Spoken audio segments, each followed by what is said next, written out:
Hello, hello, hello, hello, hello, hello.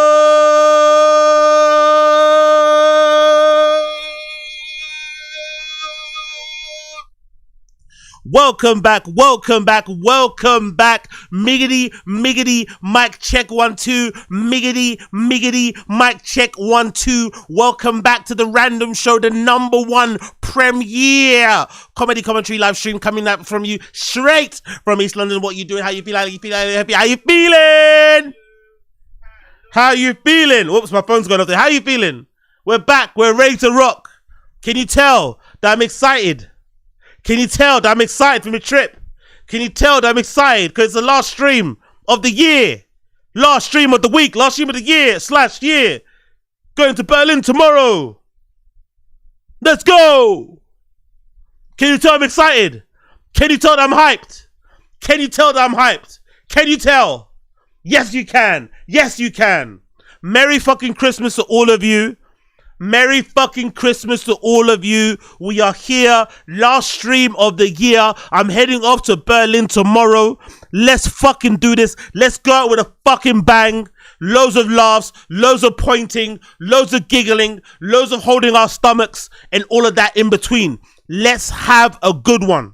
Wherever you're at, whatever you're doing, even if you don't like me, even if you don't like the look of me face, even if you hate the sound of my voice, let's have a good time just this one time. Just this one time. It's like when you hit it and you want to hit it just that one more time. Let's hit it one time. Just the one time. Just the tip. Just the fucking tip. But yeah, big up. Pick up. Kinky balance, zaki ina koila. Huh? Game bread.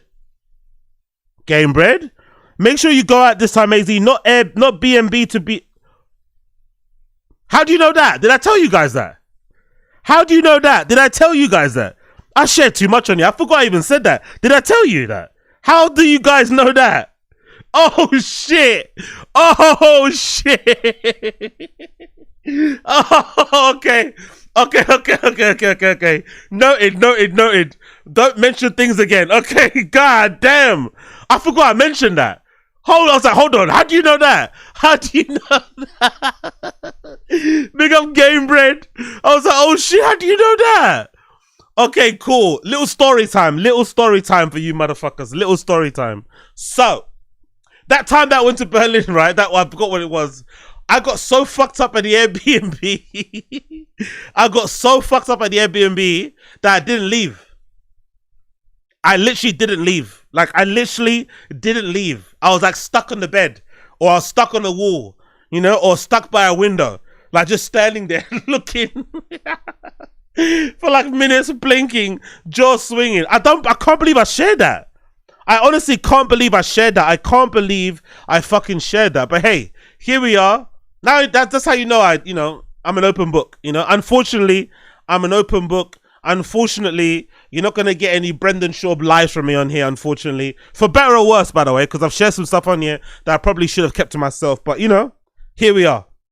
Big up Coiler, big up Game Bread, big up User, big up Ryu Ken. What you guys saying here? Hey bro, this might be a stupid question, but do you guys celebrate Christmas? Yeah, of course we do. People love Christmas here. To be fair, people love celebrating Christmas here more than all the festivities. I think people love celebrating Christmas. Like, Christmas in the UK is kind of similar to you guys' Thanksgiving. It's a real family affair, extended family affair. Now, especially in London, now that there's a lot of my friends who are kind of like from other countries, they'll have like a friendsmas, where all the people that can't go back home, maybe they can't afford it, maybe their parents aren't alive, they'll all do a dinner or whatever together. So people do celebrate Christmas a lot, like hanging out with family, hanging out with extended members and shit, and all that malarkey. But you won't see a lot of lights. You won't see a lot of lights here. You won't see a lot of all that. You guys do that in America more. All the lights and all the extras. We just do the celebrating of the Christmas indoors, people bringing food and shit, preparing plates, buying presents, blah blah blah blah blah, standard shit. Yeah, But it's very popular here. Very, very popular. Yeah, exactly. But to be fair, big up MK. Christmas for the family, New Year's for the friends. You know what's funny though? New Year's, I'm not sure if you guys have noticed. Maybe Gamebred could also notice this as well. New Year's in England has become less and less of a thing, especially in my social circle. Nobody goes out. People just sleep. People watch maybe the fireworks somewhere, or they watch TV. But New Year's Eve is not a thing anymore. It's not as popular as it once was. New Year's Eve isn't a thing. I'm not sure what changed. But New Year's Eve isn't a thing at all. It's not a thing at all. No more. I don't really hear people going out that much or doing anything. I remember one year I went to the Shard, paid a bunch of money for that. One year I went to the Shard and you could look over at the fucking, River Thames and see all the fireworks and shit. But yeah, no one really does New Year's Eve here. Maybe New Year's Eve, I imagine, is a big deal in America, isn't it? I imagine New Year's Eve is probably a big deal in America. Big up Coiler. I don't give a fuck.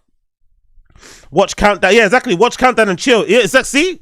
I knew it. Gamebred knows what I'm talking about. Gamebred knows exactly. All of my friends do exactly what Gamebred said. All of my friends do exactly what Gamebred said. All of my friends do exactly what Gamebred said. Big up fucking Gamebred. Yo, big up Jack Donahue Jr. Appreciate you, brother. Thank you for the fucking membership bomber. Absolute bomber. Why is it not coming up? Why is it not coming up? Big up fucking Gamebred. Big up Jack Donahue Jr. You're a legend. Big up Jack Donahue Jr. That's my bad arm. Fucking hell. Ouch. That's my bad arm. Big up Jack Donahue Jr. Big up Jack Donahue Jr. Thank you so much, brother. Thank you so much. Thank you so much. Thank you for the 10 membership bomber. Bomber. Big up everybody that got one. Big up everybody that got one. Make sure you thank Jack Donahue Jr. Make sure you thank Jack Donahue Jr. You're a fucking legend. Big up yourself. Big up your chest. Thank you so much. Thank you. Everyone that got one, make sure you thank Jack Donahue Jr. Don't be lame. Thank the person. Thank the man. I don't know why it's not coming up on my side. I might have to refresh here. Bear me 1 second. I don't know why it's not coming up, but for some reason it's not coming up. So whilst I try and get it up on here to try and alert it, please make sure you thank Jack Donahue Jr. here. Bear me 1 second. I need to get this alert up. Ugh. Honestly, switching between two things. You know what I'm going to do? Powerful bunch. Oh, there we go. Big up Jack Donahue Jr. Appreciate it. There we go. Finally. Big up Jack Donahue Jr. Appreciate you. Not that. Which one is it? Powerful bunch. Where is it? There you go. Boom. There you go. Big up Jack Donahue Jr. Appreciate you.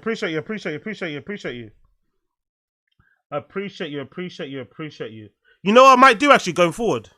I might get 2 laptops. Powerful bunch. I might get another MacBook Pro. And make one MacBook Pro specifically for Taz and one for the random show. I know it sounds really excessive. It sounds kind of greedy. It sounds excessive. It sounds very bougie. But because I have to keep switching all the fucking settings and all that, that's why I mess up some of the stuff in the alerts. I think I might have to do that. I think I have to get one computer for random show, one computer for Taz. Very excessive, I know, but I think I'm going to do that. Powerful bunch. I think I'm going to do that next year.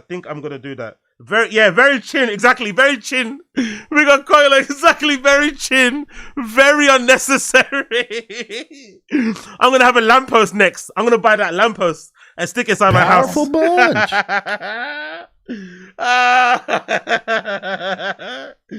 Yeah, I got that, by the way. I got that, Jack Donahue Jr. I've got 2 layouts. I've got all the layouts here. Everything done. Powerful bunch. It's so annoying because I've got to switch them in between. But anyway, whatever. It's a dumb thing. I'll probably end up doing it anyway because I'm a fucking idiot. It's the wrong thing to do. A waste of money. I get it. But hey, sometimes we do dumb things. That's my chin. Powerful bunch. I'm watching loads of chin now. It's infected me. I can't help it. Chin has infected me.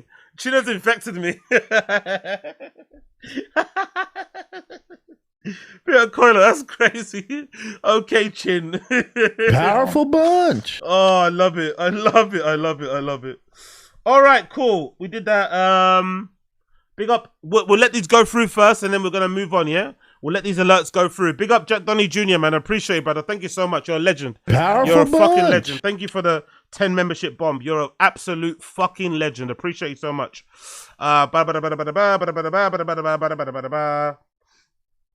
Big up. Powerful bunch. Yes. Nice. Okay, I think one more to come. I think 2 more alerts. Yo, big up NJ Ranger. Big up NJ Ranger. Blood clot NJ Ranger. Big up NJ fucking Ranger. Big up, big up, big up, big up, big up, big up. Naya's amateur night for people in their 20s. Facts, facts, facts. Facto, facto, facto, facto, facto. Big up Blood clot. Who said that? Powerful bunch. Abe Martinez. Big up NJ Ranger. Big up NJ Ranger. Your message, let me read it out. Taz got a membership from Jack Donny Jr. Ten Bomber. You little weasel. Big up nearly every year in green. Thank you for having me and on. Enjoy the rest of it. Yes, for sure, brother. Let's do more. New year, we're gonna do more. New year, we're gonna do more. Let's do more. New year, we're gonna do fucking more. New year, let's do fucking more. Let's not rang about. Let's do fucking more. New year, new year. As soon as the new year starts, let's do fucking more. And maybe I need to get into more of your stuff, like the, what's it called? The dabble verse and shit. But let's do more New Year NJ Ranger. Let's do more. Let's do more streams. I jump on your stream, you jump on my stream. Blah, blah, blah, blah, blah. Let's get it on. Let's fucking get it on. I'm on it. I'm energized. I'm energized. Let's end the year strong. Let's end the year strong. Let's go. Let's go. Let's go. All right, cool. So, big up everybody. Appreciate you. Let's get into the show. Sorry for the delays, but let's get into the show. Let's get into it. Let's get into it. Let's get into it. Let's get into it. Let's get into it. First things first. First things first. This is exactly how I'm going to be when I land in Berlin. This is exactly how I'm going to be when I land in Berlin. This is exactly how I'm going to be when I land in Berlin. Big up Marco Rubio. Yes, sir. Vladimir Putin today I thought you were introducing yourself to Vladimir Putin. Definitely not. Definitely not. Vladimir what Putin. are you doing here? Nick Schiffer in PBS NewsHour. Vladimir Putin had his own end of the year Today? Well, he's trying to step on my message. Yeah. His went, I think, 4 hours, so we got at least 3 hours. And he said he was willing to end I know the war that in trick. Ukraine. You didn't do it in Spanish. He didn't. No, that's right. He said he was willing to end the war in Ukraine based on principles he had outlined. Look at his jaw. Look at his jaw. Look at his jaw. Look at his jaw. Hey! Look at that jaw. Occupied by Russia. Look at that jaw. In Ukraine and the complete lifting. Go Rubio. Go Rubio. Go. Some of the recent conversations we've been having. So do you think Putin Look at him. He's yacked. He's geeked. He's geeked. He's fucked. Ultimately, there is what people say, and I'm not claiming that that's not his position. He had a little bumpy wumpy, isn't it? We're not going to base our approach to provide. He had a little bumpy wumpy. On the basis simply of what people. Yeah. Base it on Go on, Rubio. What countries are willing. Look at him. Look at the eyes blinking. Look at the blinking. We try to understand. Look at the twitch. Look at the How much twitch. can they give and what do they Look at him. Look at him. We understand the Ukrainian position, and we try to find. Hey. Maybe that happens this week. Maybe that happens next month. Maybe that's not ready for a few months. Look at It's him. not up to us. Look That's at up him. to the two sides. In the end, it's up to them to make a deal. We can't force Ukraine to make a deal. He's loving We it. can't force Russia to make a deal. They have to want to make a deal. The role we're trying to play is a role of figuring out whether there's any overlap here that they can agree to. And that's what we've invested a lot of time and energy and continue to do so. That may not be possible. I hope it is. I hope it can get. Look at his face. Look at his jaw. Look at his jaw. To end as soon as possible. I bet you do. You want to get to I know April? this though. We're the only ones that can do it. Yeah. If we were not involved, no one would be talking to both sides. I love Marco Rubio. Big up blood clot Marco Rubio. That is brilliant, bro. He was geeked out of his mind. I know all the telltale signs. The constant interrupting, right? He kept interrupting the guy, cutting him off, thinking he was being funny, but he was actually kind of being annoying. The fucking fidgeting with the jaw, the little water sip. I've been there. I know. You think you think you want to look like you're chill, like nothing's wrong, like you're not high. So he's sipping water. He was sipping that water like it was magic. Nah, bro, we know. Like these politicians, man. He was geeked out of his fucking mind. Legit geeked out of his fucking mind. What a fucking legend. Especially the phantom touches were the one. The phantom nose touches were the one that got me in the beginning. Yes. The little phantom touch. There you go. There you go. Hey! Come on. Yes, sir. Tusi party. Hey! Definitely not. Definitely not. Vladimir Putin. What are you doing here? Nick Schiffer. Big up Marco Rubio. Oh shit, I got two chats. Which one's loading first? Big up Marco Rubio. Big up blood clot Marco Rubio. Okay, cool. Let's continue. Actually, you know what? Before we continue, can you guys let me know in the stream chat? What do you prefer? Let me know in the stream chat. What do you guys prefer? I'm gonna make a poll. Which chat do you prefer? Which chat do you prefer? Which chat box you prefer? Huh? We're gonna say, I don't know, see-through. Oh no, let's do transparent, or box, or YouTube, yeah, or YT box, yeah. Let me know. We'll do it for like 5 minutes or 3 minutes. 3 minutes.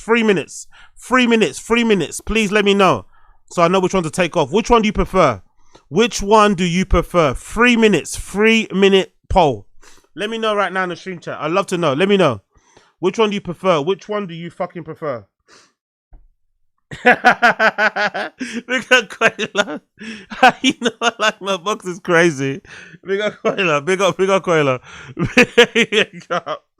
Let me know. Let me fucking know. How you know how I like my box is fucking crazy. Oh, fucking insane.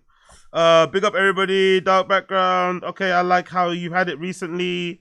Okay, cool. Let vote. Let me know. Vote with your fingers. Okay, vote with your fingers. Vote so it can be reckless. Yeah, no, I don't. Yeah, maybe. Okay, no chat is Ask Jaden. No chat is Ask J. Big up, Coiler. I don't mind that. If you want no chat is Ask J. In the meantime, let me update the member goal. Big up everybody that's become a member. I appreciate you. You guys are fucking fantastic. I appreciate you greatly. Let me update this quickly. Bear with me a second. Where are ya? Member, if it go 136 plus what? 12. I think that's what? 148. There we go. Big up everybody that joined. Appreciate you. What are you guys saying? Let me know in the stream chat. What are you guys saying? How's the vote going? How's the blood clot vote going? How's the vote going? What are we saying? So far, oh shit, neck and neck. 36% each for the transparent or the YouTube one. 36% each. God damn, neck and neck. Okay, neck and neck.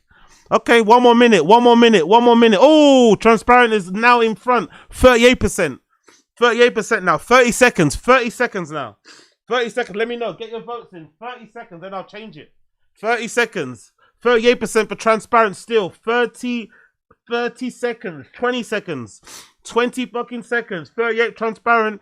34 YouTube box. Let's go. Oh, fucking hell. YouTube box is now 39%. Fucking hell. Yeah, blame extra. Exactly true. We got Cambridge, yeah.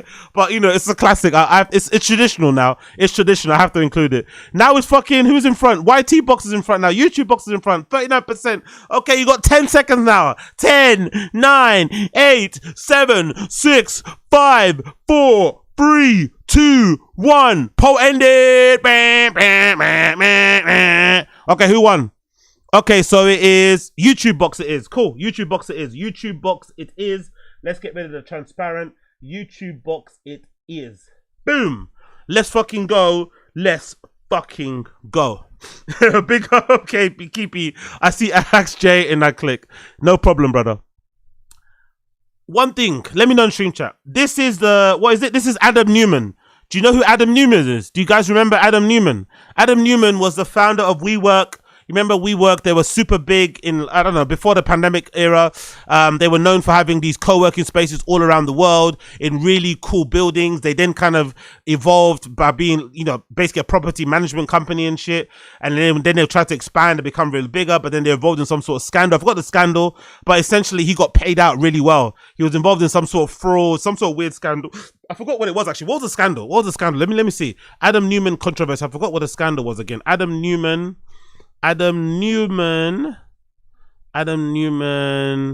scandal.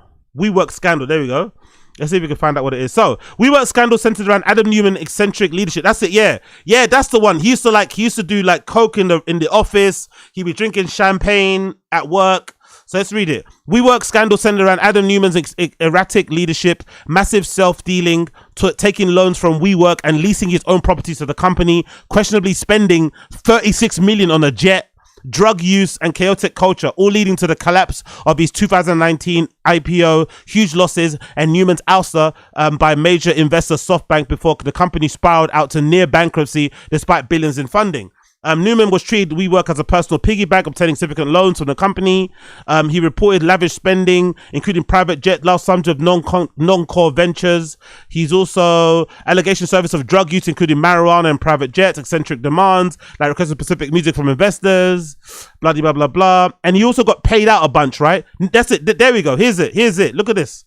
He failed at the company, right? He fucking torched his company. And look at this. A tumultuous week in September 2019 saw the board members move out Newman, culminating in him receiving nearly 1.7 billion from SoftBank to resign and sever ties. They paid him 1.7 billion to go away. He was that toxic. 1.7 billion, like, please go away. Please leave us alone. Amazing. Anyway, all that to say, he was spotted walking in Manhattan barefoot. And it got me thinking, have you guys ever walked barefoot? I have before. And it's really funny, the looks that you get when you walk around barefoot. People instantly think you're crazy and shit, you know, blah-de-blah-de-blah. But it does, I'm not going to lie, it does really feel good. It does really feel good to walk around barefoot. To have your feet grounded onto the earth, to kind of strengthen the arch of your feet, to just, in general, just strengthen the whole, you know, calluses on your feet as well. And just to kind of free yourself from the shackles of shoes. It really does feel good. Especially back in the day, when I started walking barefoot, that was the era where I was in denial of my shoe size. Now I've accepted it. Now that I'm a bit more grown, I've accepted what my shoe size is. I've accepted I'm a US 12. I've accepted I'm a US 12, I'm a US 12, I'm a UK 11. That's the truth. But back in the day, I didn't accept it. And I used to wear UK 10. Sometimes I wear 9.5. I removed the insole. I was a fucking wild boy. So I developed loads of like bunions on my fucking, you know, pinky toe. And my toes were kind of like crooked looking and stuff because I used to stuff my feet in really small shoes because I like the way they look, right, aesthetically. So when I did start walking bare feet, big up NJ Ranger. I wish this MF was walking barefoot BC, he was broke. Exactly. Oh yeah, true. But unfortunately not. Unfortunately, he's very, very rich. Very, very rich. I think recently he tried to buy back WeWork and it got turned down. He's got the money to buy it, but the board said, nah, no thank you. They didn't approve it. He tried to buy back his company. But anyway, big up NJ Ranger. Yeah, and that's the thing. I definitely got looked at like I was, you know, like I was broke, like I was poor, like I was a bum. I don't think he does, especially considering he's in New York and stuff. There's a lot of eccentric people out there anyway. But can you imagine how much of a psycho you have to be to walk around New York streets barefoot? You know, the New York streets. That is like, you are real, you know, you're a real Dangorgan. But yeah, that's Adam Newman walking around barefoot in fucking New York. It just reminded me of that one time. I think I did it because the time I did barefoot is when I first got into David Goggins, I think. I got into David Goggins. I got into this guy called Kelly Starrett. I don't know if you guys know who that is. I got into this guy called Kelly Starrett. He was like a CrossFit guy, but then he started doing like body movements. And he's got this really amazing book called The Supple Leopard. I recommend you check it out. It's a book called The Supple Leopard, and it's about basically, you know, opening up your hip flexors and making yourself nimble and kind of like, you know, getting into a deep squat and doing couch squats and shit and loads of stretches to kind of really open yourself up. And the idea behind it is that the more supple you are, the more nimble you are, the more you're able to kind of move your legs and your limbs in the full range of motion, the more you're able to kind of really push your athletic potential. So that's what I used to read. And I remember in that book, there's a lot of like talk about grounding and shit and, you know, walking around barefoot and stuff. I used to love that shit. But just imagine the area of London that I'm in, me or a big black guy walking around barefoot, people are looking at me fucking weird. But that was an interesting time. Interesting time. Big up fucking Adam Newman. What are you guys saying in the stream chat? You won't catch me dead in my toes out. Fair play. I know some people do the thing where like to cheat. If you don't want to walk around barefoot, people do those, they wear those, what are they called? Vibram 5 fingers. Would you guys wear these? Say you don't want to walk around barefoot. I get it. But would you be up for wearing these? I know you don't want to walk around barefoot, but I'm wondering, would you guys be up for wearing these bad boys? I know Rogan's worn them too. I've heard Rogan talk about them. Would you guys be up for this? Would you guys be up for? Yeah, exactly. Good for deadlifting. Yeah, exactly. Good. Yep. Big up Reza. You know. Big up Reza. You know. Exactly. Good for deadlifting. Yep. Would you guys be up for wearing these if you had to? If you couldn't? I know you don't want to, but would you up for wearing those? Little 5 fingers. No way toe holds, you know. Fuck that. What about toe holds? No, thank you. Oh my God, we work more like we do the work. Hey, big up NG, I just saw that. We do our work. Big up user. I remember Keira Knightley back in the day. She was walking around barefoot. Really? Let me see that. I want to see that. Keira Knightley barefoot. Let's see this. She's a tidy piece though, isn't it? Doesn't matter. Yeah. Oh, look at that. You're right. Yeah. Oh, Jesus Christ. This is a Joey Diaz girl, isn't it? Look at those dirty white feet. Fucking hell, girl. Those are some dirty white girl feet, man. Fucking hell. No, thank you. Ew. That's London, by the way. That's London. Look at that. She probably just walked down the street. She probably didn't even go that far. Look at how dark her soles of her feet are. Jesus Christos, mate. No fucking thank you. No thank you. Big up Keira Knightley, though. Absolute bad gal. Big up blood clot Keira Knightley. Absolute bad gal. Walking around barefoot in London is, I don't know what I was doing. No wonder people looked at me weird, man. I was a weird guy. I still am a weird guy, but back then I was definitely a weird guy. 100% a weird fucking guy. Cool, let's quickly move on. I want to play this quickly. Big up Fresh and Fit. Big up Abba and Preach. Abba and Preach, they make these really cool tunes, by the way. They play this one tune earlier on at the start of their pod or start of their stream that I really enjoyed. I think it's about 1,000 Bodies or something like that. It's really fucking funny. I'm going to quickly play it for you. I really like these songs, and I think Abba makes them himself. Big up Abba. Probably my last political event. Now, back to Miami. All right. I just wanted to get into the spirit. You know, speaking of actually Walter been inspiring me. And remember I played that track for you the other day? Well, yeah. Okay. So it was a rough track. Pause. And I did some rework on it. What was pause in there? Hey, listen. If it's possible, better to pause than to not to pause. All right, now I can hit play. Pause.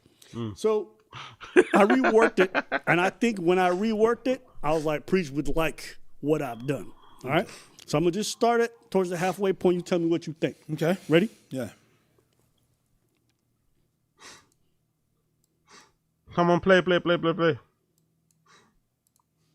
Are we playing? Come on, play. There you go. All right. So you remember this. I played this for you, right? Yeah, you played this. All right, this is a pretty rough draft when I was working through it. And I had to scrap a whole section, okay? Here we go. But the bass is pretty nice still. No, don't worry. I fixed a lot. You'll see.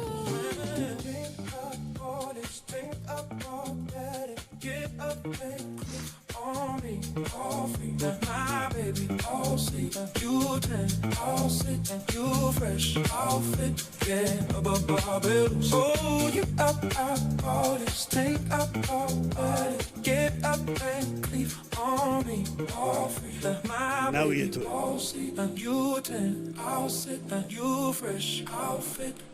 Get a Van Cleef on me, my baby. You 10, Don't worry. you fresh. I'll do you up. Red pill in the streets, true simp in the sheets. Good bodies. Hey! I got 1,000 bodies. I've been with 1,000 ladies. I got 1,000 bodies. I've been with 1,000 ladies. Hey! Get this part for you. Watch. Watch.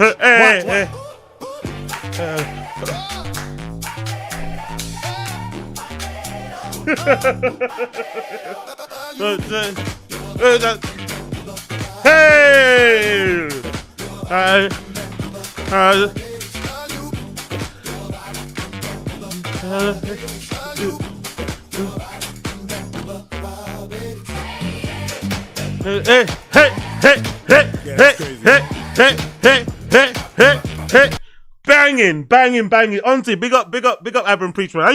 This inspired me. I need to get myself a MIDI keyboard. I'm getting myself a MIDI keyboard next year, and we are making jingles. I need to make an intro and an outro jingle. We're making jingles. Fuck the AI. Fuck all the fucking sites that make you tunes. They're fucking garbage. We are getting a fucking MIDI little keyboard, and we are making jingles. We're gonna be making little fucking jingles on the fucking stream, and we're gonna get them tight. They're gonna start off pretty shit.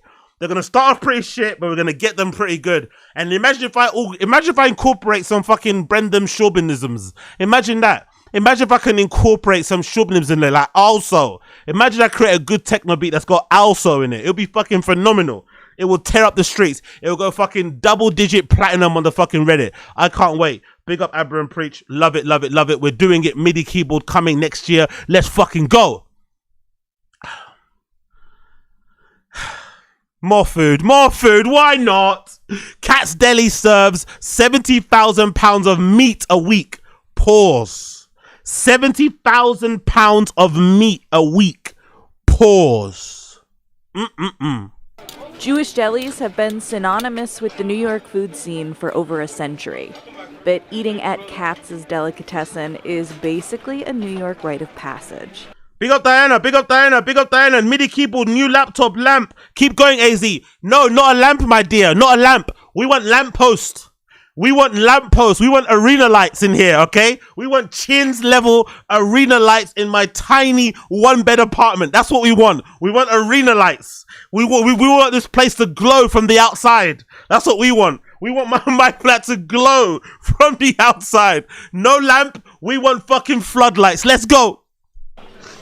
Best known for its pastrami, the restaurant goes through 70,000 pounds of meat a week and can serve up to 4,000 people on its busiest day. Oh my God. It's no easy feat, but fifth-generation owner Jake Dell and his team know how to handle the rush.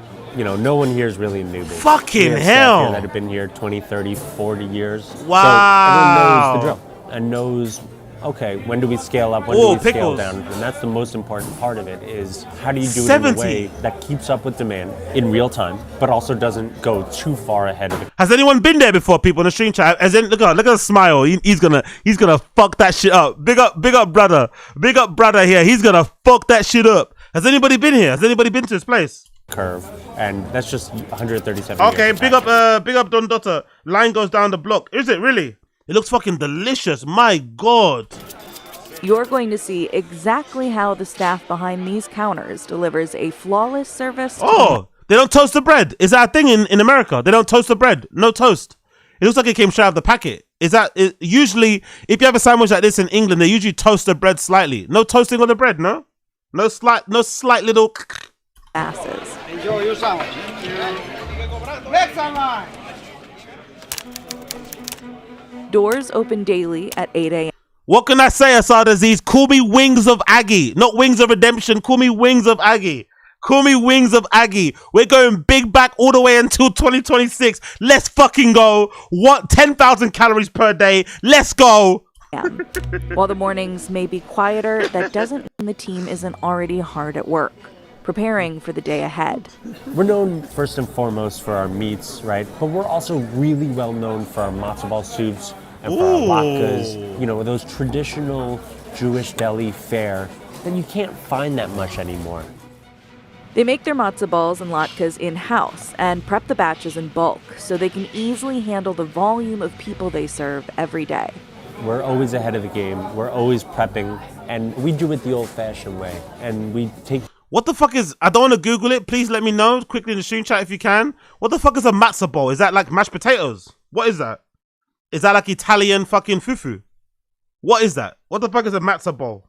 Matzo ball. What the fuck is that? That really seriously. You know, we're here to do it the way that our grandmothers, our great-grandmothers, our great-great-great-grandmothers did it.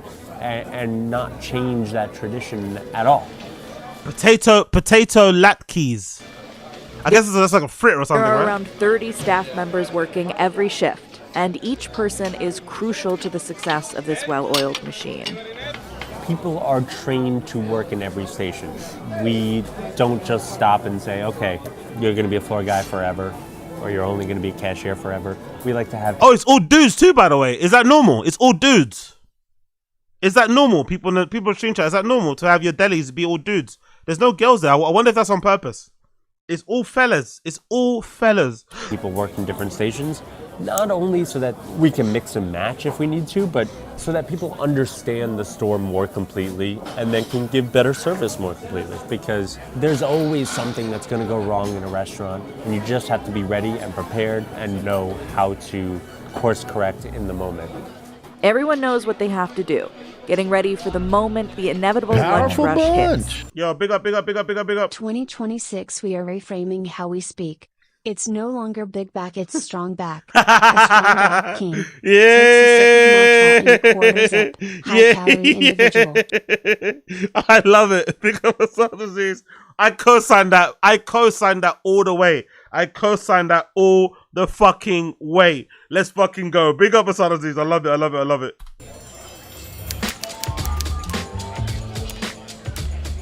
As you walk through the doors, you're immediately handed a ticket. That's your. I love that, by the way. I love the physical nature of the ticket. I love the physical nature of the ticket. No fucking QR codes, none of that shit. I love the fucking tactile nature of a ticket. Yeah, big up Koila. Loads of fellas in the deli tonight. If you're here for the fellas, put your hands up and say, yo. Check, right? It's an old system, but it works. You get that ticket. Nice. You move from station to station. Maybe you get a hot dog, you get a sandwich, you get some soup along the way, some fries, some drinks, and you pay on the way out. Nice. As crazy as it is, as much chaos and confusion as it can cause, it still allows us to serve 4,000 customers in a day. Wow. It's not a system that's used very often anymore, and it comes with one golden rule. Do not lose your ticket. Oh, you need to write on my ticket. Yeah, you just gotta write the price on it, give it back to you, that's your check. Don't lose it. If you lose it, we keep you here. Once you had, but what happens if you lose it? You still pay. It's not like you don't need to pay. I guess if you lose it, they can't keep track of what you're ordering or something, right? But you got it in your hands. It doesn't really matter if you lose it, does it? Or am I bugging out? Don't get me wrong. I would never lose it. I'm not going to test these guys, right? These type of guys that'll beat you up. I'm not going to test them. They already probably don't like blacks anyway, so I'm not going to test them. But if you did lose your ticket and you got your food in front of you, does it matter? of your ticket, there are 4 counters you can order from along the far wall of the restaurant. But the most popular by far... Big up Josie in the stream chat, talk about Big Back. I just ate a burger, fries, Reese's, Treases, and Oreo mini Reese's. Get in there, girl. Get in there. Strong back, independent back, queen back. We love to hear it. Big up Josie. Get those burgers in ya. Get those burgers in ya. Is the sandwich counter. We have the cutter station. As you can see behind me, there's cutters 1 through 8. You pick a line, get what you want from the cutter, talk directly to them. I like it a little juicy, I like it a little lean. Give me pastrami, give me corned beef, give me a combo. You do that right here. These guys are experts. They've been doing it for many, many, many years. 1 pastrami, 1 Reuben. For that Reuben, you want pastrami or you want corned beef? Try the pastrami, that's the best. Number 1 in your heart right there. Ooh. That's me, by the way. Just, you suggest, you know what, I trust you. Just you look at me. You know what I'm gonna like. Just give me all the fucking meat. You get me? Legendary pastrami. The heart of Katz's menu is its legendary pastrami. All that in one sandwich. A whopping 12 fucking ounces hell. Of hand-carved meat. All of that in one sandwich. Slices of rye bread. Fucking the hell. The presentation may look simple, but it allows the quality of the meat to. Yeah, I think in the UK they'd sell you 1 half, not 2 halves like that. That's a lot of fucking meat, bro. Jesus Christ. Shine on its own. We cure everything ourselves. We smoke everything ourselves. So we go through 40,000 pounds of pastrami every week, 20,000 pounds of corned beef, thousands of pounds of turkeys and briskets and hot dogs and salamis. We do about 70,000 pounds of meat every single week, depending on the type of meat. The corned beef and pastrami are prepared using a slower method, curing for up to 30 days, which enhances the flavor. That doesn't look too great, I'm not gonna lie. That looks horrible. I don't want to see it like that. I just want to see it in my... I'm too bougie for that. I don't want to see it like that. I want to just see it in a sandwich. Don't show me all this shit. Don't show me all this shit, mate. Without injecting other additives to speed up the process. As a result, they become so tender that that's better. To order That's is better. the only option. That's better.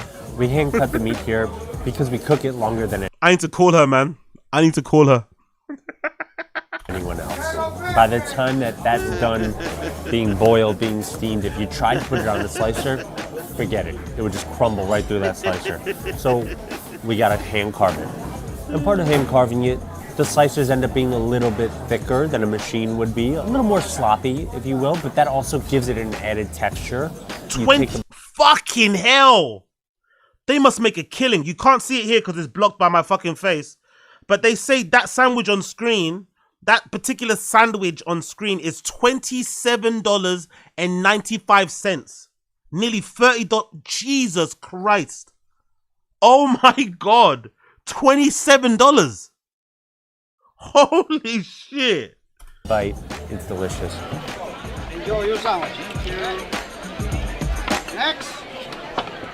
From the counter, customers can watch a masterclass in knife skills from the cutters. They're like surgeons with their knives, expertly trimming away sections of the meat before slicing it for the iconic sandwiches. I get the feeling this is a place for tourists, isn't it? It's like a tourist thing, isn't it? Like how they cook, it's very vintage looking. They do things the analog way, not a lot of digital. You know what I mean? It feels like a tourist trap. Dude, I wonder if locals go there. Actual people that live in New York, do they actually go there and buy? I think this is more of a because New York is obviously a very popular tourist destination. I think the majority of their customers are probably tourists. I think so. That's my breakthrough thought there.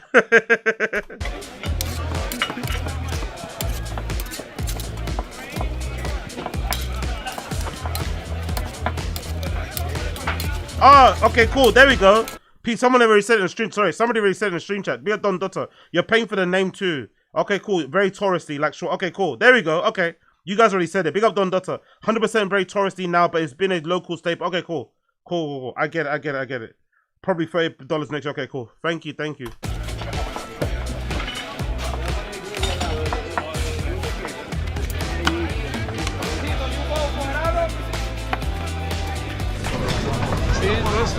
Yeah. Wow.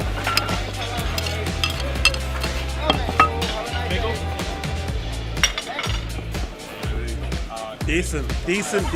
There are around 30 cutters on staff, with an additional 20 or so in training, and each person has spent years honing their craft.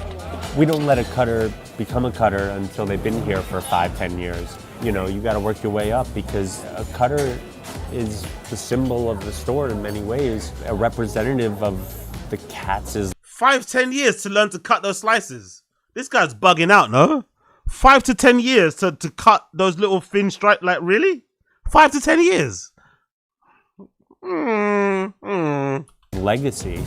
And so we want to make sure that person is here with us for the long haul. And so my cutters are here 20, 30 years minimum. But, everyone wants to be a cutter. We just got to test those knife skills and see if you're cut out for it. Brother, you need 10 years to learn to cut like that. Come on, man. Be for real. You need 10 years to learn to cut this. 10 years. Be for fucking real. Yeah. You've done that before? A couple of times. 21 years. Really? And counting, yes, sir. Fuck, you look that old. I was a kid when I started working. Yeah, it's crazy. Yeah. 16 years old, man. Wow. There are 8 available. Amazing job security, though, by the way. Amazing job security. I don't know. Big up people in stream chat. I don't know many people in my friendship group who have had a job since they're 16. The same one. I don't know many, unless they work for their family. That's amazing job security. To have a job like that since, and I guess maybe he might be in his 30s or something. That's insane. That's fucking insane. Cutter stations, and each cutter on a busy day can make anywhere between 200 and 250 sandwiches. In order to keep up with that level of demand, staff members are in constant motion, restocking the stations with more meat, pickles, bread, and plates so customers can taste the meat they choose.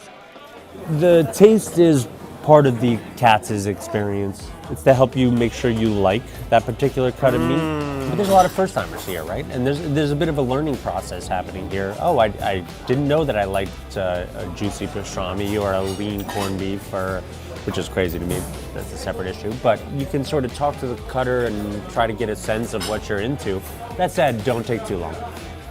All of the sandwiches cost between $21.95 and $29.95. Yo, big up user. Yeah, unless you work for your family, having a same job for that long is not good. Why is it not good? Let me know what. I don't think it's bad. I don't think it's a good thing. What is the, unless you're ambitious or something, I don't think there's anything bad about staying in the same position and same job for 20 years. It's regular employment. Like, I don't know. There's some people like myself. There's some people that prefer to just have like a steady income and know what your responsibilities are day in, day out without having to learn new things. Like, I'm one of those type of weirdos.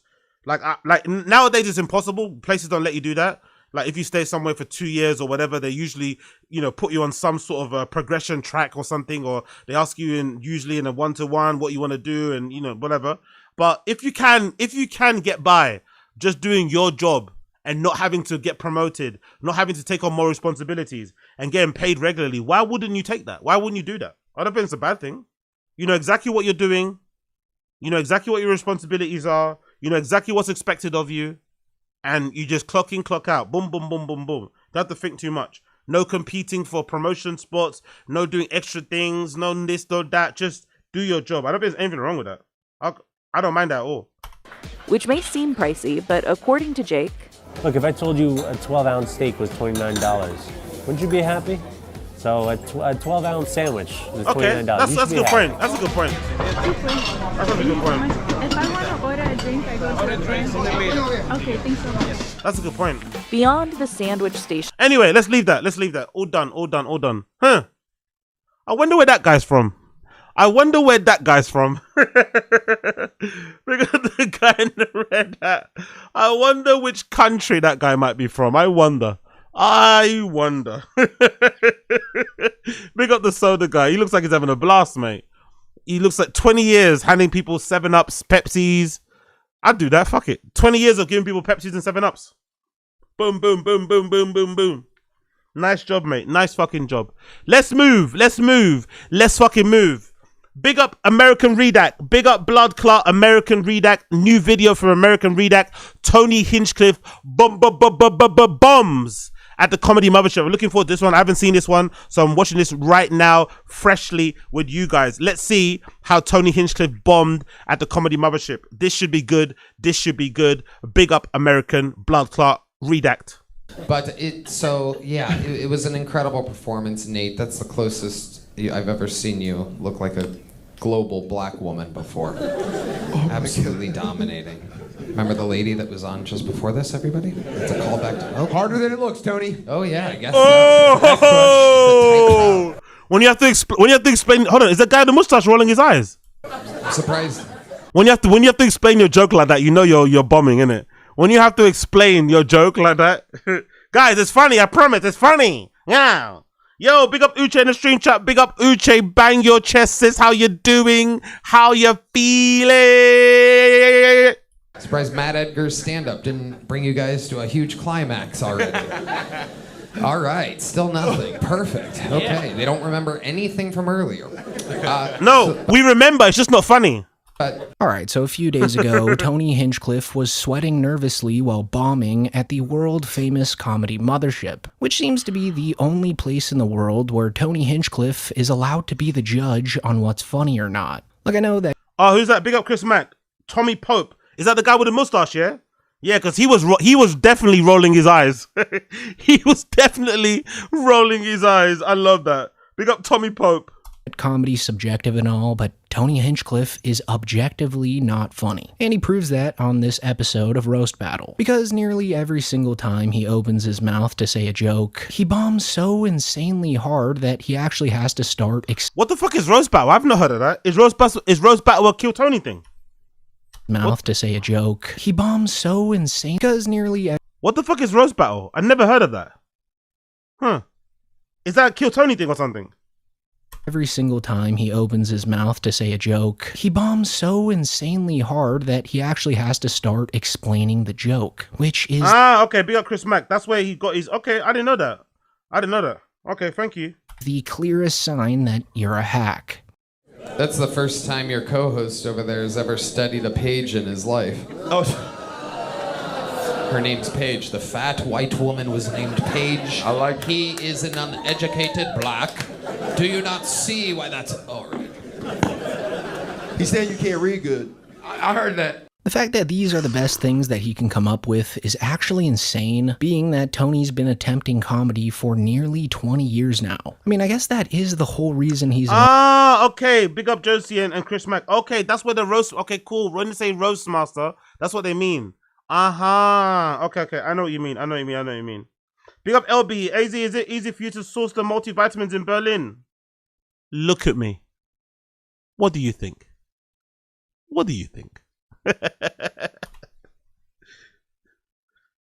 New York. I guess that is the whole reason he's in Austin, though. Because according to all the comics from New York and Los Angeles, all the comedians in Austin only moved there because they simply couldn't compete with the comics at the Comedy Cellar or the Laugh Factory. That's a bit unfair. I think they followed Rogan specifically. I don't think they went to Austin because they couldn't compete in LA or in New York. They went to follow Rogan, and also, which is not a bad idea, they went to be, they wanted to go somewhere where they could be at the start of something. Because I think a lot of comedians, especially the newer ones, or maybe, whatever, they probably had to fight for a spot at the Comedy Store, fight for a spot at wherever the New York place is. And there's like OGs there, right? There's like people that have been there forever.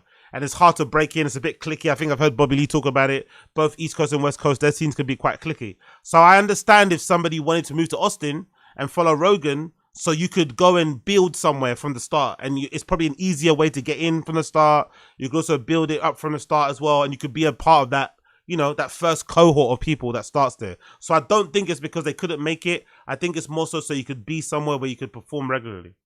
Also, let's not forget that only a couple weeks ago... Big up Stephen Castellaneta in the stream chat. Well, go on, Stephen! Tony Hinchcliffe argued with Louis J. Gomez that the Austin comedy scene was better than anywhere else in the world, listing himself and Joe Rogan as some of the best comedians of this generation. So while watching... Big up friend of a show. Okay. Friend of a show put it way better than I did.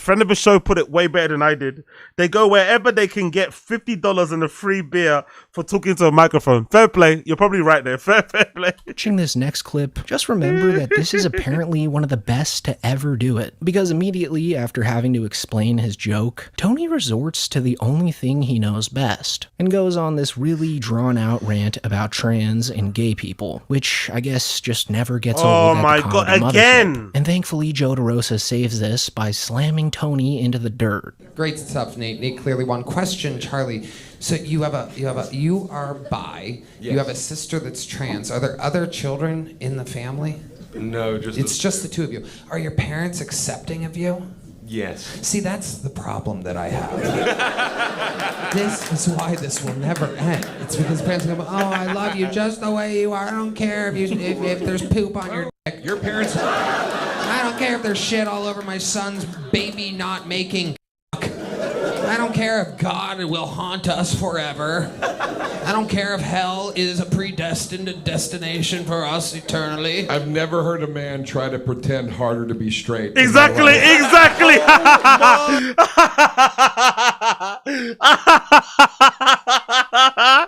thought exactly the same thing. Big up Joe DeRosa.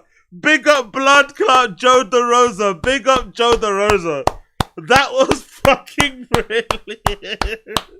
Oh my god. He was trying way too hard. Like, god damn, guy. Like, relax. Like, why are you so aggressive? Honestly, one more time from the start. At the Comedy Mothership. Oh, and thankfully, Joe DeRosa saves this by slamming Tony into the dirt. Great stuff, Nate. Nate clearly won. Question, Charlie. So you are bi. Yes. You have a sister that's trans. Are there other children in the family? No, It's just the two of you. Are your parents accepting of you? Yes. See, that's the problem that I have. This is why this will never end. It's because parents go, oh, I love you just the way you are. I don't care if there's poop on your dick. Your parents... I don't care if there's shit all over my son's baby not making cock. I don't care if God will haunt us forever. I don't care if hell is a predestined destination for us eternally. I've never heard a man try to pretend harder to be straight in my life. Hey, listen, my mom is not accepting This fucking accent. Can you believe these gays? I just about had it with these homos. Look. You came from Kings, I come on Kings. This is the difference between me and you. So good. So despite Joe Rogan So fucking good. That was brilliant. Big up Joe DeRosa. That was fucking brilliant. angrily denying that The Mothership is a cesspool of anti-trans and homophobic comedy, here we have one of the biggest names at The Mothership doing that exact type of material. And Tony wants so desperately to offend the quote-unquote woke lefties, but really the only offensive part about this is how bad the jokes are. Like, no one would really care if their trans jokes were actually good, but there's never even a setup or punchline. So when DeRosa came in with the simplest joke he's ever told, you can just hear the crowd roar, almost like they finally heard what an actual joke's supposed to sound like. Also, speaking of Joe DeRosa, Tony was actually targeting him all night long, trying to get the crowd to point and laugh at him, which of course failed miserably, because the best joke that Tony could think of was to just repeat what DeRosa said in a weird accent. Yeah, right, yeah, and I'm Egyptian. Oh. I descended from kings. Yeah. It's a different fucking nationality every week. By the way, he only says that from the black people. He's never said that to any white people ever. No. I'm Egyptian. I be descended from kings, motherfucker. Yeah. Shut the fuck up, DeRosa. Did you enjoy your own joke, Tony? Oh, Joe DeRosa, fucking hell. Oh,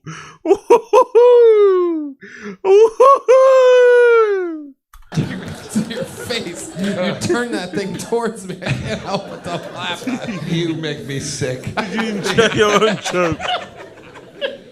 I think it's safe to say that unless your name's Shane Gillis or Joe Rogan, Tony looks down upon you and will constantly try to roast you. I mean, he'd never roast Joe Rogan, as Rogan doesn't understand comedy and would probably take it seriously and get offended, and he would never roast Shane because Shane would shred him alive like he's done in the past. He does go at DeRosa though, because he does not respect him. And I only say that because Tony actually left him off the list of comedians that he sent to Louis J. Gomez in that argument last week, which they were all surprised by, since I'm pretty sure DeRosa recently became a regular at the Mothership, which would classify him as an Austin comic. Squad. He goes, there's Ron White, Rogan, Segura, Roseanne, McCusker, Sebastian, Christina P., Bert 6 weeks a year, Hinchcliffe, he called himself Hinchcliffe, Brian Simpson, and then the Kill Tony regulars.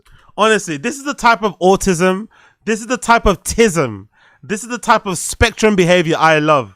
American Redac was able to recall this video and notice the list of names on there, the omission of Joe DeRosa's name, and then put two and two together based on that. Honestly, I love it. I fucking love that level of tism. Maybe it's not true. Maybe it's a conspiracy theory, but I fucking love it. Literally, again, bigger draws than everyone you listed. Did he also leave DeRosa off the list? Because that's kind of hilarious. Oh, did he leave DeRosa off the list? They mentioned it. They mentioned it. DeRosa's great. Oh, well, I'm gonna let Joe know that his best friend Tony left him off the list. Might create some little drama. I mean, Joe DeRosa is a well-established comic with multiple specials released, yet is still looked down upon by Tony. As they said, it is really, really hard to do comedy in America. To be fair, don't Eric Griffin and Joe DeRosa look kind of similar? They could be brothers, innit? I don't think they're from the same. Where's Eric Griffin from? Where's he even from? Where is he Moroccan? Is he fucking just weird looking? But they look quite similar, innit? Joe DeRosa just looks like Eric Griffin without the beard, and obviously way funnier. But they look very similar. America, as you could tell by the jokes from Joe DeRosa and Tommy Pope here tonight. So yeah, Tony's ego is just absolutely out of control right now, because he actually thinks that everything he says is just pure comedy gold, and that whoever doesn't laugh at him is in the wrong. And the fact that Kill Tony is so successful, fuck off, Game Bread, get fucked, of course, just makes this all worse, because he thinks that it means that he's the world's best comedian somehow, which is beyond delusional, and I'm afraid that bombing forever like this is truly his only fate. All right. Well, James is up 2-1. Tony. Oh, he said bomb forever, innit? He said bomb forever. He said bomb forever. He said bomb forever. I gotta play that. He said bomb forever. He said bomb forever. Whenever I hear bomb forever, the first thing I think about is this. Where is it? Where is it? Where is it? Where is it? Where is it? Where is it? Where is it? Where is it? There we go.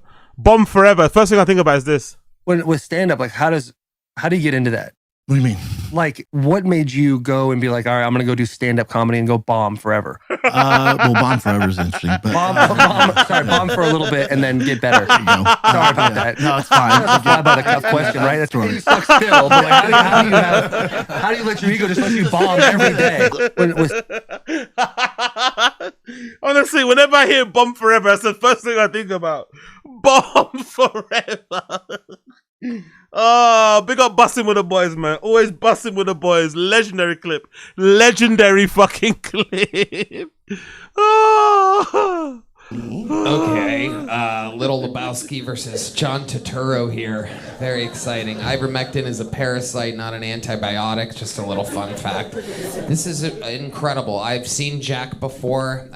What did he say? What did he say about ivermectin? What? James is up 2-1. Tony. Okay, Little Lebowski versus John Turturro here. Very exciting. Ivermectin is a parasite, not an antibiotic. Just a little fun fact. What? This is incredible. He's definitely a child of Rogan, isn't it? He's definitely a student of Rogan. He's definitely from the Rogan school. Look at Tommy Pope as well. I love this guy's face. He can't hide it. Chris Mack was right. Tommy Pope's face whenever Tony Hinchcliffe talks is fucking hilarious. Seen Jack before. I think I've seen this guy before. The only takeaway from this horror show, though, is that it really explains why Joe Rogan has his ex-Navy SEAL bodyguards acting like they're still deployed in Afghanistan at that club. It's because he really doesn't want this hackiness to leak out of his echo chamber more so than it already has. Like this year, more than most, the entire comedy world figured out how bad that place really is, and has given them an appropriate... Rogan getting trolled, Rogan getting insulted to remove his special from the wall was fucking brilliant, man. It was look at the cheek of him, by the way. I just noticed he put his special in between Robin Williams and George Carlin. Imagine the fucking cheek of Rogan to put his special up on the wall in between Robin Williams and George Carlin. How dare you? How dare you? I'm glad he got shamed into taking it down. label because of it. And the fact that they're trying to do damage control now just shows you how much it's getting to them. Like, it's gotten to a point where Tony Hinchcliffe literally mentioned these types of channels on Kill Tony and how we talk about the comedy mothership in these videos, failing to realize that these videos simply just report on what people say and think about Austin comedy. Like, there's dozens of clips of comedians who performed there speaking about how bad the jokes there are. Like this one, for example. True. In a big way. Pendulum swung. Pendulum's fully swung. Maybe too far. Head down to the mothership, you go, oop. Yeah. Pendulum's maybe swung a little too far. Not everyone has to say it. True. Every single set. Oh, so that's what he was referring to when he said that. I never really got that at the time. I'm not going to lie. I just pretended I did. But that's what he was referring to, Shane. The over-reliance on the anti-trans gay jokes and shit. Ah. Powerful bunch. Yo, big up, Young Old Vibes. Appreciate you for the fucking bomber. Big up, Young Old Vibes. You're a fucking legend. Appreciate you for the membership bomber. You're a fucking legend. Big up the Queen. Big up the Blood. Powerful bunch. Queen. Not clean, Queen. Big up Young Old Vibes. Appreciate you. You are a fucking legend. Merci beaucoup. Merci fucking beaucoup. All right, cool. Let me just edit the total on here. You are a fucking legend. Thank you so much. Bunch. We're heading into the new year on fire. On fire. What is that? 153 in it, I think, right? If you add 5 on that, I think so. Yep, my maths is not that good, but I think this is good. There. Big up Young Old Vibes. You're a fucking legend. Powerful bunch. Actually, let's go through. Pick up Young Old Vibes.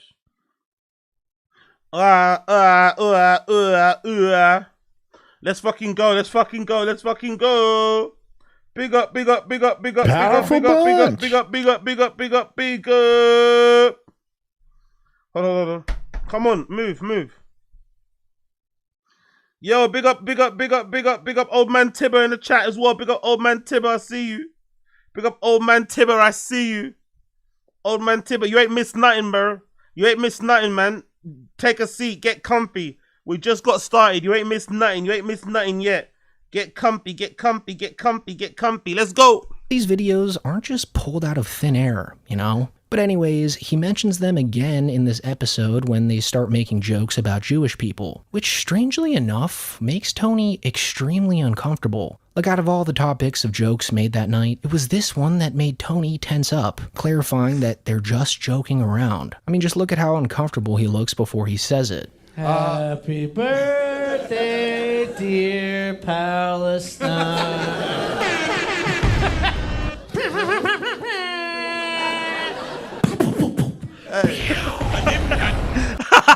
That's funny. That's fucking funny. Oh, look, he looks scared. Look at him. He looks white. Jesus Christ. I honestly didn't think it was possible to get canceled anymore, but this might fucking do it. This is great. This might be it. We're This might be it for all of us tonight. God Yeah. damn it. Free Palestine or best offer, Tim Butterworth.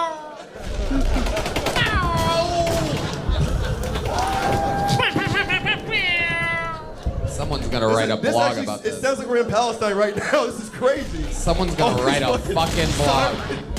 I went to Joe Rogan's comedy club and it was the most anti-Semitic thing I've ever seen before. It's not. Let me tell you, this is every fucking comedy club. Every comedy club that sells tickets, these are the types of Jew jokes you'll hear. It's not Jew jokes. First This of is my all, fucking birthday. Black guys are the true Jews, so we're good.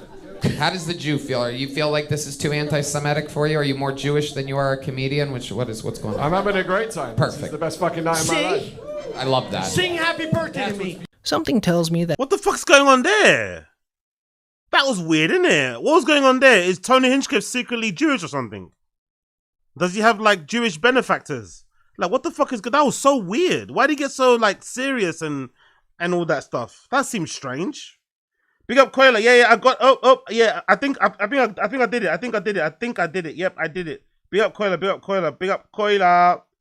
But yeah, why go with Tony? That was a weird reaction, no? He really tensed up there. Really, really looked very, very, very uncomfortable.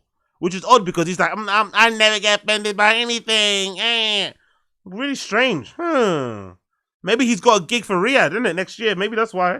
if a comedian said these jokes in Riyadh, that we'd never see or hear of them again. It's also weird how Tony Hinchcliffe and Joe Rogan... Hey, yo! Big up, Chris Mack. Appreciate you. Big up Blood Clot, Chris Mack. Appreciate you. Thank you.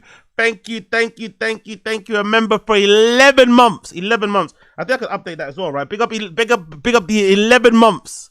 11 fucking months. Big up your chest. Big up your fucking chest. Let me just update that one more second. Big up. Apologies. I'm fucking taking too long. I'm taking too long.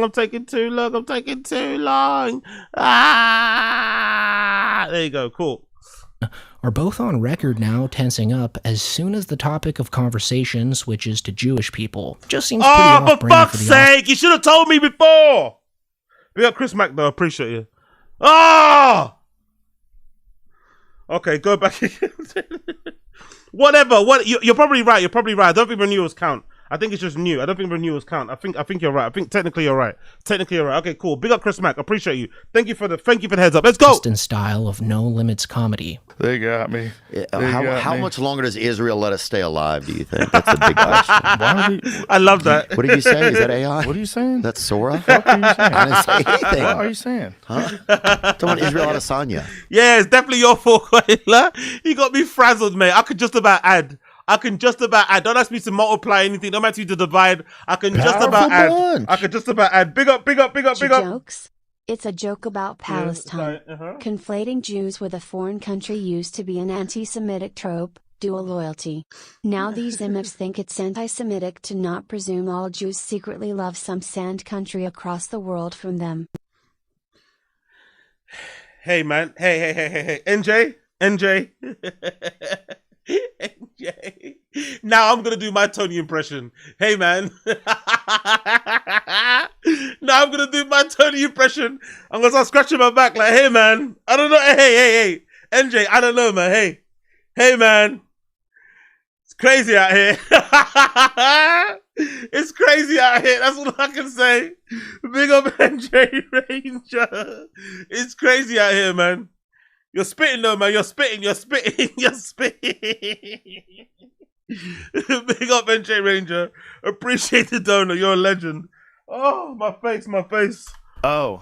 Just kidding. By the way, I love the Jews. Shout out to UTA and Brillstein Entertainment Partners. Oh my God. My ongoing deal with Netflix and the great executives over Everybody at chill out before James buys this place. Shout outs to all the wonderful Jewish people in the world. Yes. Harvey Weinstein, Jeffrey Epstein. Shout out. Anyways, the only redeeming thing that Tony said on the show was when he acknowledged that Kill Tony has a lot of comics with severe developmental limitations. It's crazy because the guy from New York looks like every California boy right now, and the girl from California looks like the Big Apple. So it's amazing. So you have both autism and Tourette's. Is that it? That's it? Like, what's the Tourette's thing? Do you say crazy things sometimes? It's all the moving, you know. Oh, okay.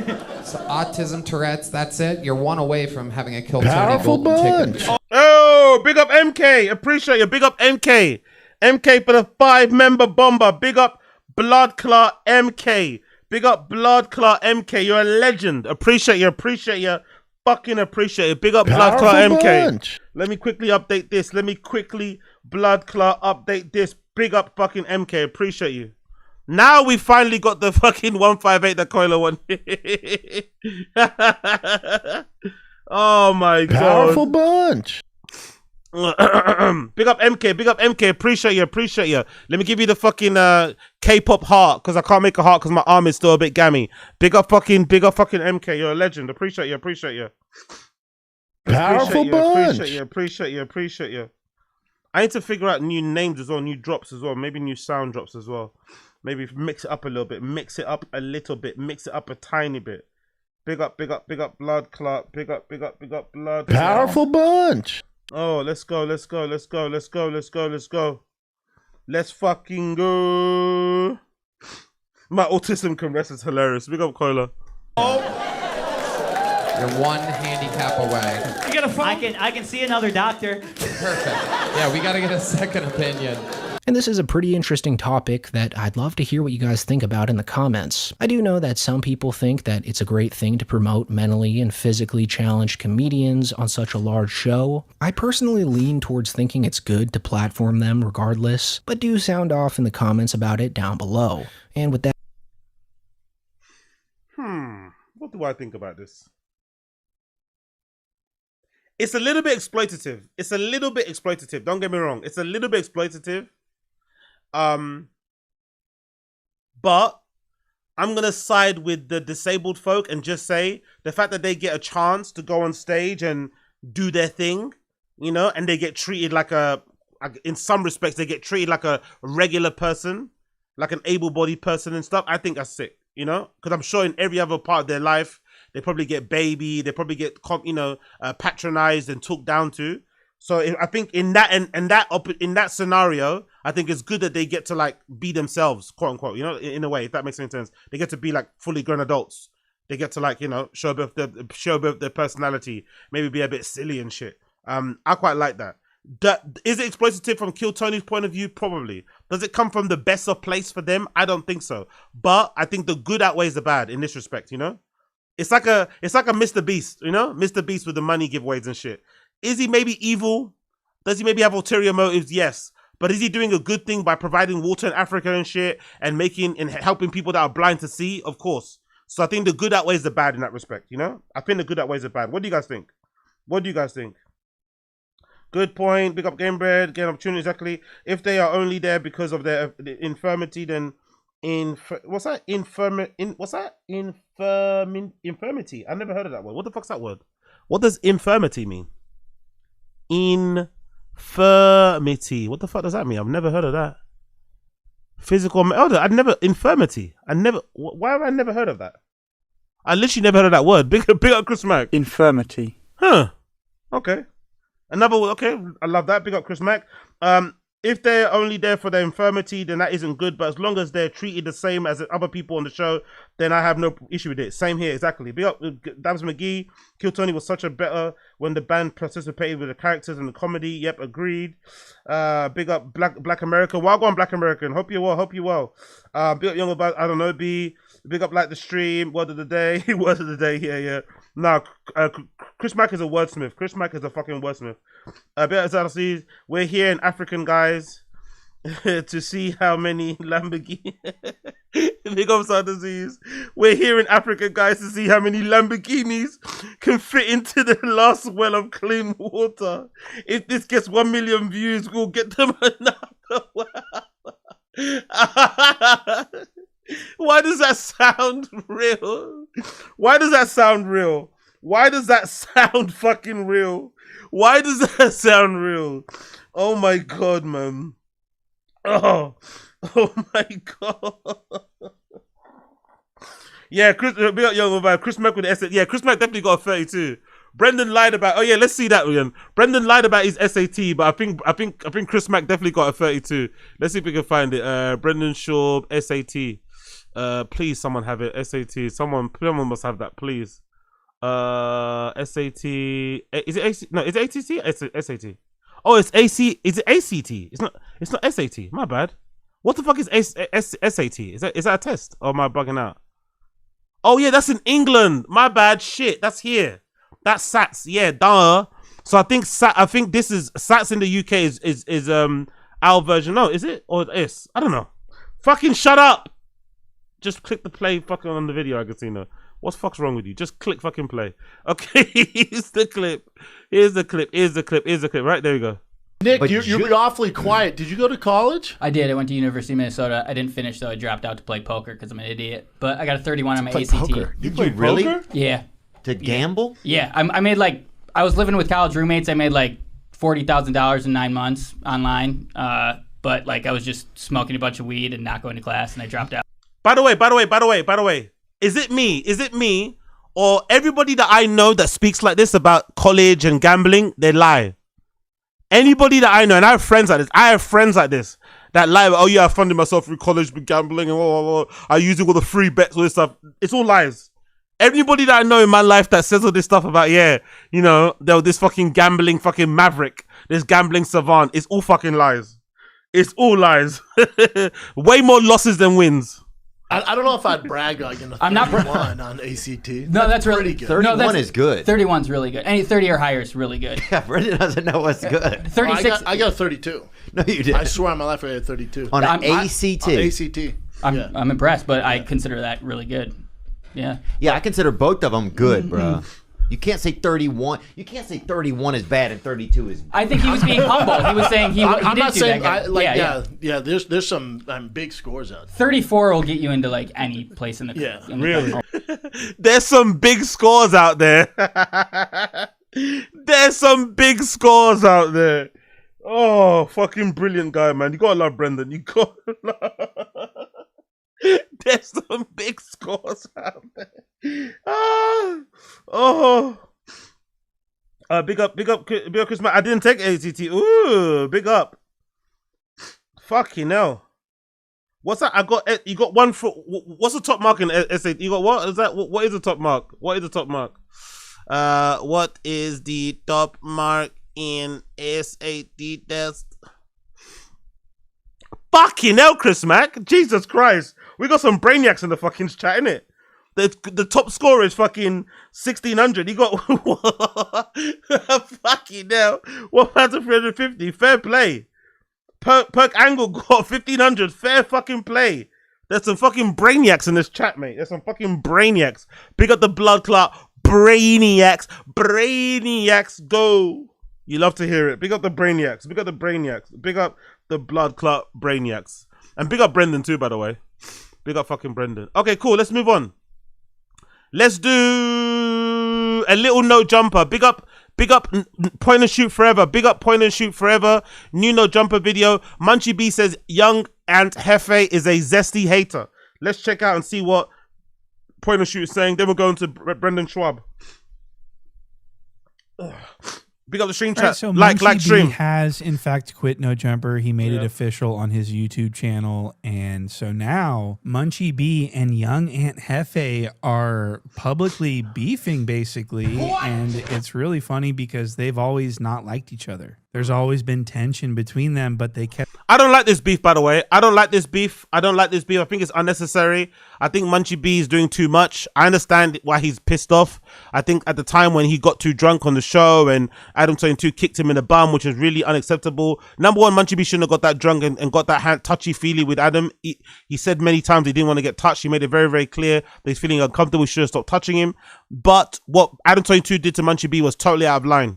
Kicking him the way that he did, slapping his hand. He would never do that if he was, if he could see, if he was able-bodied, whatever. If he wasn't blind, he never would do that. So I didn't fucking like that at all. But I understand how he felt, because in the room, on the table, and Hefe was there, and he really wasn't trying to de-escalate anything. He wasn't trying to back him up. I understand how he felt, but it's also none of his business. It's your business with Adam 22. So I don't like this beef. I don't like this squabble. I hope they settle their differences. I think the common enemy they both have is Adam 22. He should be aiming his anger at Adam 22 more.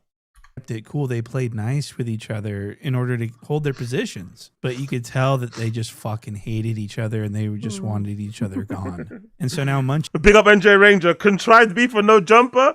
No way. Yeah. Classic no jumper dish. One of their signature dishes. GB has quit and he is gone, and now they don't have any. They can say whatever they want about each other now. They don't have to sit with each other anymore. So this all started. This beef started because Munchie B noticed that Aunt Hefe was doing reactionary content about that embarrassing photo of Munchie B that the 16 published. So Munchie B got mad at Aunt Hefe for talking about his thighs, and this is what kicked it off. And so I want to show you this first clip. This is Munchie B talking about this very thing. I ran across Young Aunt Hefe. It say what did he say? Some Munchie with a picture with his pants down or something, right? So I click on it. I listen to like 15 seconds of it and I click out. I'm like, oh, he started off wrong, right? So, okay. I text Adam. I said, hey, bro, I don't know what picture floating around, but it need to come down. He said, okay, I put it on my story the same night for a couple hours. He said, but I told you, I said, I'm going to post this. You told me, go ahead, you should post it. For Ant to go do some content on, like, you got to be long. So hold on. So he believes Adam 22 when he said that, and he's okay with him posting it, but then he's more angry about Aunt Hefe talking about it. You see how backwards we are? You see how backwards niggas are? You see how backwards niggas are? Adam 22 is the one that took the picture of you in a compromised position when you were clearly drunk and fucked up with your trousers hanging down and shit. He uploads it on the IG story that's probably seen by a bunch of fucking people. You're not pissed off at him. You're pissed off at Aunt Hefe for quote unquote reporting about it. Come on, man. We got to do better. We got to do fucking better as people. On content, right? That's low hanging fruit. And on top of that, I could have been fired your ass up a long time ago. All right, so this is where things start to get really spicy and really funny, because Munchie B is going to start talking about all the stuff that Aunt Hefe's done that Munchie B chose not to make content out of respect for his co-host. I could have been fired this dude up, but I'm like, I'm just keeping gangster with him. You know what I'm saying? Quote unquote. Like, I ain't gonna do that. You know what I mean? But now that Aunt Hefe chose to make content out of embarrassing photos of Munchie B is now determined to embarrass young Aunt Hefe. Let's listen to what Munchie B has to say. He weighed whatever he weighed. He had this little bitty ass sweatsuit on. The chat calling it a bodysuit, a one piece. I don't know who pick out his clothes and who even sizes. I'm like, yeah, I could have. Yeah, my bad, NJ. My bad, NJ. It's Christmas. It's Christmas. It's Christmas. It's Christmas. It's Christmas. Ben did some content about the one piece. So he's talking about young Aunt Hefe's choice of clothing, which is funny because young Aunt Hefe thinks that he's like high fashion. He loves to wake up and put that shit on and just go outside. But the problem is that all his clothes are fucking stupid. What? Look at his clothes. By the way, look at his ankles. Forget his clothes. Look at his ankles. Can you guys see that? Look at his ankles. That's what happens when niggas don't wear fucking shorts or they don't moisturize their legs. Look at his legs. They look like prosthetics, innit? Look at how ashy and white his legs are because he doesn't wear. I guess wearing shorts is like, is that considered like a gay thing in LA culture? I don't know. If you're an LA gangbanger, are you allowed to wear shorts? Are you allowed to show your legs, or is that like feminine? I don't know. But look at how white, look at how light his legs are. God Almighty, look at him. Come on, Aunt Hefe, man, get your legs out, man. Get your legs out. Now, I wasn't able to find the onesie that Munchie B's talking about. I looked for it, but I couldn't find it. But, I mean, he consistently wears tight clothing. And I'm talking about tight clothing. I mean, look at these pants. Look at these fucking pants. These are glittered up, flared skinnies. These are not appropriate for him to be wearing. The AD specials. LA guys love flared jeans. LA guys love flared sweatpants. They love flared jeans. They love bedazzlements. LA guys' fashion sense is really interesting. It's really fucking interesting. And I think everyone could agree on that. So for this next clip, Munchie B is going to start calling out Aunt Hefe for his zestiness. Let's hear what Munchie B has to say. Then they talking about the yo dude from Texas, about him getting his groceries ate. And he kick off that conversation. Doing a podcast, motherfuckers started talking about they like their booty licked. And that's how we got on the subject. I said, damn, this nigga. So I wanted to know to the motherfuckers who be getting their eat, do y'all be bending over and sending them type of pictures like it's a dick pic or something? So Munchie B's calling out Aunt Hefe for always wanting to talk about booty lingus. To be fair, Aunt Hefe looks like the type of guy that likes to get his grocery ate. I'm not gonna look at his face. Aunt Hefe definitely looks like the type of person that likes to get his groceries munched on, you know? He likes to eat. He doesn't even wait to take them out of the bag. He doesn't even wait to take them out of the bag. He eats them right there. What? And he's pretty much calling Aunt Zesty for bringing this up on multiple occasions, the way that he loves talking about it, how much he seems to enjoy talking about it. Look at Aunt Hefe just having a grand old time talking about guys getting their butts eaten. So it's just the white boys. No. Hey, on blood, she gonna get donkey kicked. And so all of a sudden...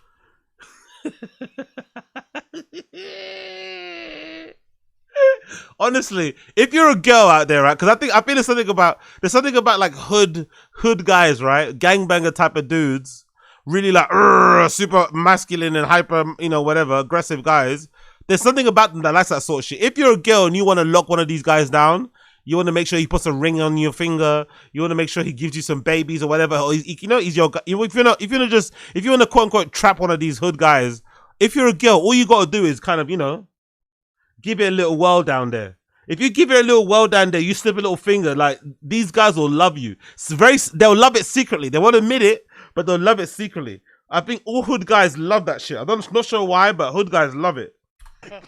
The good ones though, on Bloods, but all that. So Munchie B felt that Aunt Hefe was out of pocket for being so zesty on camera like this, but Munchie B decided to keep it gangsta and not embarrass Aunt Hefe for this stuff. And so now that Aunt Hefe is talking about Munchie B's embarrassing moments, Munchie B's doubling back and bringing up this old stuff, and it's really funny. Let's hear what he says next. I run across some content. Somebody slow him down in slow motion. He jack his leg up. I guess he trying to ask, Adam, how men be getting their ass. How did he see that? How did he see that? How did he know that? And chunk his leg up in the air, gesturing. I think Munchie B's talking about this. And you trying to sit here on some G shit, G-funk, like sit like this, cock your legs, and man, fuck all that. What am I you supposed win to it, bro. do? You win it. Yoga You win it. positions? Just leave it alone. Okay, I'm not saying it's all weird. I'm like, damn, I could have banded content on that. Zesty as shit. And, Munchie ain't lying. This is actually really zesty. What? I mean, look at these movements. I've never seen anything like this. This is very embarrassing, I'm sure, for Aunt Hefe to have slowed down, like slow motion with this. Look at his left hand, the placement of his left hand like that, the fingers on the thigh. I mean, that's really, in his spread eagle. That is really embarrassing, probably, and zesty. And so Munchie B's not kidding about this zesty stuff. Aunt Hefe has said some crazy stuff, some stuff that I want to share with you, actually. And this next clip is going to be just that. This is going to be Aunt Hefe talking about another man's butt as that thing. Oh! He was photographed. Something like this. Busting it open. Tatiana. Hey. This nigga. I know y'all didn't put butt naked. That fool touching his Bust toes. down. He was butt naked information the whole time to expose him. He said she was eating that thing. Right. She was eating that thing. Like he sent her a picture because she be eating that thing. So I'm like, shit. Okay, so that thing. Yeah, true. Good observation. Good observation, point and shoot. What the fuck? He knows. He's in that crew. thing goes way too far, further than any description that's needed. Obviously a clear violation. He's filled with zest, and so now you're going to see him ask Munchie B what he thinks of this whole subject. We got to make our way around the rule, man. What's up with the mayor, man? You with that? What?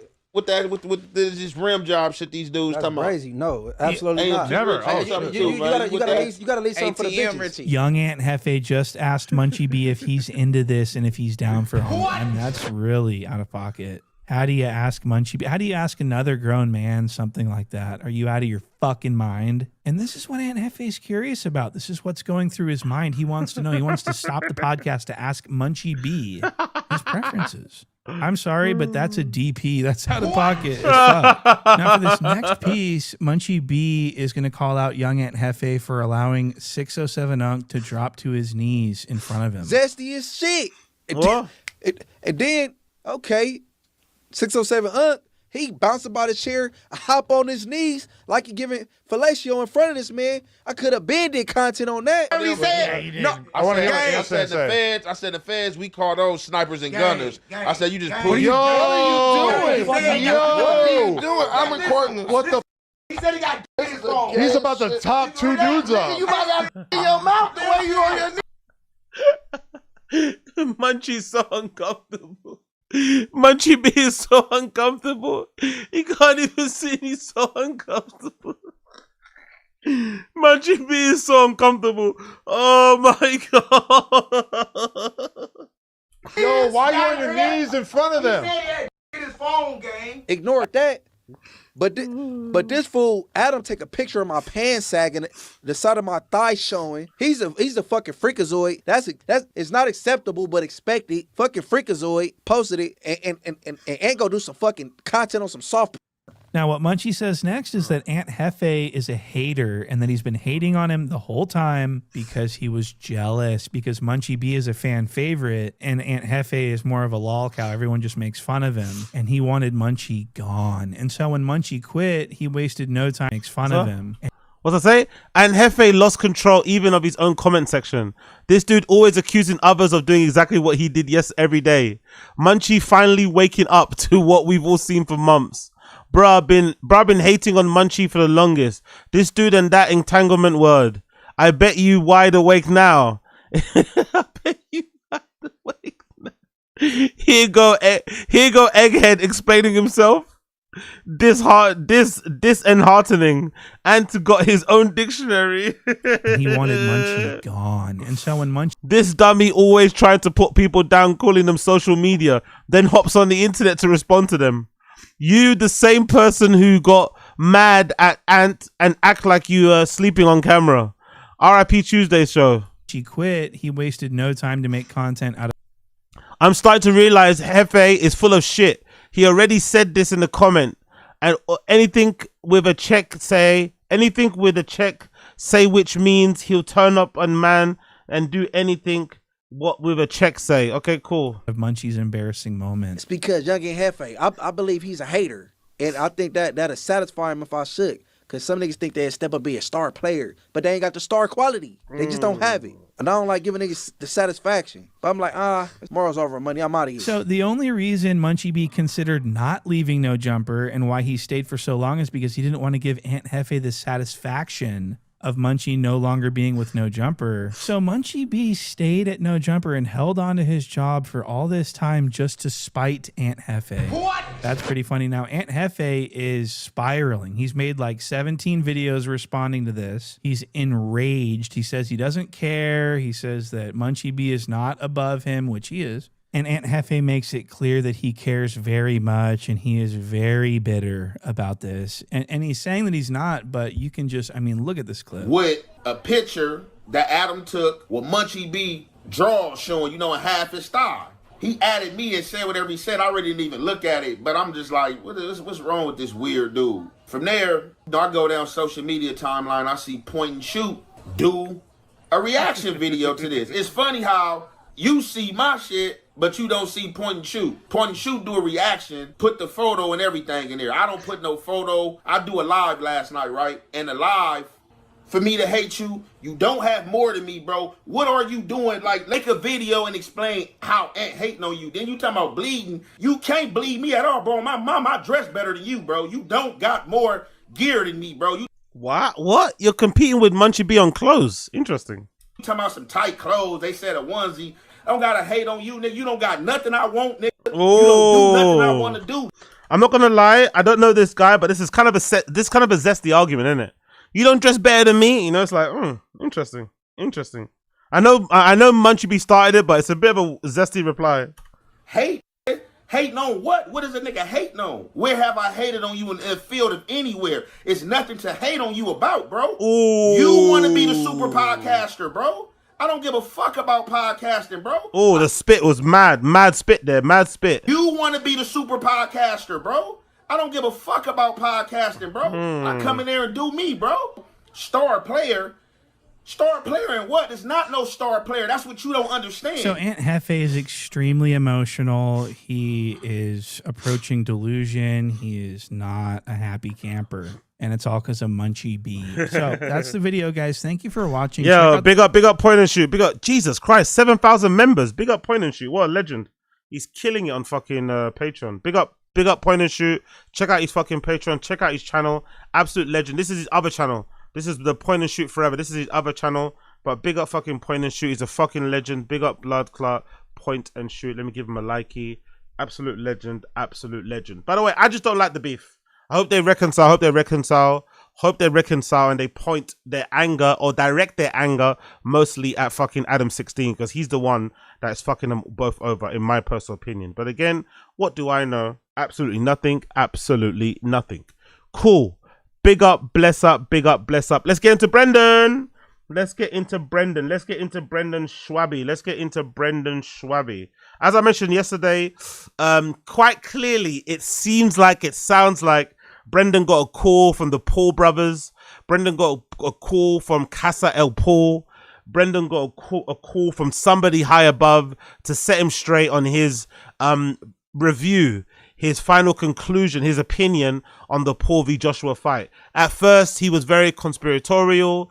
He was saying, "Oh my God, that fight was really dodgy. How did Joshua only punch him significantly in the 6th round? That doesn't make any sense. That feels like a fit." Basically insinuating that there was some sort of script, some sort of fix, some sort of thing going on that was not all the way kosher.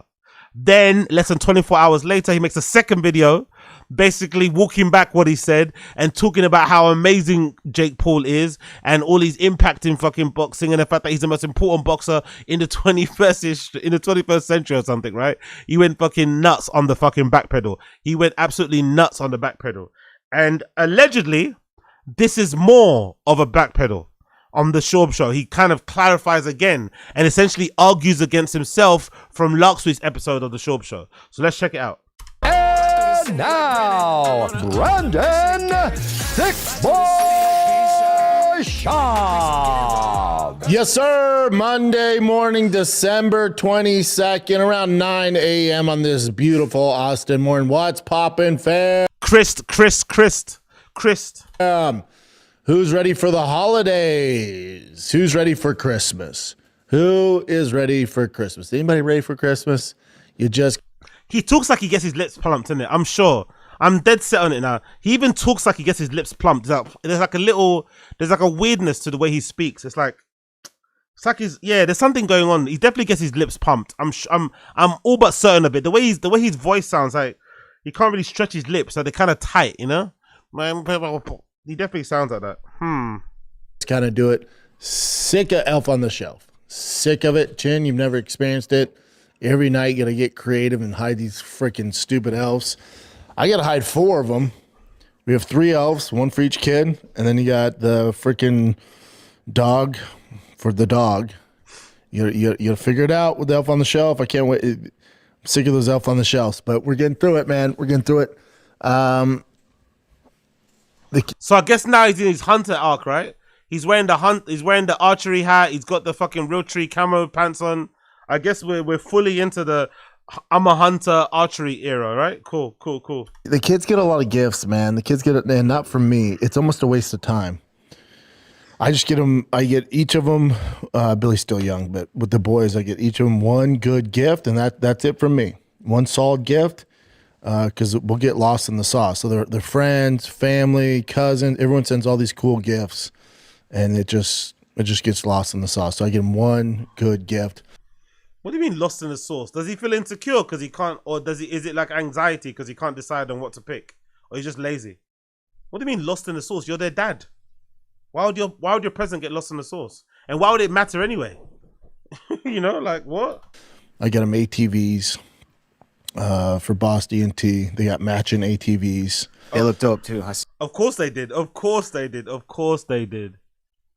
Oh, look at the sign. Turn light on. What the fuck is that at the back? Turn light on. You gotta love Chin. He has to remind himself to turn the light on. See him right now. Yeah, they're right down there here in the studio. I'm hiding them here. Obviously, I can't have them at the house. They'll figure it out. And they're big, so you can't hide them in the garage. So we have them down here. I got them in Austin. It's tough, man. I was trying to find an American brand of ATVs. It's damn near impossible. I got these. They couldn't be more Chinese. They're going to... Hold on. So he wanted to buy American-made ATVs for his kid because he wants to support American-made brands. How far does that go? Because I bet you nothing he's wearing right now is made in America. I bet you nothing he has on right now, from the hat on his head to the T-shirt to the camo pants to the socks. I bet you none of it is made in America. What is this made in America nonsense? What is this made in America nonsense? Like what? You're not that guy. There are those guys that exist out there. There are those guys and girls that exist out there that do try to limit the amount of stuff that they buy from, you know, other countries and shit, and try and support manufacturing and production within the States. But he's not that guy. There's no way that hat is made in the USA. There's no way that t-shirt is made in the USA. Like, what the fuck, man? That's so he's trying way too hard. Last about 2 weeks. But here's the thing. I want gas powered. Obviously, I hate electric, but the electric. Obviously, I hate electric. Like it's his identity. Like he thinks he's like well known, isn't it? This is like honestly, the narcissism is crazy. He thinks he's like well known. He's a well known hater of electric. Like nobody knows who you are, brother. No one cares that you hate electric. Like you're not like this. He's not like he thinks he's like a very prominent, you know, anti-electric lobbyer or something. You know. We've had all the electric cars. They literally last 2-3 days. They just break. They suck, dude. So I went with gas powered. They had all these like weird logos all over them. You could tell they were just straight off the boat from China. So I ripped all that off. A little customization. They're playing now. I'll toss some cool stuff on there. They're almost done. I'll post them when I get done with them. I should be done today because then I'm going to come Wednesday night, Christmas Eve night, once kids go to bed, and pick them up with my father-in-law. And then I'm going to bring them father-in-law into the crib. Nice. Bring them into the house. So they wake up in the morning, boom, they're there. So we'll see how it goes, man. We'll see how it goes. Went to a car show yesterday. It's one of my favorite things to do, especially in Texas. There's so many car shows. One of the reasons I love it here. But I haven't been able to go because T's in travel ball, baseball. So every weekend spent with him in Boston playing football or baseball. But they're in the off season right now. So your boy got to go to one. People will text me like, yo, there's this good car show here. So my buddy texts me. He's like, hey, there's this dope car show. It's at 9:30. I'm all, say less. Washed up the TRX. I'm like, let me flex on them with this twin turbo TRX. I'm about to blow their doors off. Dude, I drive up there. It's a Porsche car show. Your boy was not welcomed. No, it's not that I'm not welcomed. It's just like it's skinny girls only, and then this fat girl shows up. It's like, okay, well, one's not like the others. What are you doing here? No, they were cool. And then, I love Porsche, so I'll look at those all day. But the Porsche ones, it's like, oh, what's your spec? No one mods Porsches. No one's customizing Porsches. So there's not much to talk about. It's like cool GT3 RS that you paid $500,000 for. Wasn't he in that camp just a couple of years ago? Now all of a sudden he's mocking people that like GTRSs. Wasn't he in that Powerful camp? Bunch. Yo, big up. Anti-electric car. was named Brendan the Hybrid Schaub. Yeah, I forgot about that. I actually forgot about that. That's a good point. Exactly. That's a fucking good point. I totally forgot about that nickname. Anti-electric, but it was called the Hybrid. By the way, why was he called the Hybrid? Does anybody know? It was a dumb reason, right? Why was he called the Hybrid again?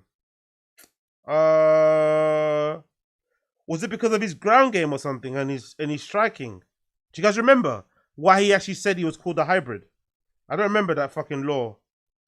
Big up Sad Aziz. Very cool.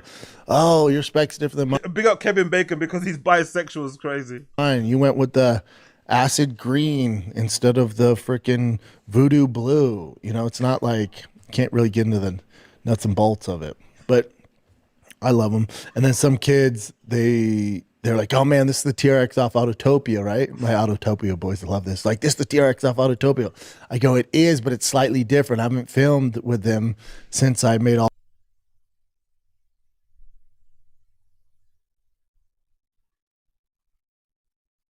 Some kids came up to Brendan and said they recognized his car from Autotopia.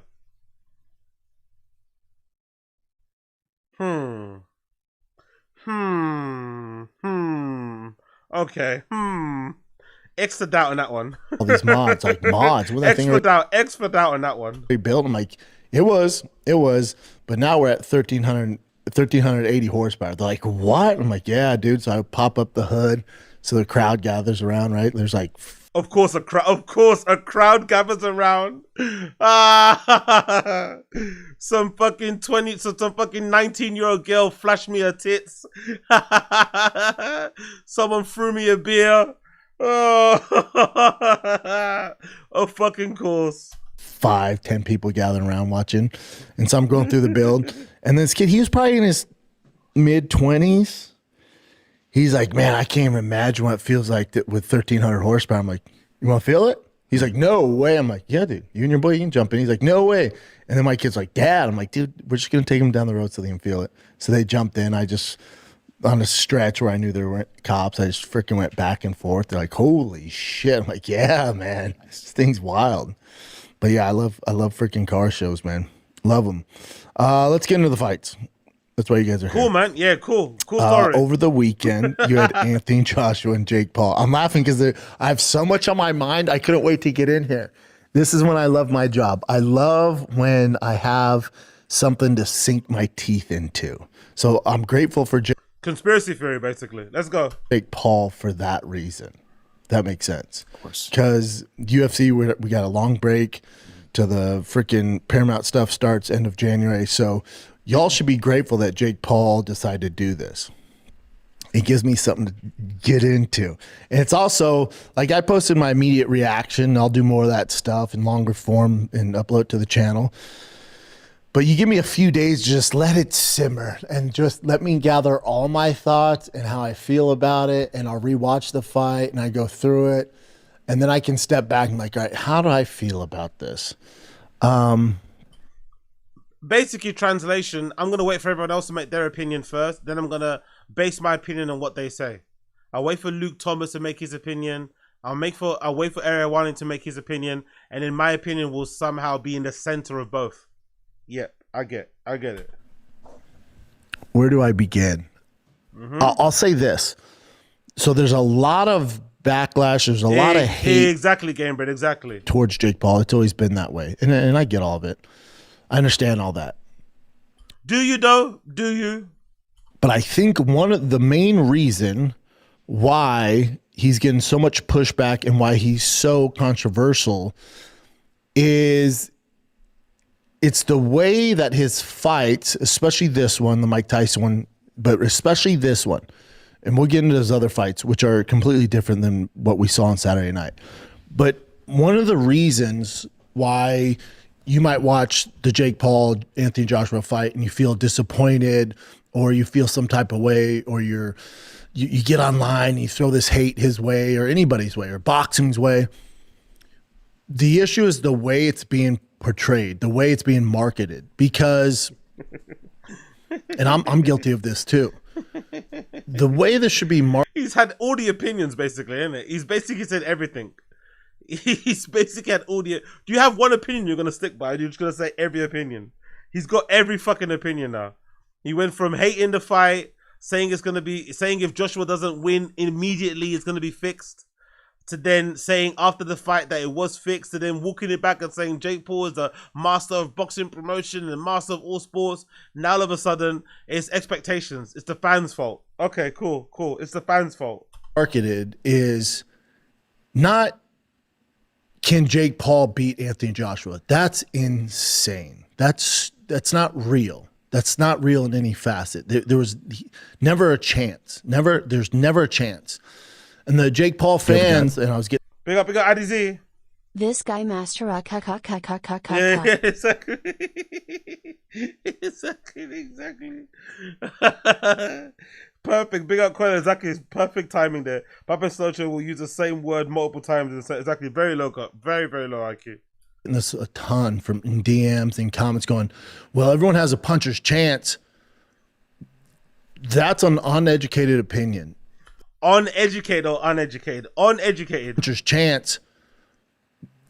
That's an uneducated Uneducated. You mean uneducated? Uneducated opinion. A puncher's chance, yes. If they're in a bar and Anthony Joshua's there at the pub and Jake Paul were to sneak up behind him and hit him in the back of the head or, you know, in the side or something, maybe, even then, he's a little light in the ass, but maybe that's a puncher's chance. What are you talking about? Like, there was various times in the fight where Jake Paul went to the body and then went with the overhand right over the top. But for this moment or this time, Anthony Joshua was smart and was always guarding the side of his face with his left glove, and he blocked a few of them. If some of those punches over the top would have caught Joshua in the back of the head, that's off. Lights off. Doesn't matter who it is. If they punch you hard enough in that spot at the back of your head, behind your ear, you're out. It's happened to Joshua before. Somebody actually shared on Twitter a video of it where it's happened to Joshua in the previous fight. I forgot who he fought. I think it's Dubois, whatever the English name is. I think it's Dubois. Daniel Dubois, that's it.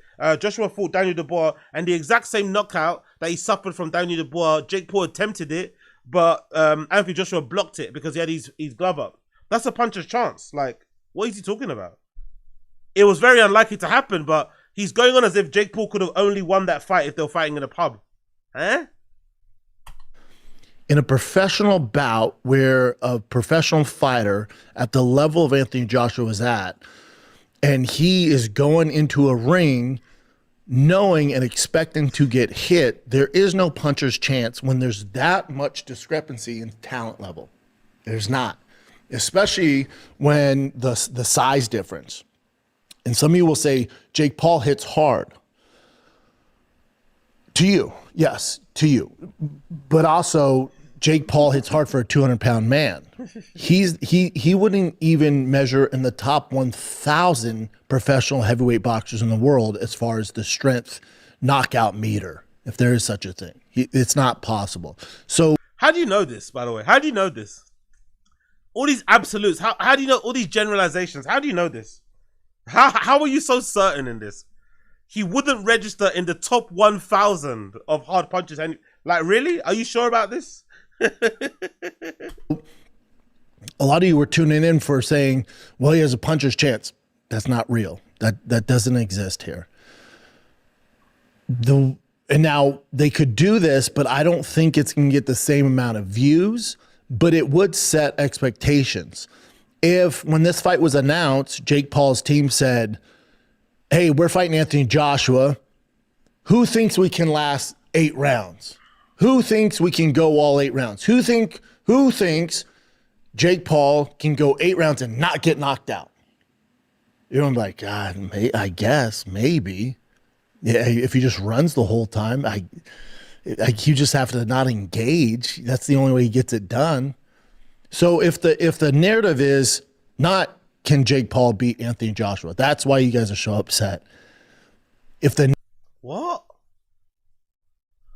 Are we like the people that are upset aren't upset that he didn't beat Anthony Joshua? They're upset that he was on his bike most of the fight. No. What the fuck's he talking about? Narrative and the marketing behind it and the whole strategy is, can Jake Paul last? Not beat him, not land a punch, not knock him out. That's all silly shit. If Jake Paul can last 24 minutes with Anthony Joshua and not get absolutely annihilated, that's the challenge. And that's what took place on Saturday night. This was not a fight. And I think that's where people get upset, because there's times when there will be these circus acts, Francis Ngannou, Anthony Joshua. I don't call them circus acts, but Jesus Christ, bro. Jesus Christ. At least he caught himself there. The connotations, what the fuck? The only two black fighters you mentioned, you called them circus acts. Yo, Brendan is going crazy. Brendan is going crazy. Holy shit. The gorillas. I call them the gorillas. You know, like what? There's times when there will be these circus acts, Francis Ngannou, Anthony Joshua. I don't call them circus acts. Tyron Woodley. You just called them circus acts. Oh my god. Oh my god. That was muy racismo. Muy racismo in there, mate. Fucking hell.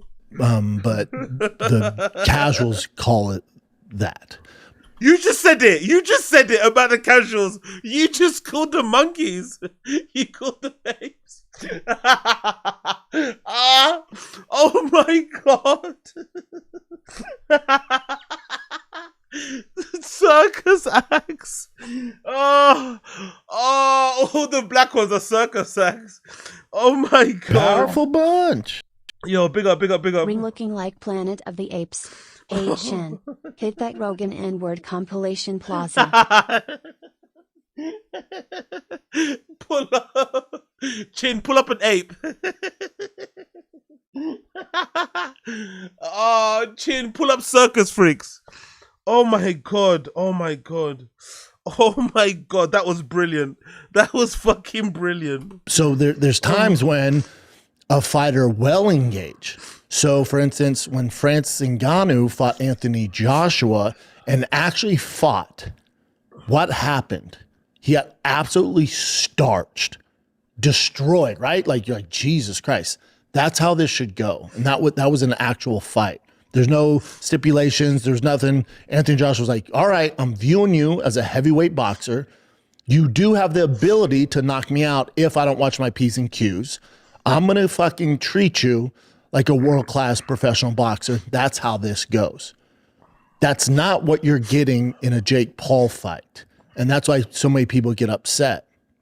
So I really think it's this narrative out there, and there's betting lines, and we're all guilty of it. I mean, you know, there's betting lines, and there's commentators, and there's the analysts, and there's the MMA analysts, and everyone's like, man, but if Jake Paul does this, and man, if he did this, and that's the problem.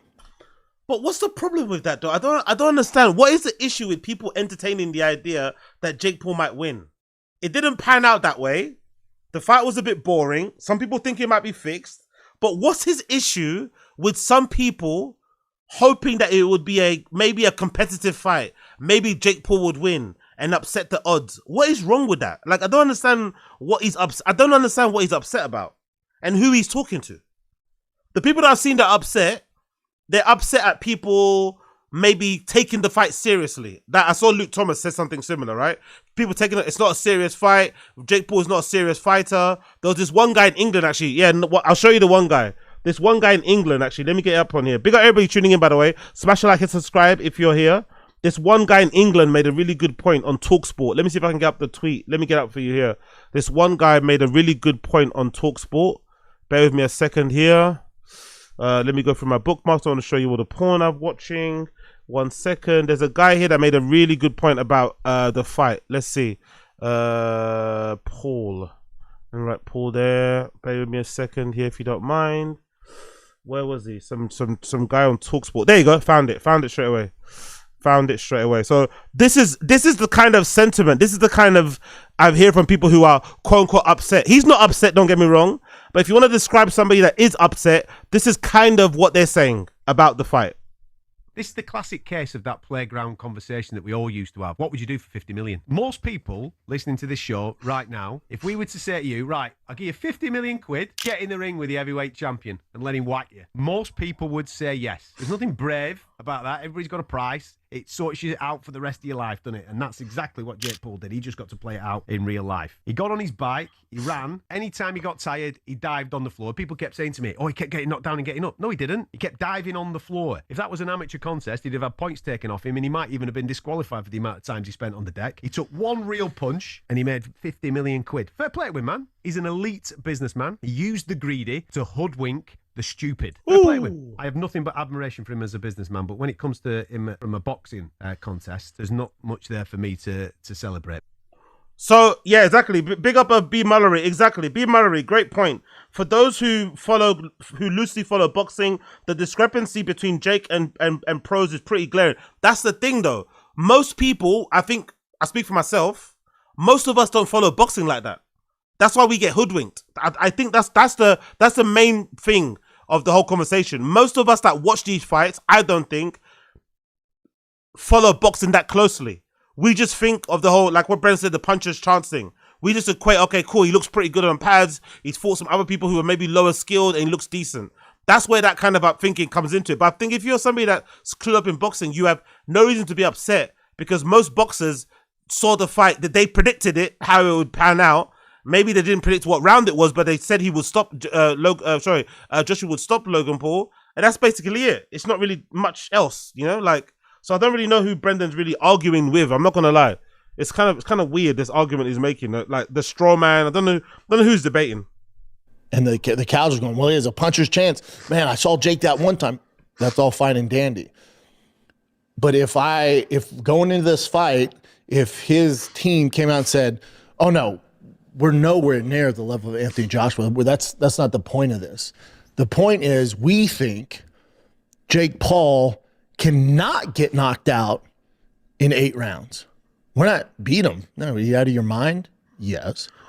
But the narrative should be, can Jake Paul last, not get completely annihilated? Oh, now I get it. He did the same thing with Conor McGregor and Floyd Mayweather. This motherfucker did the same thing with Conor McGregor and Mayweather. When he was covering or commentating for that fight on Showtime, right? I remember he was going around doing a tour talking about how Conor McGregor might win because of his stance. It's so unorthodox. Floyd's never fought an MMA fighter who fights with a wide stance and is really low and he's got these different angles and all this nonsense, right? He was saying that about Conor. And obviously a lot of people that follow boxing were like, what are you talking about? Floyd's seen everything. He's going to make light work of him. It's going to be fucking easy. He was saying, no, he has a chance to win. He said before the fight, Conor has a chance to win. The fight happens. It pans out the way it pans out. We saw the result. After the fact, he's like, oh, well, at least he landed a punch. He looked dangerous. Remember that one uppercut? At least he landed. At least he lasted. Like, you said he'd win at the start. So he's doing exactly the same thing he did when he predicted the fucking Conor thing. This guy, man, God almighty. In 8 rounds. And then when you watch it and you're like, oh, look, let's say this fight, for instance, you watch it and you're like, oh, the man, he's moving pretty well. Yeah, he's avoiding it. Oh, look at him. Oh, Joshua can't hit him because he's not engaged. And oh, okay, here we go. And then by the 6th round, like, fuck, it caught up to him. He can't last 8 rounds. But instead, our expectations were, oh, we got ourselves a fight here. Oh my God. Not really. Not really.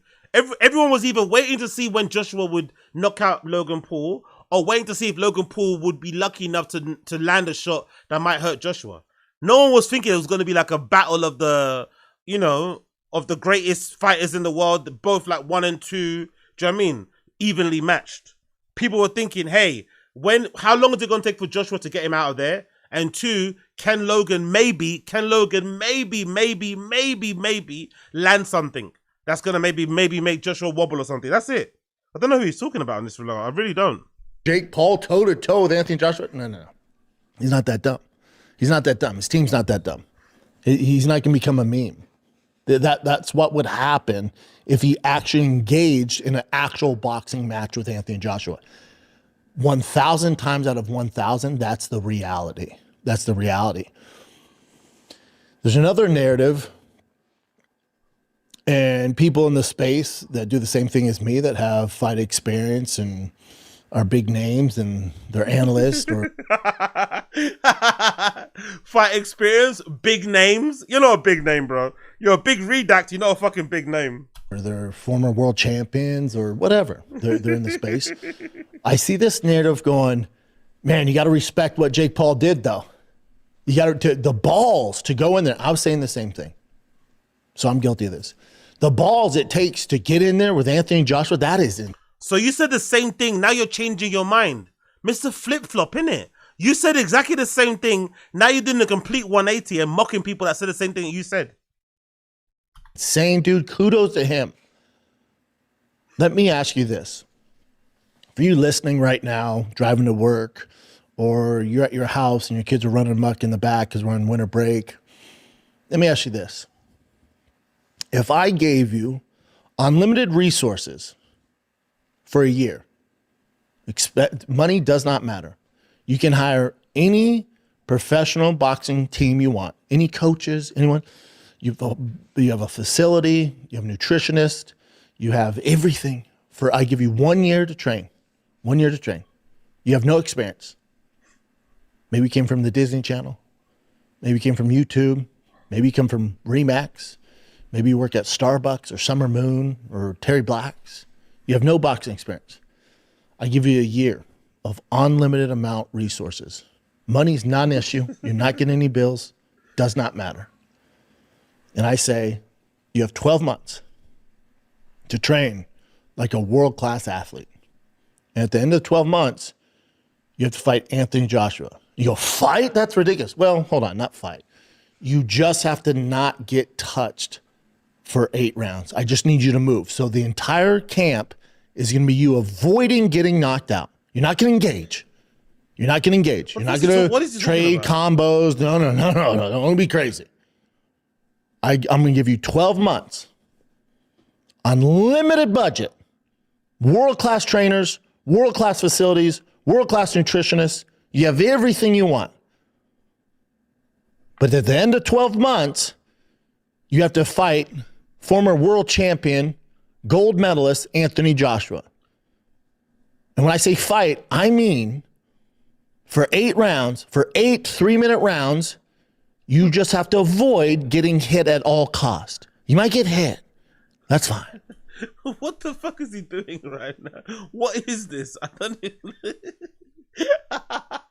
What is he doing? Like, honestly, what is he doing? But we just need you to last 8 rounds. You go, man, maybe. And I'll tell you what, I'm going to sweeten the pot. He's still going, by the way. He's still going. This analogy. He's still going with this. Oh, really? Really? Is it Luke? Big up Successful Egg. Is it Luke Thomas? Did Luke Thomas say that? Let's see. Big up Successful Egg. Actually, let me let him finish his point. But he's taking so long, man, to make this analogy. So long to make this hypothetical. So long to make this fucking hypothetical. Come on, get to the point, bro. I'm going to give you $20 million. To do what? As you're listening to this and you're thinking, would you do it? I'm going to give you $20 million. You don't have to fight Anthony Joshua. You just need to avoid getting knocked out early in the rounds. I just need you to get on your bike for 24 minutes. So basically, this camp is going to be you getting in shape, be able to move for 24 minutes. That's the entire camp. I don't need you to learn proper boxing and head movement. I just need you to avoid getting hit. And if you can, even if you get knocked out in the first round, you're still getting $20 million.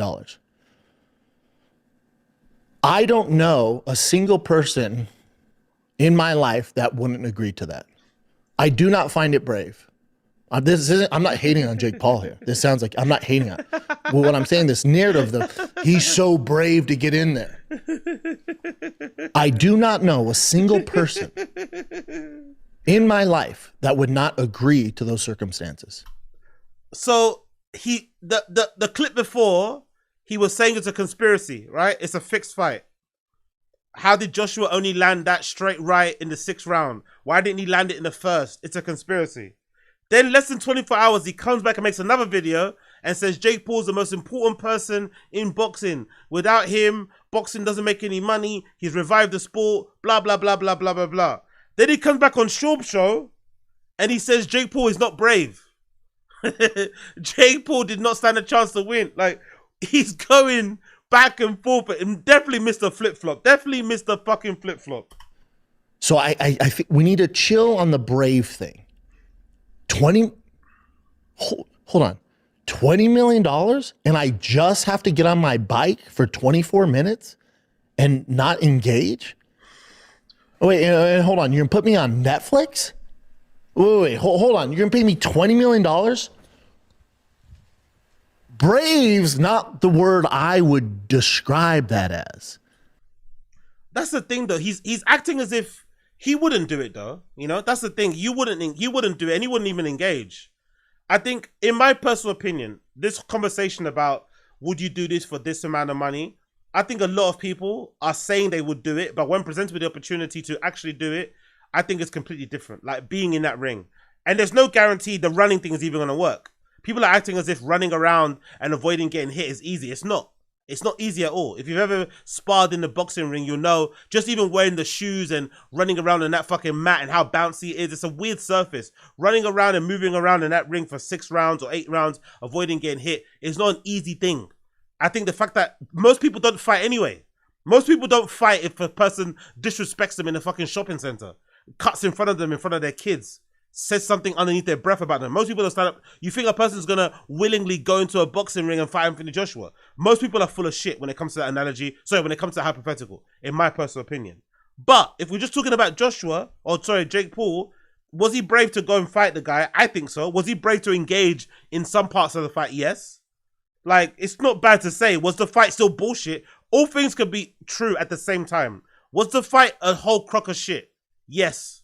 Was it not the greatest to see him running around the ring? Yes. Was it good to see him at least try to attempt to get that overhand right to connect to the back of his head and maybe knock out Joshua? Yes. Was it frustrating that Joshua took so long to knock him out? Yes. Was it satisfying when he did eventually knock him out and break his jaw in 2 places? Yes. Like, god damn this guy, man. Like, I don't know. Like, what is it? He's proper, he's on some, like, schizo thing, innit? He's on some fucking schizo, psycho, like, parent, like, I don't know what's going on with these opinions. It's all over the shop, man. All over the fucking shop. That's not brave to me. Now, on the other side of that, if I go, you have unlimited resources, unlimited access, best trainers in the world, you got the best nutritionists, you have 12 months. We're going to pay $20 million.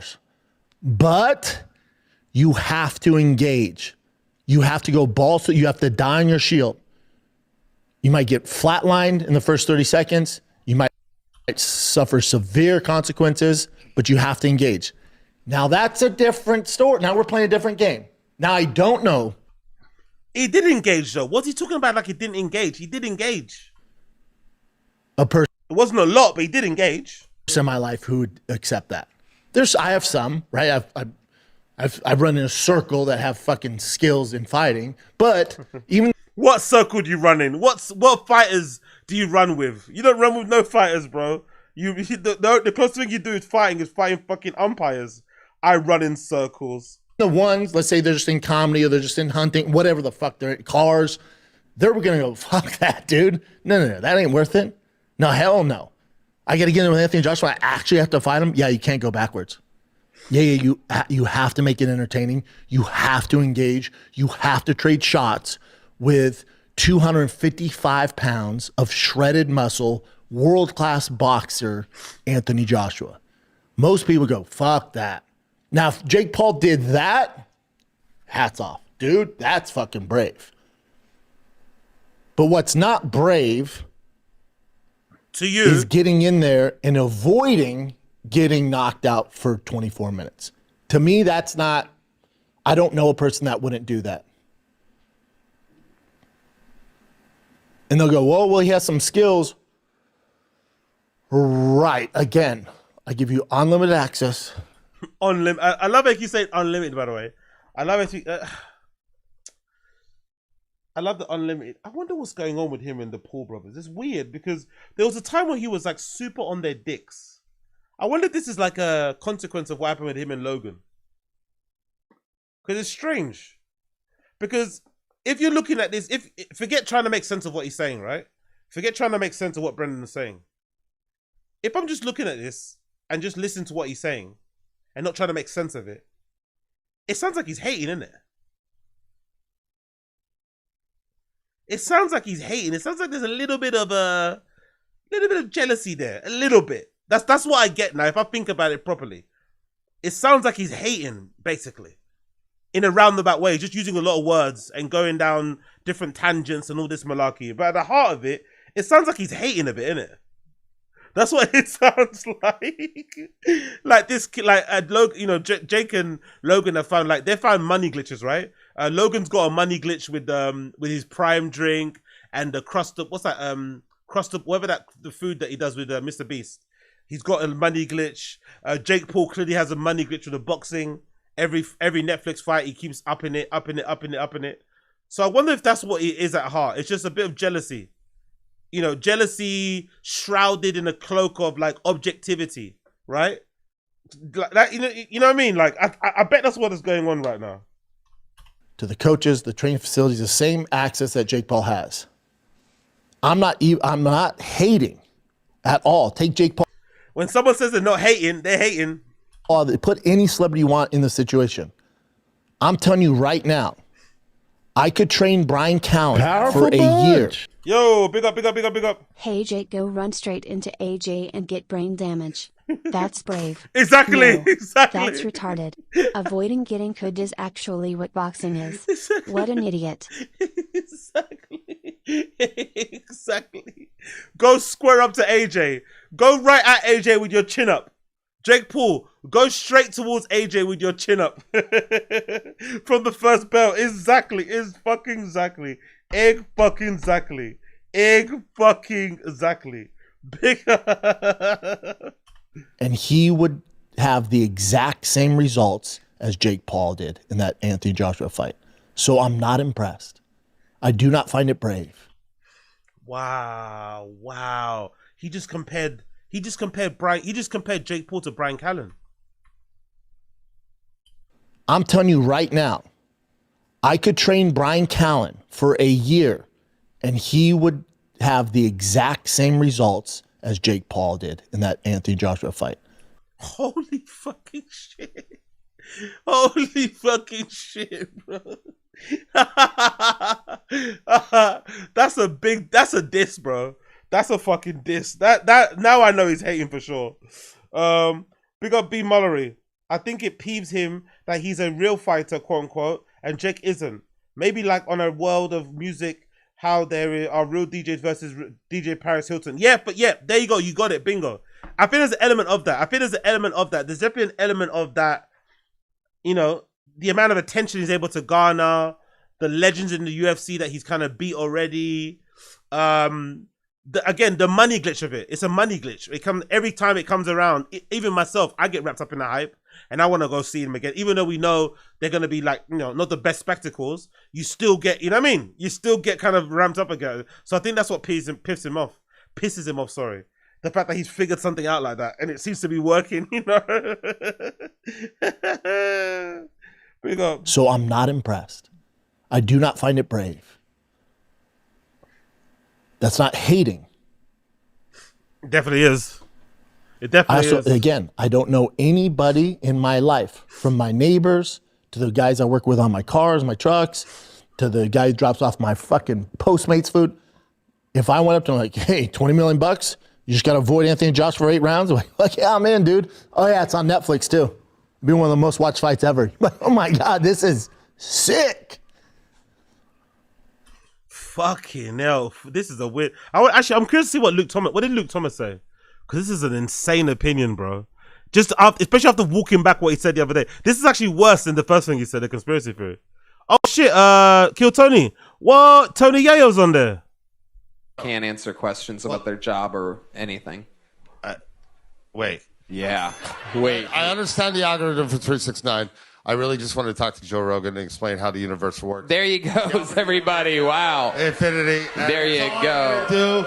Oh, come on. You're right. Sean, Put the mic in the mic stand. There he goes. Sean Cantwell, everybody. There he goes. There he goes. Don't sign up again. Sean Cantwell, everyone. What the hell was that? Is that? Oh, that's him? All right. Okay. You know what? Let's cleanse the room with a little something special. We have a special type of sage we use to cleanse the stage here at Kill Tony. He is, without a doubt, one of the greatest Kill Tony regular / golden ticket winners / forces of nature to ever come across the show. Every time he does, it's absolute insanity. You're a very lucky audience. You're here on a very special night as I present to you a man who gets to do whatever he wants on the show. A man who is the only bucket pull ever that I'm slightly afraid of. This is the great and powerful Timmy No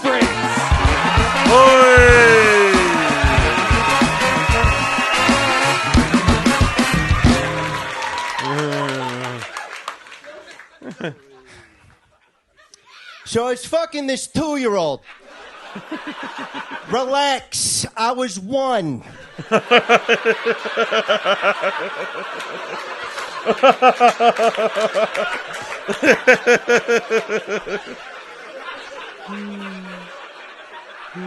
Guys, that need to get a much bigger pop, okay? That's some funny fucking shit, all right? I want this clip to go fucking viral. So I need you guys to all stand when I do that. I want you to take your tits out. I want you to take your fucking dick out. Black guy, I want you to like it so much you give me an N-word pass. All right. Take it from the top. Ladies and gentlemen, your next comedian, what can I say? I mean, truly, a freak of nature, a beast unlike any other. You're here on a special night as I introduce the one and the only Timmy No Breaks.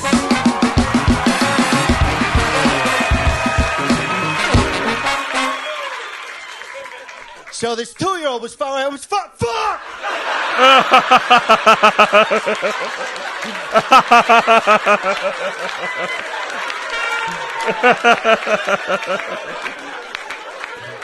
He bombed.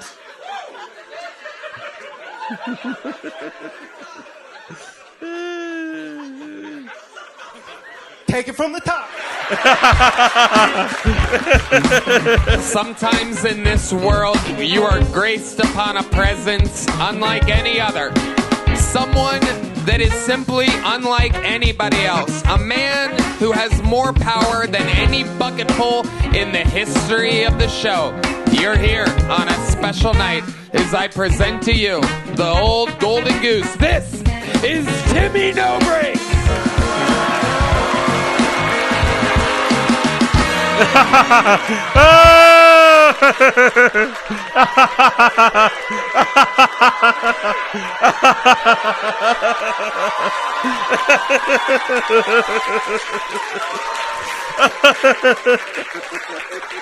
So, how about that N-word pass?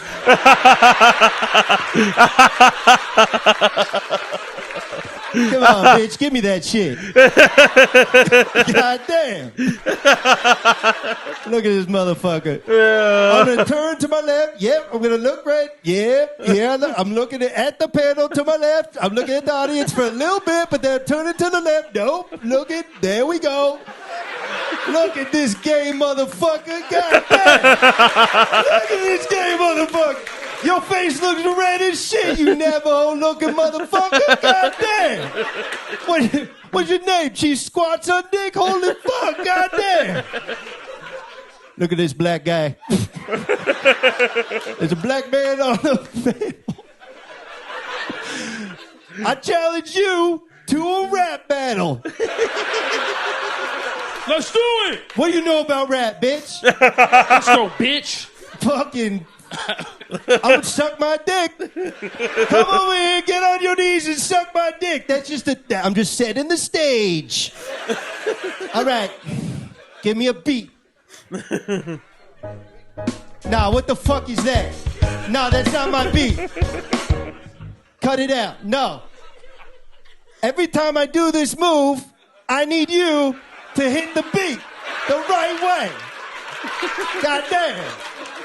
All right? Every time I do this move, just this move right here, I need you to do the beat good. Hit me. All right, give me 5 words. Give me 5 words right now. I'm going to use them in this beat. Tony, say 5 words. Okay. Horse, white, cigarette, gun, whiskey. Nah, this beat sucks. Yeah, all right. Nah, fuck this beat. Nah, fuck that shit. What the hell was that, Tone? God damn. Jesus Christ. Give him some gangster shit. You want to see some gangster shit? I'm going to say the N-word in 3, 2, 1. Nah, I got scared. I was a little afraid of that shit. God, my bad. Look at it. Look at this motherfucker. Yo ass. Nope, I'm not saying anything. You got any questions for me? I keep noticing that your lips are moving and sometimes nothing's coming out. Nope. Wait, it appears as though if I talk, the guys move lips up like this. I think... It appears as though that if I talk, his lips also move. Where the fuck did you find this guy, Timmy? He doesn't understand the job at all. Don't break the fourth wall. Don't do that. Don't you do that. That's something Red Man does. That's something you do. God damn. Look at these lights. I'm getting tired of this shit. Look at that light. Hit me with the spotlight. I'm blind. I can't see shit. Turn off the spotlight. Oh, man. Look at this Hootie and the Blowfish looking ass. Tone number 2. God damn. Look at the light. Anyways, any other questions for me, Tone? Wow, this is incredible. How did you transform? We watched you come out twice as yourself, and then you came back a third time as a black man. How were you able to do this, Timmy? Your power is no bounds. Great question, Tone. And I know I'm turned, from the camera, and that's not good for video, but that's fine. Now look, the last time I was on, I set a bar, and I was like, how do I top this bar? You know how I thought I'd do it? Blackface. That's the only way to do it, Tom. It was the only way to do it. And I said, fuck it, blackface, black body. And yeah, I did just gesture to my big black cock. That is something I did. Any other questions? Wow, this is incredible. Timmy, what have you been up to lately? I know you've been busy, you've been on the road, you've had a lot of opportunities lately. So, what's been happening with you? What have you been up to with this, especially with this newfound power of being able to change races and whatnot? Well, man. Yeah, I've been doing big shows on the road, just going around. I did, I did Denver. I did your fucking mom. Boom, got your ass. Hit me. Yeah, I fucked your mom. Hit me. I was up in there so good that she was like, God damn, I want you to be my son. Hit me. She came. Hit me. Any other questions? When you fucked my mom, did you do it normal, or were you in this older, blacker man character that you're able to do nowadays? Never do it normal, Tony. Yeah, I never do it normal. No, yeah, big up Game Bread. Merry Christmas to you too, brother. Merry Christmas. Fucked her like this. She's a saint, Tone, and I did it missionary. Wow. Yeah. This is absolutely. Can I show you my dick? No, Timmy. Can I just take out my Timmy, dick? you definitely shouldn't. Don't. Wait, look at this. Look at this Look at this bass player. Look at this bass player right there. He's right behind me. He's to my left. I'm going to turn. Nope, other left. Other left. Other left. Fuck it. Fuck it. Look at the sax player. The fucking piece of... This Goomba from Mario. What the fuck is this guy doing? Jesus Christ. I turned left. I did it. Man, this. Okay, I think it's run. I think it's run its course. I think it's run its course. But that was decent. That was decent. Oh, that's what I want to. Luke Thomas. I want to hear what did Luke Thomas say about the fight, because it sounds like Brendan has copied what Luke. What did Luke Thomas say? There we go. Luke Thomas. I will not give. Oh, that sounds like what Brendan said, isn't it? That sounds like what Brendan said. I will not give Jake Paul credit. That sounds like what Brendan said. Let's hear this. I initially watched the Jake Paul versus Anthony Joshua fight. Wow, maximum exposure, innit? Fucking say hell nah to white balance, eh? Say hell nah to white balance. Maximum exposure. He looking bright. He looking see-through. He looking like snow. Big up Luke Thomas out here. I think I would say that my conclusions now still match most of what I said when I was watching on the initial broadcast, which is that Joshua, he did look a little rusty to me. I'm sorry, but he did. That Jake is, probably a little bit better than we suggested he might be. When I say we, I mean like the hardcore fight community, the fight fans, the people who work in the industry to a degree. Sometimes there is a suggestion that he can't do anything. And I would be like, well, that's a little much. He can do stuff. I mean, it's limited what he can do. It's very limited what he can do. But there is a little bit too much anger towards him sometimes, or just dismissiveness maybe is a better way to put that. And I don't really co-sign on some of that. He's got some ability. He's not good. Listen to me very carefully. He's not good. But is he the caricature that he is sometimes made out to be in terms of his pure boxing skill? I think it goes a little overboard sometimes. But that isn't the reason why I wanted to make this video. What I wanted to make this video about is two things. What's that? One, after the fight was over, I got on social media and people were like hugely negative about the fight. And I did not think that the fight was good. In fact, I thought the fight was, like most Jake Paul fights, pretty bad, although him surviving kind of feeds into the story of him being perhaps a little bit better than we sometimes think, although I don't really co-sign on that. Let me make the point. The first point is, I think people are overreacting a little bit. People were suggesting when I got on social media that this was like the biggest farce they'd ever seen in their life, and that this was, how could he fight like this, and this was a disaster. And I don't think Joshua was out there earlier. There is probably some evidence to suggest that I don't think Joshua was carrying him in the sense of, hey, they coordinated this ahead of time. But was Joshua really stepping on the gas? No, I don't think he was really stepping on the gas. That's the thing, though. If you watch Joshua fights, he doesn't really step on the gas. Maybe there's been a couple. Maybe the famous one is Klitschko, right? But big up everybody in the stream chat that are more boxing aficionados than I am. Joshua's not really known for stepping on the gas. He's not really known for that. Maybe a little bit during his Olympic run when he won the gold medal, but in professional boxing career, that's been one of the complaints. He takes a while to warm up. It takes a while to get going. So he was never gonna. I think somebody like a Gervonta Davis would have probably got Jake Paul out of there because he's more of a hunter. He can seek you out. He can like kind of walk you down. Anthony Joshua's not really a walk you down type of boxer. Not really at all, in my personal opinion. Yes, there were times I think he clearly pulled his punches, partly because Jake was squirmy and rotating on the outside. Also in part because I think, as I indicated on Friday, he's watching this guy with pretty bad footwork. He was literally tripping over himself, and he realized he just can't keep this up. So, okay, so there was that. I don't agree. I think Anthony Joshua was very aware of not overextending and missing and then getting hit with a counter.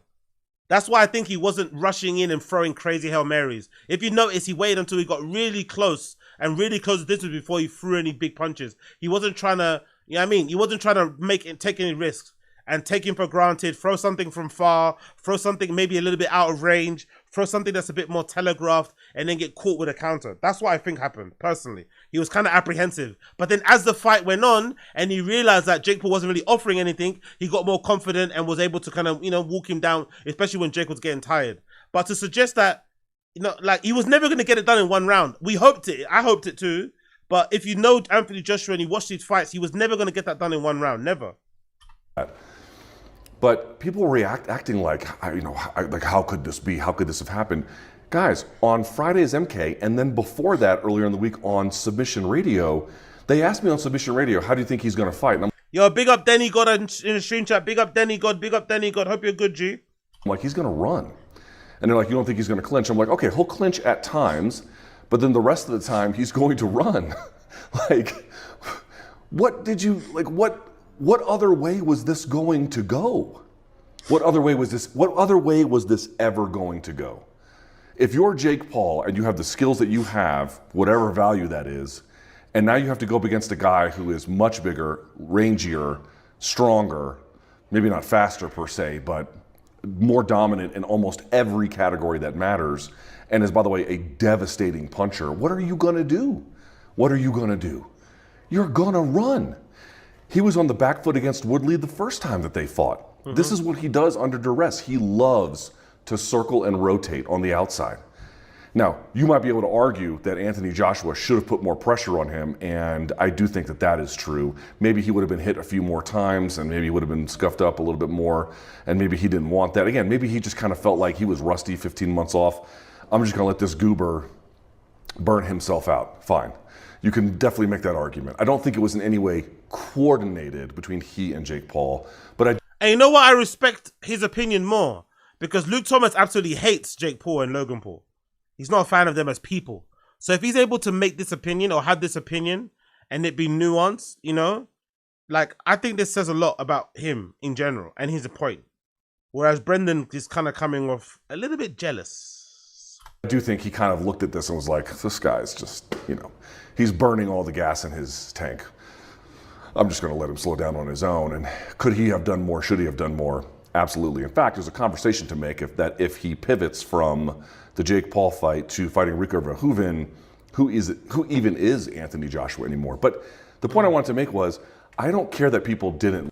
Really? Is that true? Joshua's going to fight Rico Van Hooven. That's the legendary kickboxing champion, isn't it? Fucking hell. Like it. But the vitriol that they were spewing as a consequence of the fight was almost as if they were surprised by it. Almost as if they couldn't believe he would do this. Why wouldn't you believe he could do this? Jake Paul, I'm talking about. Every indication is this is what he does. When he goes up against somebody who he's much better than, yeah, he might move downhill on them. But under duress, this is what he does. This is what he has always done. This is it. This is the thing. And so you got the thing. People acting like this was some kind of aberrant or unusual thing in the Jake Paul experience. This is just another chapter in the Jake Paul experience. That's not me saying you had to like it, but when he started rotating on the outside, I was like, oh, exactly, right. Again, I hate to be, so many times people are like, oh, I called it, I knew it was gonna happen. I don't think it takes a genius to be like, dude, he's gonna be on his bike. It doesn't. It's a fairly straightforward call, and that's exactly what you got with it. He was on his freaking bike. So when I got on social media and I saw everyone just, apoplectic about it had gone, I'm like, dude, calm down a little bit. If you're a casual donk and, you've tuned into Jake Paul this many times, on some level he's delivering what he has always delivered, which is bad boxing. But, you at least got to see him knocked out, and it came to a culmination, and it did look good on Netflix. The production value was high. It's not a case for me to tell you that you should like it. It's a question about why were people so angry about something that was never gonna go any other way than the way that it went? I don't know. I think I got wrapped up, and most people got wrapped up in the hype, expecting it to be, I wouldn't say competitive, but maybe for Jake to engage more, maybe it was a mix of frustration. It was frustration that Joshua didn't get him out of there sooner. It was a frustration that Jake was on his bike for the most of the time. And it seemed like the longer it went on, the more chance there is for some madness to happen, right? That's what happened, really. I think a lot of people were maybe rooting for Joshua, but the longer the fight went on, the more likely something random may happen. Jake Paul landing some shot or something and something. Like, no one wanted that to happen. So everyone was kind of worried on that in that regard. But I think that's basically what people were saying. I think so. I'm not. I don't think it was crazy anger and everything else in between. But I could be wrong. Is really my question, and I'm not talking about casual fans. Again, hardcore donks. There was never going to be a moment where he was going to step to Joshua and try and, however long that would last, put it on him. He landed a couple of overhand rights. There was one good one they caught in slow motion. But this is who he is. This is what he does. This is the experience, the Jake Paul experience. It looks like this. So I think for casual fans, they, you know, I can't speak for them. Maybe they got something out of it, maybe they didn't. But for hardcore fans, of course you got nothing out of it. Fine.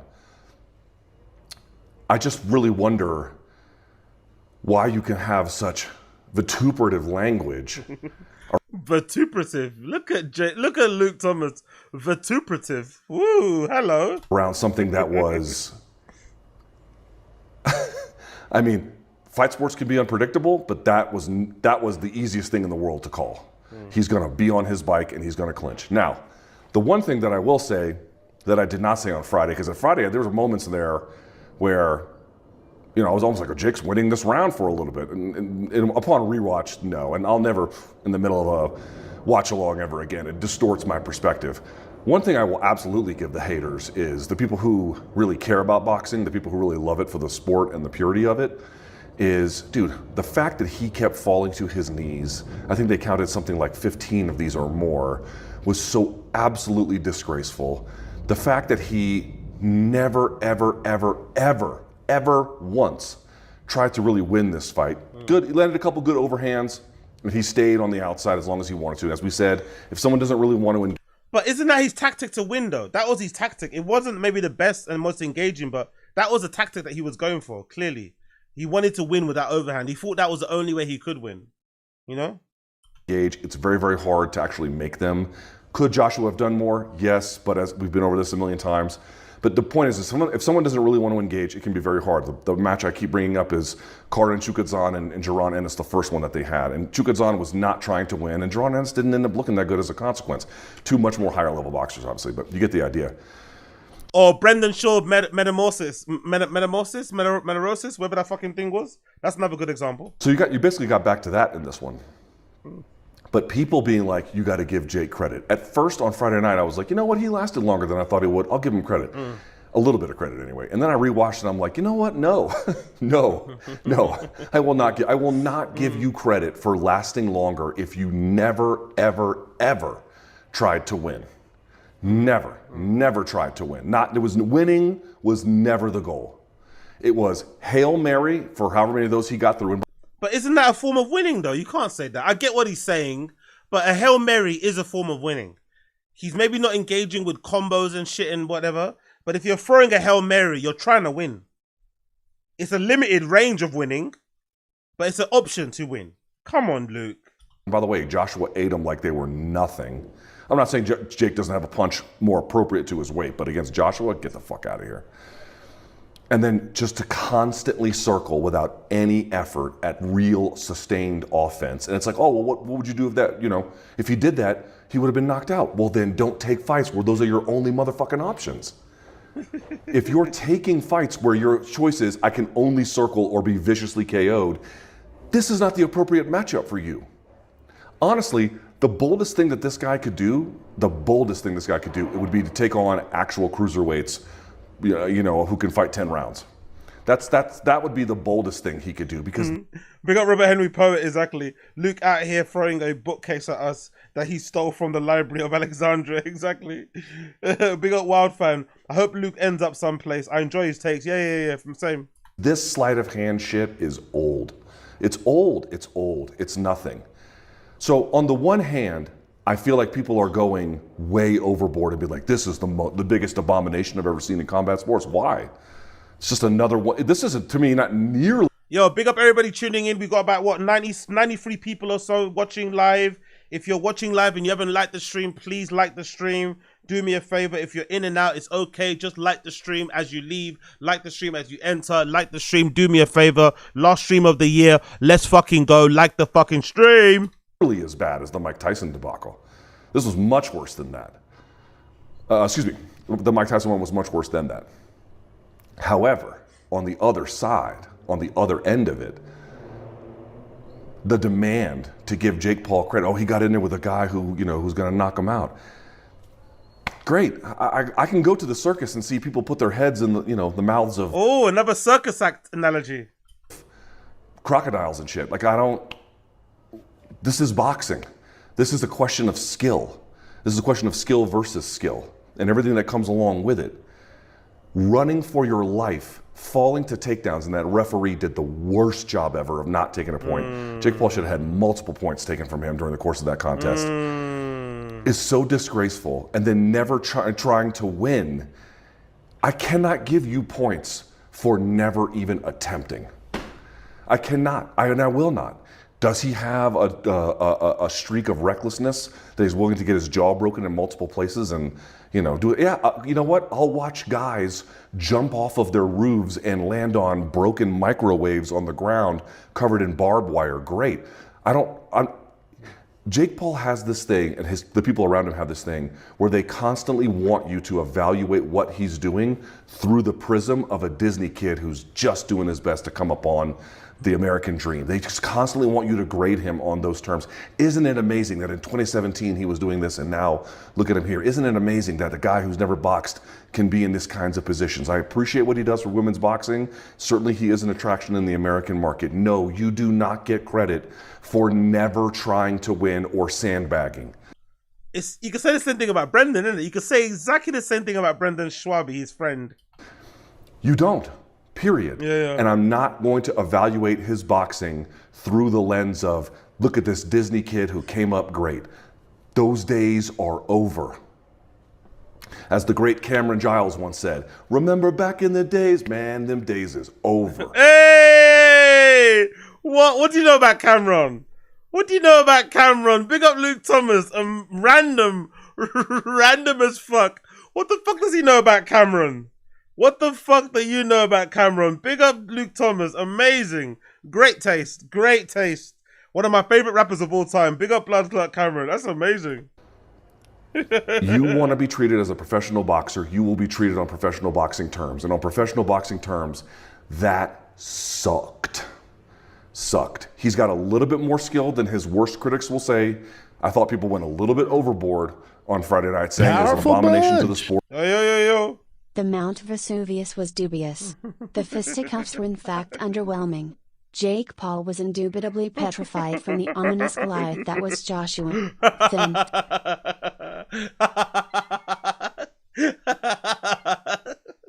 That was an amazing impression. Big up Assad Aziz.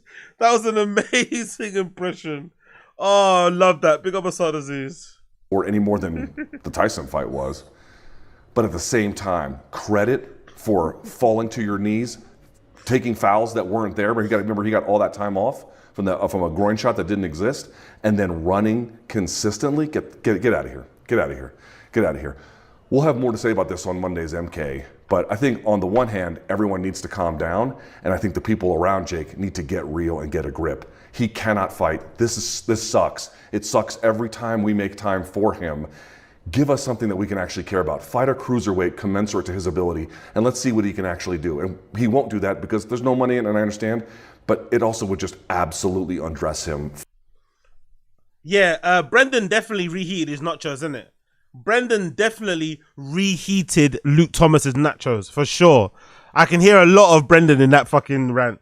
Brendan definitely reheated Luke Thomas's nachos. He definitely had a couple of finger dips of his fucking guacamole, for sure, for fucking sure. Okay, let's go. Actually, you know what? Before we go back to thingy, I want to quickly see Drake is on live, is on Kick at the moment. I want to hear what he's doing. What's Drake doing right now? Drake is live right now. What's he doing? Juicer, you know, so I can yeah. Oh, he's gambling. Is that it? Is man just gambling? Man, stepping on shit my lane. These niggas don't have to play with me. Man, bump that. I feel like I'm back in the crib. Hey, man, bump that shit, man. But we need. I don't know where it's at. But we need to hear it though. Something, leave him alone. Oh. For sure. You missed? Do you guys ever gamble, by the way? Do you guys ever gamble on Kick and stuff? Do you guys ever gamble? Do you guys ever gamble? Really? No way. Really? A fucking phantom? Are you for sure? Let's see if I can see that. Huh? Holy shit. Did someone post that? What? Head taps coming. What? Dude, can I see some of it? I want to see the highlight. Someone must have a highlight clip on here. This maybe Fearbuck has it. Maybe Fearbuck. Big up Fearbuck should have something, right? Or maybe I got Academics TV. They'll have it. Whoa! Oh my god! Fucking hell! Yeah, I need friends like that. Bro, tell me you're trolling, man. Man, hell no. Bro, Come on, man. Bro, I'm shook, bro.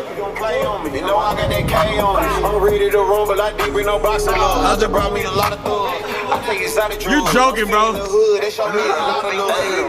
Holy shit, bro. Holy fucking shit. Holy fucking shit. That looks lovely. Jesus Christ. What a gift. What a fucking gift, man. What a fucking gift. Wow. What's this? Who's on? Let me show you how to Give her the mic. Nah, it's okay. They can hear it from here. I'm all up on his shit. They can hear me far. Alright. He's drooling. Get to the juicy section. Hold on, bro. Let me like cut it for him. Oh man, shalom. Shalom. Yeah. Shalom. Let's do this. My son, let me feed you the right way. Hold on. You can't tell me Neon doesn't look like a little pigeon. Yo, Sarah! What? You can't tell me Sarah doesn't look like a... It looks like a Cornish hen. Amazing Just woman. say it. Say it. Open your mouth and see what's gonna happen. Gladly. Ready?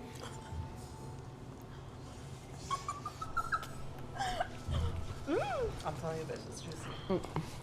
I'm telling you. Okay, cool. Anyway, let's get back to Brendan. If you said yeah, I went like, God, that guy's brave. Oh my, do you, buddy? I want you in my foxhole. No. That's not brave. Brave's actually fighting him, like Francis did. You'll see the narrative from people that don't know fighting that will go, Jake Paul lasted longer than Francis. They weren't even doing the same fucking sport. Francis was actually engaged in a real boxing match. Jake Paul's was not. He did not engage in the art form of boxing. He was on his bike. There's a big difference. Take a little break, kids. Holiday football has arrived with DraftKings.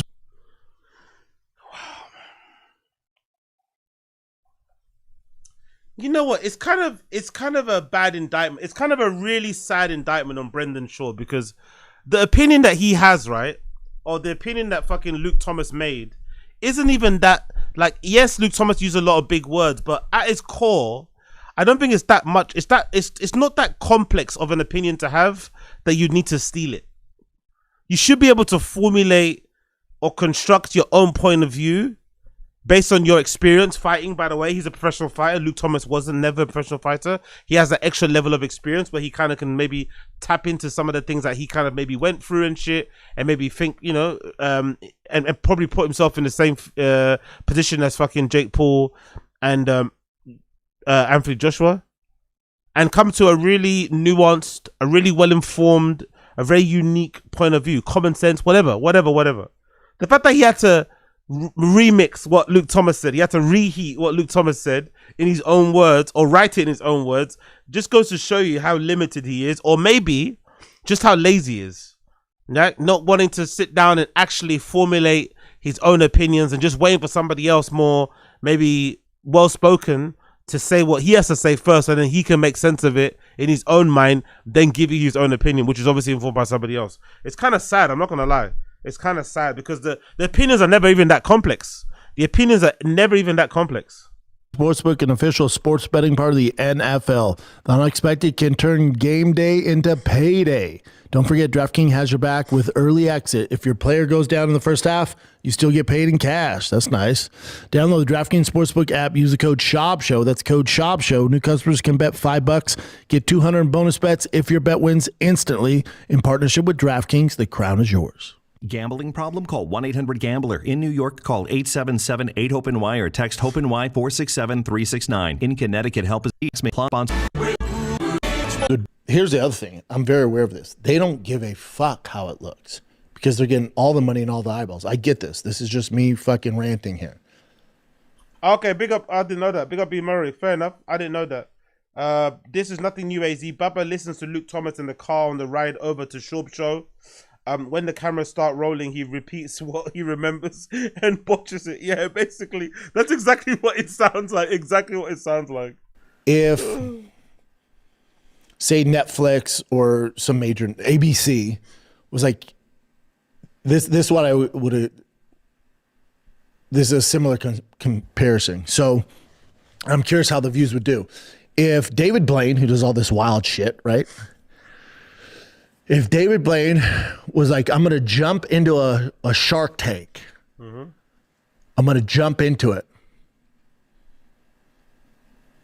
A great white shark tank. Make your hurry up, man. What's all these dramatic pauses when he's not saying anything interesting or dramatic? Just make your fucking point, man. God damn. There's going to be a great white. You can't do that, but just hear me out here. We're in weird words here. I'm going to jump in a great white shark tank, and I'm going to jump in and jump out. And that's the show. I'm going to jump in, jump out. I'm going to avoid him at all costs. Jump in, jump out. It would get all right views, right? It would get all right. You'd be like, oh, yeah, that's cool. That's cool. How much did he make? $50 million? Okay, I'd fucking do that. That's not that brave. 50 mil? You just jump in, jump out. And the shark can be like over there. I just jump in, jump out. Okay. Now, if ABC or Netflix is doing this David Blaine Great White Shark Tank event, and the narrative was, not only is this is the same shit, this is how crazy this is. Okay. If ABC and Netflix said, hey, everybody, listen up. Not only is David Blaine going to jump into this great white shark tank, but he's going to kill him with a knife. You'd be like, what the fuck? Yeah, dude, he's jumping in, he's engaging with the great white shark, and he's going to fuck him up. You'd be like, this is fucking wild, dude. I'm going to tune in. Horrible. What is this analogy, man? What the fuck is this analogy? And then you tune in, and David Blaine jumps in, jumps out. You're like, what the? No, yeah, who gives a fuck about that? That's not brave. If he jumped in there, like swam around and some shit and like actually kind of entertained the shark, that's dangerous. People would be so mad. But they would never market it that way because that's not real. The chance of David Blaine jumping in with a fucking great white shark and killing with a knife are the same odds. The knife, as a knife. Not a knife, as a knife. Blaine jumping in with a fucking great white shark and killing with a knife are the same odds as Jake Paul jumping into a ring and knocking out Anthony Joshua. So Jake Paul's not stronger than Jake Paul's not stronger. Jake Paul would die if he fought a great white shark, and Brian Callen is a better boxer than him. Not a diss, by the way, not a diss. So when it doesn't happen, you're pissed off. Because he didn't box him. He did cardio for 6 fucking rounds until he got tired. And then because he wasn't in that great of shape, because he doesn't have the experience and the boxing IQ to maneuver out of those positions, because he's only been boxing 5 years, and you're in the world-class boxer who has seen the best of the best. And when you can't get on your bike, this is what happens. They go, oh, he broke his jaw. He's lucky he got away with just that. He's very fortunate he got away with just that. But as soon as he wasn't able to get on his bike, what happened?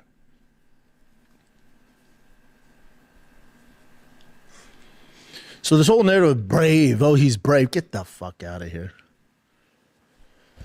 But then also, I wonder, would he do it? Would he fight Jake? Would he fight Anthony Joshua? That's what I'm wondering. He doesn't think Jake Paul is brave, but would he fight Anthony Joshua and have the danger of being turned into a meme by getting flatlined? I don't think he would. That's the thing. I honestly don't think he fights Anthony Joshua if given the opportunity. I think he's worried about not becoming even a bigger meme and even bigger laughing stock by getting absolutely blitzed in the first round. He would never do it. So Jake Paul isn't brave, but he would probably never do it. Makes sense? Other than that, good for Jake Paul. I don't hate on it. Good for Jake Paul, dude.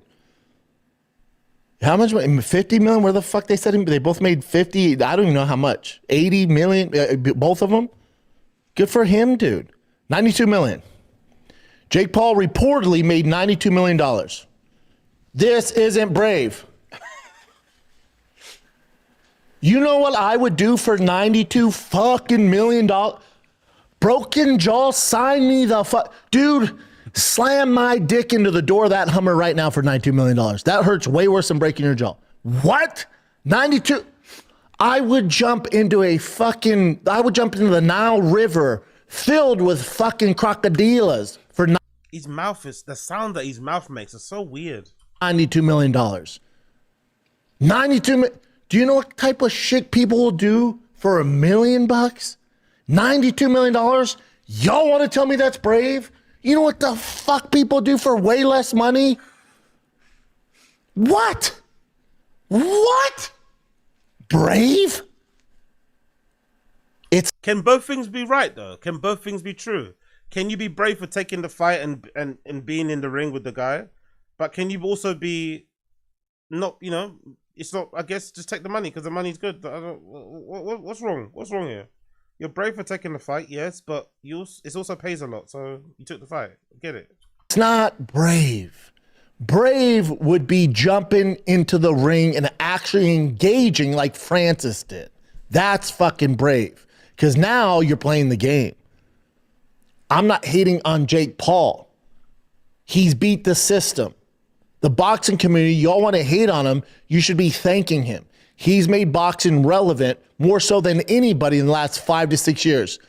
And that's your fault. That's your fault. Okay. That's the boxing people, the promoters, the shit show that you guys have. You don't have 5 fucking stars.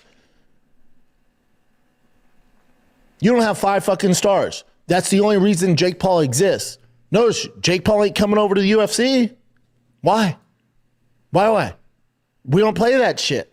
You can't do that. You can't get on your bike in the UFC. And you want to go to the top of the food chain? You want to jump to the top? Why is that not happening in the UFC? Because we don't need it. We don't need it. Boxing needs it. Y'all need it. You think Dana would sign a 60 fucking year old Mike Tyson to compete? I don't even know what he's talking about right now. I really have no idea where he's going. I don't know what the fuck he's doing. He's just ranting, I guess. But exactly, bigger Robot Miller. I thought I was only one. This doesn't make sense. I don't know where he's going. He's kind of lost me now. I don't know what he's talking about. Pete in the main event at a UFC? No, it's a mockery. No, we don't need it. We get views no matter what. A bigger black American, exactly. If he keeps talking like this, he's gonna have to fight again, whether he wants it or not. And with no fight purse. We're fine. The rosters are fucking stacked. We're a real sport. Only in boxing can Jake Paul get away with this. That's on you guys. It's because your sport's a shit show. Okay. Nobody else would agree to this. Okay. You know what would happen if Jake Paul trained MMA for 4 years or 5 years and jumped in there with a Hamzat or a Tom Aspinall? There's no way to fake it. There's no running. You can't run. You can't run. He wouldn't have a career. It wouldn't get out of the first round. It'd be impossible for him to survive. You can do it in boxing. Mm-hmm. So boxing is less legit than MMA. Boxing is less legit than MMA. Cool. Now we know that. Thank you. You can do it in boxing. Mm-hmm. And it depends what you want, right? Because Jake Paul's fights are some of the biggest fights in the last fucking God knows how long. And casuals tune in. The hardcores are pissed off, but you're not going to make a living off hardcores, unfortunately. You can't. make a business thrive off hardcores. If you could, number one would always fight the champion. Number two would fight number one. It's just not, you can't base things off the hardcores. You can't survive and become a multi-billion-dollar business off that. That's why you get that stuff. This would never happen in any other sport. Boxing's the only sport Jake Paul could be successful in doing this. This is jealousy, and this has to be jealousy. This has to be a lot of jealousy. And some part of the problem, part of the backlash is no, he doesn't have the skills to be there. No. Okay. No. Okay. Of course not. No, this is all very evident. Mm-hmm. Anyone tells you otherwise, that they're part of the system. Mm-hmm. Jake Paul's business partner, what's the name? I have his name here. Nikisa or something like that. Nikisa? So Nikisa says Jake Paul lost due to size, not skill. Mm-hmm. That's just a hustle. That's not real. Mm-hmm. That's not true. Mm-hmm. But what it does do, sells the casuals on Jake Paul's next fight. And he only has maybe one or two left at this level. He can do them as long as he wants, mate. He keep making that face, but he can keep doing it. It's a money glitch.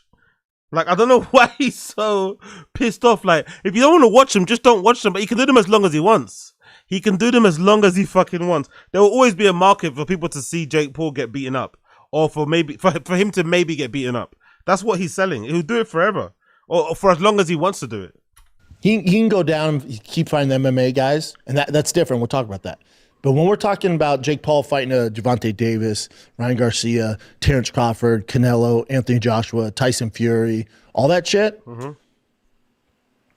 it's not real. It's not real. How many times he says that? Fixed? No. How many times he said No. that? That's where you're fucking up. So you said they were fixed. You said they were fixed. You said they were fixed, not us. You did. You insinuated heavily that they were fixed. Like saying, like, who's he arguing to? You're the one that said it, not us. it's not real in the sense of it's not a real fight, meaning both parties know that it's not going to be like a world title fight. They're not going to engage in the act of boxing. Jake Paul's job is to bring the eyeballs and bring the money because he has a jagillion followers on social media and bring the younger audience. Okay. And the appeal is he's fighting world-class guys who've worked all their life to get here, and they can make stupid money. I don't know why he's explaining this to us. I don't know why he's explaining it to us, but okay. In the easiest fight of their lives. Okay, why he's explaining it to us, I don't know. That's what this is. Okay. So, of course, Nikisa's going to say, it's just a size thing. He's just as talented. That's so stupid. But isn't he part of Jake Paul's team? What else is he meant to say? That guy's what? The manager or something? Some business guy? What do you want him to say? I don't understand why he's so pissed off about this. Huh? But also, if I was him and I was making the percentage he's getting off Jake Paul, hell yeah. You got to say it, yeah. Okay, there you go. Yeah, of course. That's the game. And you can tell people who are in the game. So they know long-winded. better. So long. You can tell. Mhm. But everyone's making money. Mhm. Everyone's making money. The people that are... because he's not making money, he's a true voice of the people. He's a true voice. He's a true speaker. Because he's not making anything from it. He's not getting any financial kickbacks. He's not getting no brand envelope. This is what he's trying to tell us. He's trying to tell us he's actually more credible. You should believe him more. Okay, I get it. Big up. If this is the last stream, happy Quinta Z. Yes. One love. Yeah, for sure. Big up, Aiden. Big up, Aiden. Appreciate you. This is the last stream for the year. Big up everybody tuning in. Appreciate you. Thank you so much for the super chat. You're a fucking legend. Big up Blood Clot Aiden. critical of this stuff. They're not making money off of it. I have nothing to do with MVP promotion. I love Jake. I have zero. I like Logan. Call it what it is. I'm not part of this. So when I see I like Logan, that didn't sound good. MVP promotion. I love Jake. You love Jake? I like Logan. Oh, that didn't sound good. That didn't sound confident. That didn't sound confident. Jake, he said he loves, but Logan, he's like, yeah, you know why you don't like Logan. Let's see if I can get it up. Brendan Schwab, Logan Paul podcast. One of the worst appearances ever. You know you don't like him. You know he don't like you. Like him or not, Logan and his co-host.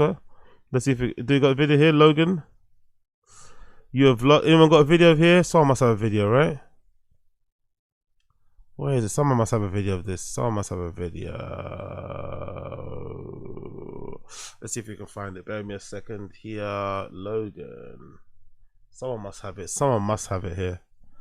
Oh yeah, the embarrassing fucking, do you remember that? The embarrassing Halloween outfits to try and get back into Logan Paul's good graces. So embarrassing. So fucking embarrassing. Oh my god. The awkward handshake. That was fucking brilliant, by the way. Put it there. What's up, brother? How are you? Good to see you, bro. Pleasure. It's always a pleasure. What's going on, man? Nah, nothing. What the fuck was this, man? Put it there. What's up, brother? How are you? Good to see you, bro. Pleasure. It's always a pleasure. What's going on, man? Nah, nothing. Oh, where I can see the back and forth. There we go. Where's the back and forth? Where's the back and forth? Oh, this is one. Schaub tries to promote his nicotine sponsor without paying Logan, and it gets shut down. How are you, Brandon? I'm good, man. How you fellas doing? Good. Are you dipping right now? Yeah, dude. Well, not tobacco though. What is it? Nicotine. Nicotine. Was that a sponsor? Yeah. But it started off naturally though.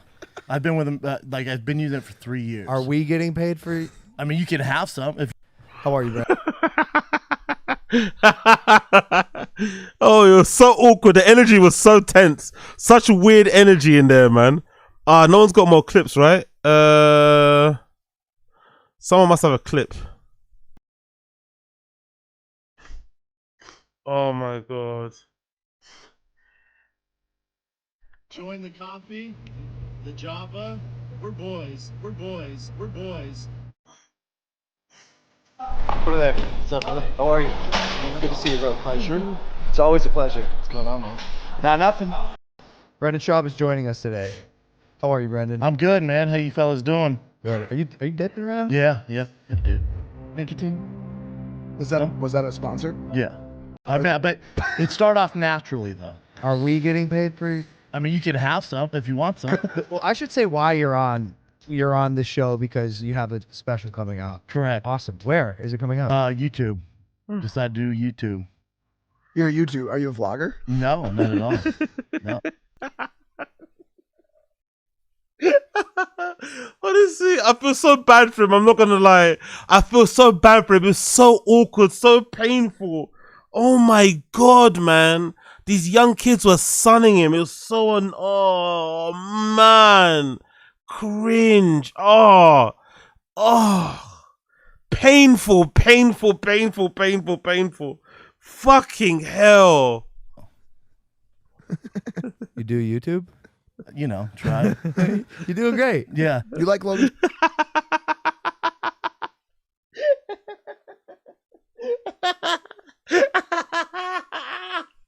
The awkward silence. Sure. I dig it. Because we were just at Coachella. That's what a lot of this episode is going to be about, I think. Also, shout out to our George. George Janko's here. This isn't an episode without our George. Partially why Brendan's here, because on our last episode. Say something, just even if it's quick. Get in here. Brendan can fill in, but how you feeling? Jeffree Star has some fantastic weed, man. Can I say something cool? Yeah. I've been waiting for this moment.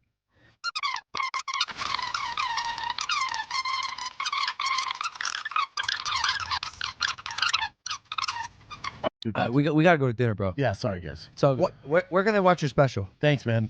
Thick Boy YouTube called the Gringo Poppy. Fantastic, Kevin. How do you feel about that? Oh my god. Oh my god. We gotta go dinner. Oh. And I think they filmed it at like 4 p.m. or something, right?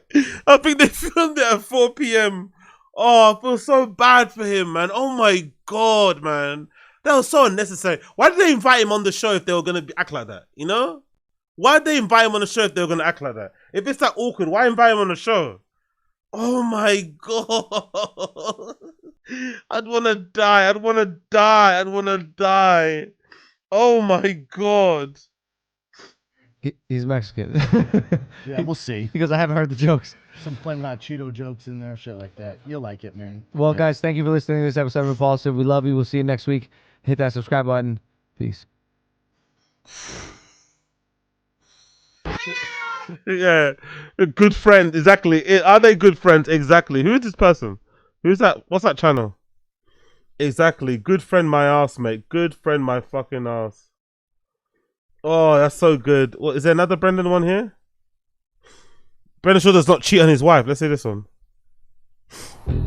You know, I have a lawsuit against this YouTuber who's a small-time YouTuber. Big up small-time YouTubers. Big up Unique. Big up all my small-time YouTubers out there. Hold your head up. Hold your head up. We gonna make it. We gonna make it. Small-time YouTubers. Let's go. Oh, it's this guy who's big in the space suing the smaller guy. But when you start creating this false narrative of cheating on my wife. I had a guy that was like, why don't you walk me to my truck, this married guy, where I'm like, and we know him, I'm not going to say who it is. And creating this false narrative of cheating on my wife. Like, you should walk me to my truck. I'm like, so what, I can blow you? Like, what? Wait, like, who was it? And creating this false narrative of cheating on my wife. He came for you? Oh, he came for me so hard. And we know his chick. And creating this false narrative of cheating on my wife. I'm a bad liar. Bad liar. What's that one? Let me take the sound off. What's that? Brendan Shaw just DM'd me, pinch me, I'm dreaming. I thought he was married. Hey, just said what? Hey, he just said he wants me to meet him in Toronto on his next tour. Wow, hello. Why are you horrible? How's Papa? What?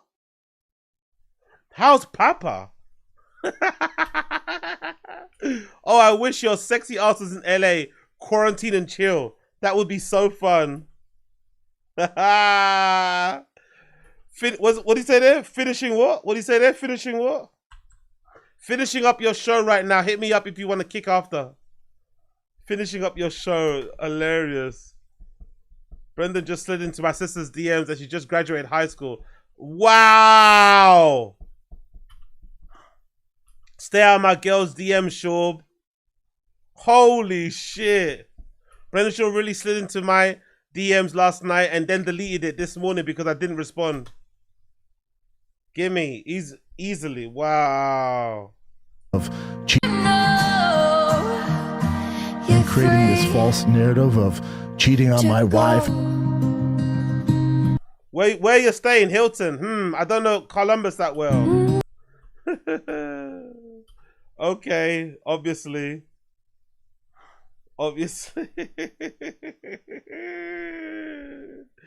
Brendan. Good girl. I'm room 703, but I have to come get you in the elevators. Okay, changing. You gonna swallow this big fat dick for me, babe? Spitters are quitters. Jesus Christ. Okay, I'm by the elevator, but it's coming. Of course you are. Definitely coming. Jesus Christ. What a lucky lady. What a lucky lady Slojo is. What a fucking lucky lady she is. Oh, that was brilliant. Let's do one more, then we'll move on. Ariel Hawani exposes Brendan Shaw. Let's play this one. Oh, that's good. What's that? Logan dislikes Brendan Shaw. Let's play this. Welcome back to Impulsive, the #1 podcast in the world. Thank you guys for listening, watching, viewing, and subscribing. Got a special guest today, ladies and gentlemen. To my right is Alec Monopoly. Wow, let's go. He's here in the studio. Ladies and gentlemen, it's Chase Hero. Yes, sir. We have Corinna Kopp here. Oh, all the claps. Today. Oh, all the claps. The #1 podcast in the world, that's a fact. Brendan Schaub is joining us today. I'm good, man. No claps. Are you dipping around? Yeah. No claps. No claps. Oh my god, that's brutal. No, he didn't get any claps. Oh my god. Brendan loves to do this thing where he talks about something and he makes it out like he hasn't done anything wrong. I met this gentleman, and first thing he tells me is how big of a piece of shit Ariel is. You don't have to say that. You could say, oh, I had an interaction with Patty and they mentioned it. But he'll throw these little things and say like, oh, no, they said it. He goes, oh, we can't stand Ariel. And you'll hear him say like, oh, Ariel still talks about me and I don't. Bro, you talked about me for 5 years. The only thing I've heard about Ariel, and I've heard it from a million people, does not play well with others. You lied about me for 5 years. But that's why you got fired. Yeah. I still got 5 fucking more years of material on you.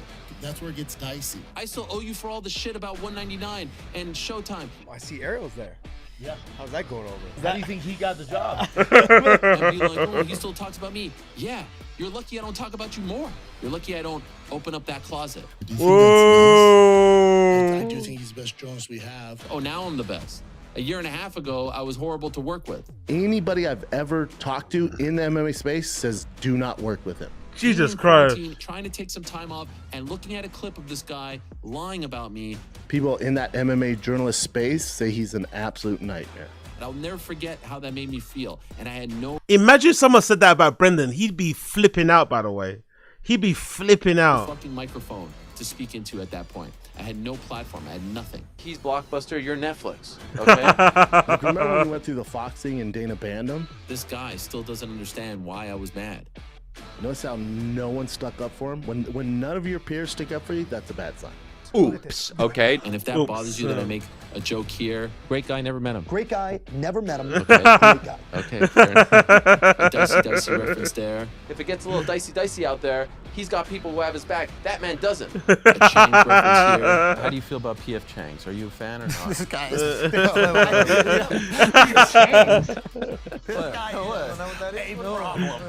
If it bothers you that I'll say to Alex Pereira, don't listen to Brendan Schaub. Tough noogie. I'll mention you as much as I want. Big up Ariel Helwani, man. What a legendary moment. What a legendary moment that was. Big up Ariel fucking Helwani. Big up Blood Clot Ariel Helwani. Anyway, let's continue on. Actually, you know what? Let's do a little bit of Firing the Kid. What do we miss out on the Firing the Kid? Let's go Firing the Kid subreddit. Let's quickly go there. Big up everybody tuning in, by the way. Smash the like, hit subscribe. Smash the like, hit subscribe. If you're watching on Kick, big up everyone watching on Kick if you're there. Anyone there? Hey, no one. Hey, one person there. Big up the one person on Kick. Appreciate you. What's this one? Stav can't talk. What's this? Stav can't talk.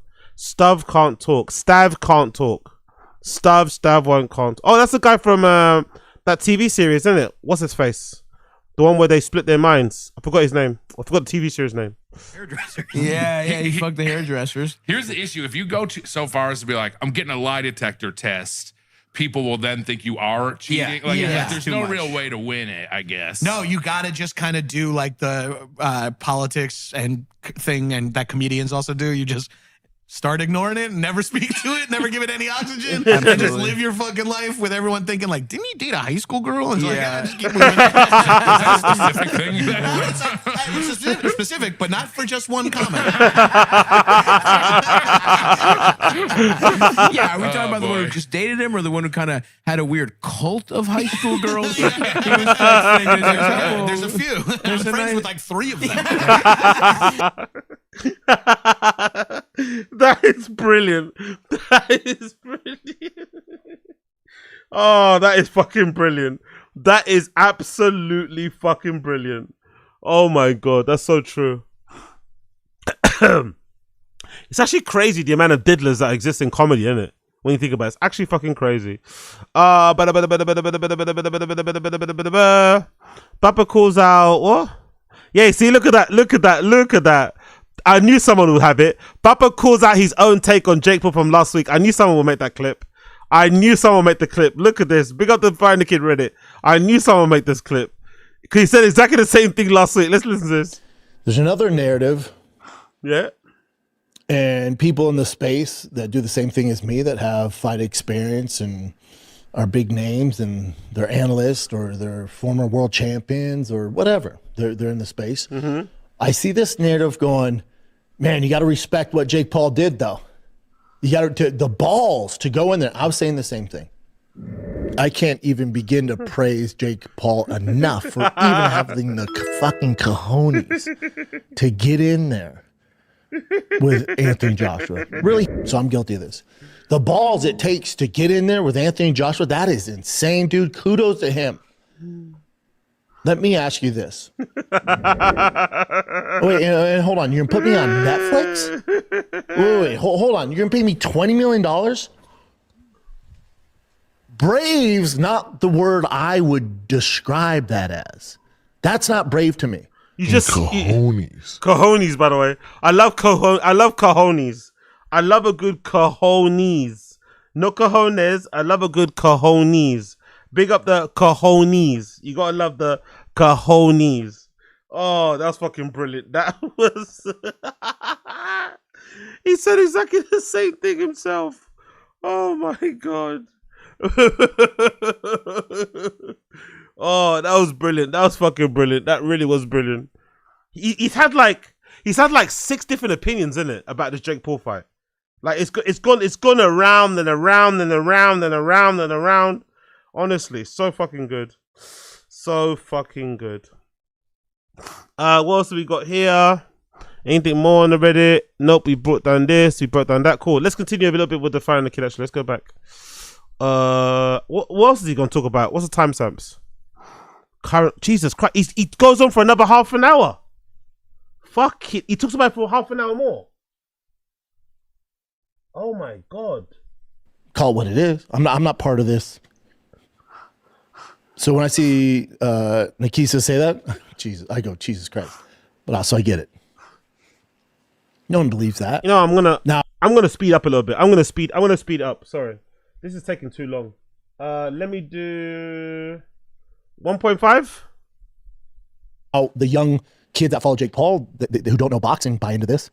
And there's also the argument when I say Jake Paul's made boxing relevant, people will say, yeah, to the young casuals that don't know boxing. You're right.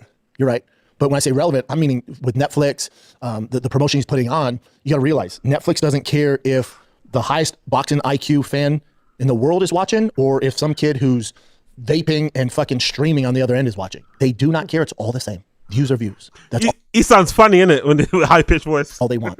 So I get your argument. I understand what you're saying. I hear you guys. But you got to realize that's the game we live in. It's not good. I agree. It's not good. But it's views. Views of you. They don't care if it's an educated view or uneducated view. To them, a view's a view. And they can sell that and package it. And get extra subscriptions and sponsorship and money. That's why they make so much money. Everyone's all in on the hustle. All in. The world-class commentators on Netflix, everyone, it's a hustle. And it's only when Jake Paul does this type of stuff where it's not actual fighting and this isn't brave. When Jake Paul's brave is when he fights Mike Perry. Those are real fights, guys. Those are real. And none of this, I should say this, none of this is rigged how you're thinking. So I have a group chat with my boys and I go, that's not real, right? And their response was, well, you guys are jaw broken. I go, I need to clarify real. Real meaning there's not an actual agreed upon boxing match. The agreement is they will both use each other to make so much money and that Jake Paul will get in there and try to run around for 8 rounds. And if he gets tired, he's going to get finished. That's what I mean by it. So it's not that it's rigged. So it's a real fight. What? I'll say this. And this is not Jake Paul in any facet. This is not associated with Jake Paul. This has nothing to do with Jake Paul. It has everything to do with Jake Paul.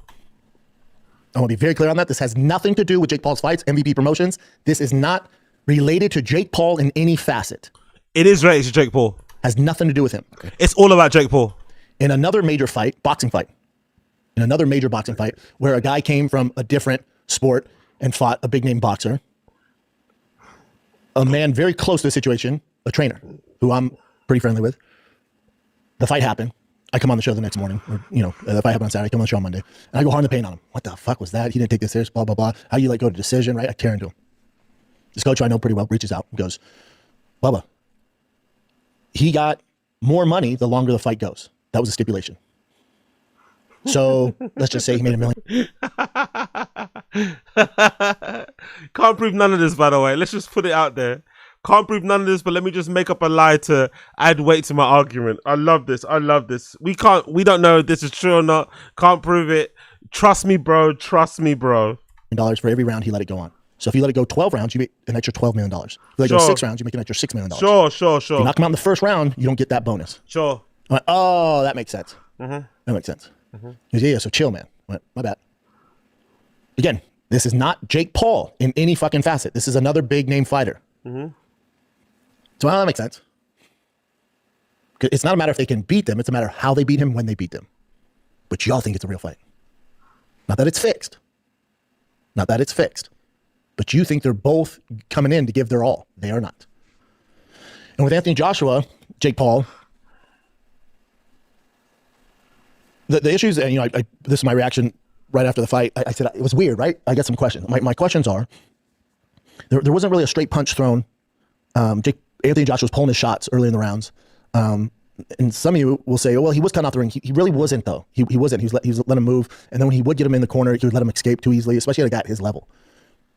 So I was like, that's weird. That's strange. So now it's fixed. So now he's back to being conspiracy. I thought the fight wasn't rigged. What the fuck's going on now? Like, he just said it wasn't rigged. Now he's exploring the rigged element of it. He's all over the gap, isn't it? He's literally all over the gap. The other thing is, let's say I was training Brian Callen to fight Anthony Joshua. Day one. Wouldn't happen. Day one. We're going to get on our bike, but you're going to circle away from his power hand. You're going to circle away from his right hand. That's when you get in trouble. You circle the opposite direction of his power hand.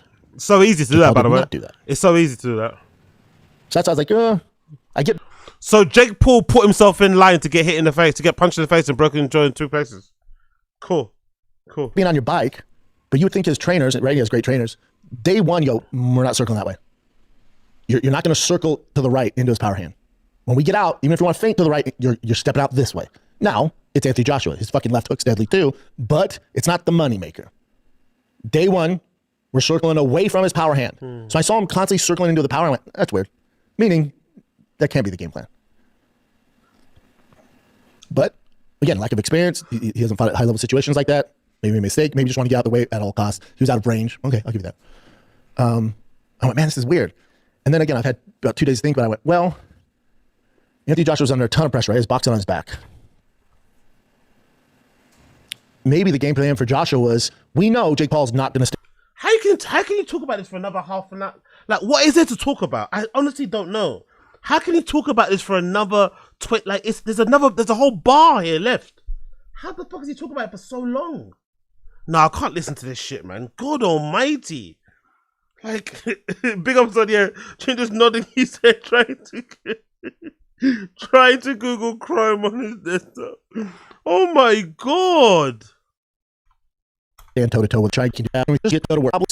When he drains, I get him out of there. Whether it's the 4th, 5th, 6th, 7th, 8th, I don't give a fuck. As long as I get him out of there, we're good. That's probably the game plan. That makes a little more sense. But having the information I've had from, again, not Jake Paul fights, from a different fight where he goes, the longer it goes, the more they get paid. I went, so I get conflicted. That's it. Then also, it's kind of like, how much longer can Jake Paul do this? He's going to be out a while, right, with a broken jaw. But even his fan base, are you going to tune in to see him fight a Canelo or Terrence Crawford? You know he's going to lose. You know he's not going to go toe-to-toe with him. You know he's going to get on his bike. And again, you've been burnt twice now. The Mike Tyson one was worse than this. So you've been burnt twice now. Is Netflix going to pay a $90 million again for a Jake Paul loss? He doesn't beat those guys. That's not real. He's not going to beat them. And you can say, well, I'll tune in because he's brave getting in there. This is so Luke Thomas coded, man. This is so Luke Thomas coded. Argue he's not, but I'll tune in again, and he can keep losing. I'm okay with it, and maybe that is the plan. But I just don't know. There's going to be a shelf life on that. So let's say his next opponent's Canelo, and then it's Terrence Crawford, or maybe it's Tyson Fury, or maybe it's Deontay Wilder. He loses to all those guys, right? Do we get 4 of those over the course of 2 years, 3? Why does it matter, though? Why does it fucking matter? Either you watch him or you don't. Like, why does it matter if he... Like, who gives a fuck? If you don't like them, just don't watch them. Like, I don't understand why he's so invested in how long it goes on for. Like, they've gone on long enough for you to make your opinion. They've gone on long enough for you to have a sample size about what he's about. They've gone on long enough for you to know exactly what he does, exactly what the promos are, exactly what the fights are like. It's up to you whether or not you get hoodwinked into it again. I usually do because I'm a fucking idiot. But complaining about it and pontificating about how long it's going to... It's like, god damn, who cares how long it's going to last? If you watch it, watch it. If you don't, you don't. God damn. Years? I don't think so. But I also don't know this younger generation. And maybe they're into it. Maybe that's who's tuning in. I know from 35 and above and educated people, they're kind of like, I'm good on it. So a little break here. Ever drop about $150 on a bottle of cologne only to realize, man, this sucks. It's painful. Micro perfumes make sure you never have to play Honestly, this I don't know, man. This fucking fragrance roulette ever, a full bottle gamble. Here's how it works. Micro perfumes lets you sample luxury fragrances in pocket-sized vials, and you get the true high-end experience, but on your terms. And then you pick the one you like and get the bottle, dude. All right, we got you, man. It's real designer brands, just a few bucks per sample, no dupes, no knockoffs, real deal Holyfield, fast shipping straight to your door, over 500 fragrances. When you said that, I was like there's no other sporting to it. It's my, yeah, not hate on Jake Paul, not hate on any of it. He's just a product of the environment. He's making a ton of money. But save the brave stuff for somebody else. That ain't it. And, okay, and what's interesting too, we're still going on with the brave stuff. Oh my God, Kara, move on. I think about there's no other sport where Jake Paul could pull this off in. When you said that, I was like there's no other sport. Like, I love the Dodgers, right? Outside MMA, outside UFC, I don't miss it. There's nothing I love more than watching the Los Angeles Dodgers. I have the MLB package. I'm here in Texas. My whole family said it's all we watch. I fucking love the Dodgers. Do you think the MLB is like, oh, Brendan has 3 million followers on social media. Let's put him at third base? No. I would love to, too. Fuck. No, you even go beyond that. Let's say Joe Rogan loves the fucking New York Yankees. He's from Boston. He loves the Boston Red Sox. He's a diehard fan. He loves the Red Sox. He has more followers than Jake Paul. He destroys everybody as far as followers, everything. Do you think there's a shot in hell if Rogan called up his manager, like, I've been practicing for 4 years now in my backyard. I hired fucking Derek Jeter. He's been working with. I don't even know what point. I don't even know what this has to do with anything. I really don't. This is a false equivalency. I really don't know what this has to do with anything. I really fucking don't. I really don't. Because the counter argument could be, if Jake Paul was on good terms with Dana White and he trained, do you not think Dana White would let him fight in the UFC? Like, what the fuck are you talking about? Like, the UFC and boxing, of course, this like that stuff can go because they don't mind those stuff. They don't mind, trying new things, being flexible, trying to garner new fans, make money and shit, create good fights and moments. But I don't know why I don't even know what he's even talking about. I really don't. I'm arguing about nonsense, really. Me on ground balls, and I want to see if I can just every once in a while step in at shortstop for the New York Yankees. The closest thing to CM Punk when he got in the UFC, he got his fucking lunch served to him. He got eaten alive by low-level guys. You can't do this in MMA. You can't do this in the UFC. You can't. There's nothing we can do. Like, let's say The Rock, to promote his machine moves, like, man, I'd love to get in there and fight Tom Aspinall. Let's say Dana's like, I'll entertain that. It would do his movie a disservice. It would actually. Yeah, that's a good point. Big up B Mallory. That's a good point. This is a very dumb point. There's no central league for boxing, unlike Major League Baseball. Yeah, exactly. That's a very, very good point. Exactly. You can just basically set up a fight as long as you got permission from whoever. You can just set the fight up. You don't need to, You don't need to ask permission from the league, get that fucking, approved by different people. There's less hoops to jump over or hoops to jump through. But yeah, it's just a dumb point anyway. It's not even. There's no point even dignifying this with a. It's Brendan just yapping. Hurt the views. He would get absolutely mollywopped. And even if the game plan was similar to Jake Paul, going, we're just gonna get on our bike. You can't get on your bike and fake an MMA. You can't avoid it. We're gonna get a hold of you. We're gonna take you down, choke you unconscious, or break your leg. With just like James Toney and Couture. Couture was actually high level, but James Toney was a boxer. But Randy Couture was like top level, and he got destroyed right away. With a simple ankle pick. Yeah, when he wanted to, he let it go a little bit. Whenever he wanted to. There's a lane for it. He's made boxing relevant, good or bad. He's brought more eyeballs to the sport than anybody else. What he's doing for female boxing is good. I actually think it hurt this product, to be honest, because the fights aren't great. I think you can still put them on the main card. I don't know if they have to be the co-main event. I actually think it's hurting the ratings. Dude, David Spade had my favorite fight. But because he's just a casual. He likes UFC and he'll tune into these shit shows. Go to David Spade's tweet. He goes, wait, hold on. Are the fights on the undercard before the main event real? What he said? Keep going down. There you go. Hey, this is David Spade, who I absolutely adore. But hey, quick question about the Jake Paul fight. Are at least the fights before it real? So stupid. But yeah, if you don't know, if you're just tuning in and you really don't know the game, he's on his bike and you're like, wait, hold on. is Woodley getting knocked out real? Here's my thing about Woodley too. It's like, get your money, brother. I'm proud of him, and he does these things on short notice. Boxing just ain't for him, is it? Man. It's just not his bag. You know, it's just not. Dude, another tweet someone just sent me from MMA. I think he'd get knocked out the same way Woodley did in a boxing fight. I think he overestimates his ability to box. I think he'd look as bad as Woodley. I'm not gonna lie. I hate to see Tyron Woodley go out like that, but I think he look as bad. So I'm not too sure why he's chuckling. He roasted. Shout out to Adam. I love Adam. He put. I heard Anderson Silva wants to be a cop. Maybe we will see Anderson Silva versus John Jones now. So stupid, but so true. That's so funny. So funny. So yeah, funny. That's so fucking funny. So fucking funny, man. I saw this thing about Tyron Woodley, like the dude wipes. You know, it's in the back of his shorts, so they're getting the best bang for their buck because they always get the most promotion. Dude, they're undefeated. This guy put, this guy put whatever dude wipes his pain Woodley, it's not enough. It's kind of mad, isn't it, when you think about him laughing at Woodley getting knocked out, when you think about his knockouts and how, like, it's actually, I think there's like a common decency with fighters, with us regular folks, with us casuals. We're gonna, MMA fans are brutal in terms of insults and shit. We can laugh at this and, whatever, snigger or whatever. But I think when you're a former fighter, there's a level of respect that you have for people, that you don't laugh at these type of things, You don't glow, you don't rub it in, you don't do all this sort of shit. It's kind of wild that he does this. I'm not gonna lie. It's kind of fucking wild. As a former fighter, to do something like this is really fucking crazy. He's like their golden boy. Fucking I love Woodley too, man. It's just not for him, like you said. It's just not your thing. It's like, sometimes you just gotta know when to get out, dude. Damn. But again, he's like, I got paid whatever it is, $8 million. I didn't make that when I was fighting the UFC. Yeah. It's so tough for me to see Woodley's face these days and not think about that video where he's like eating some chick out. You've seen this, right? No. Oh my God, it is crazy. He's just going to town on some girl, like going on. Yeah, but that's what I see now. What? Is he talking about porn? Huh? Going to town on a girl.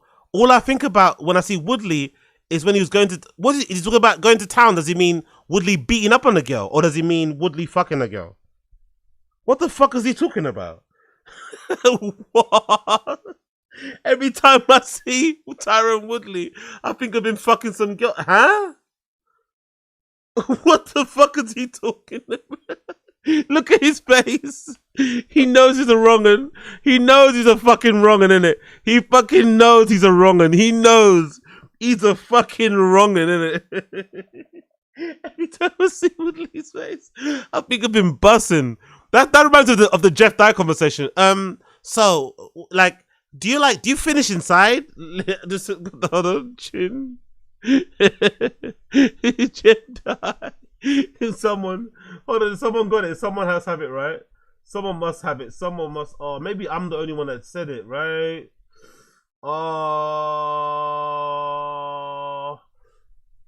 Let's see. Someone must have it. Chin Jeff. Does someone have it or not? Let's see. Oh my God. Chin Jeff. Is that someone got that on there or no? That's your takeaway? Nope, not that. That was fucking brilliant. Every time I see Tyron Woodley, I think about his dick. I'm like, what? Oh, what? How do you spell? Is it vasectomy? Right? Yeah, there you go. Let's see. I think it was that. It was about the vasectomy, wasn't it? Let's see. Oops, my bad. Nope. Fuck. There we go. Copy. Okay, bear with me. Let's see. Oh man, really? Let's see. Let me see if I can find it. Jeff Dye vasectomy. Let's see. Jeff Dye.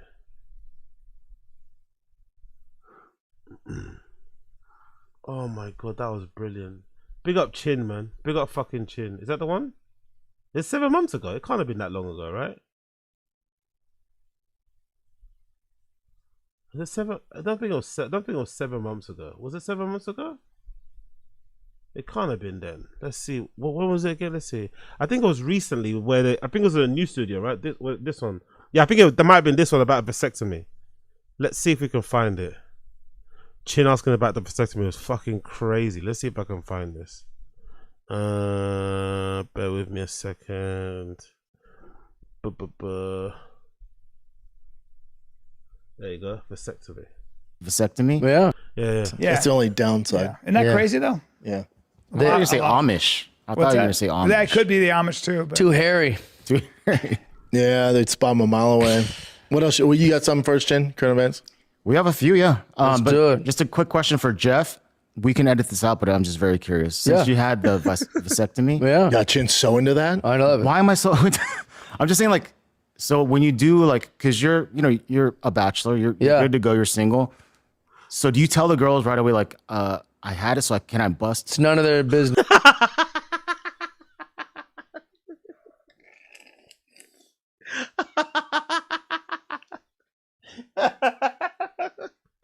Oh, Chin. Chin is the best. You're a bachelor, right? You're out. You're ready to go. You're good to go. One more time.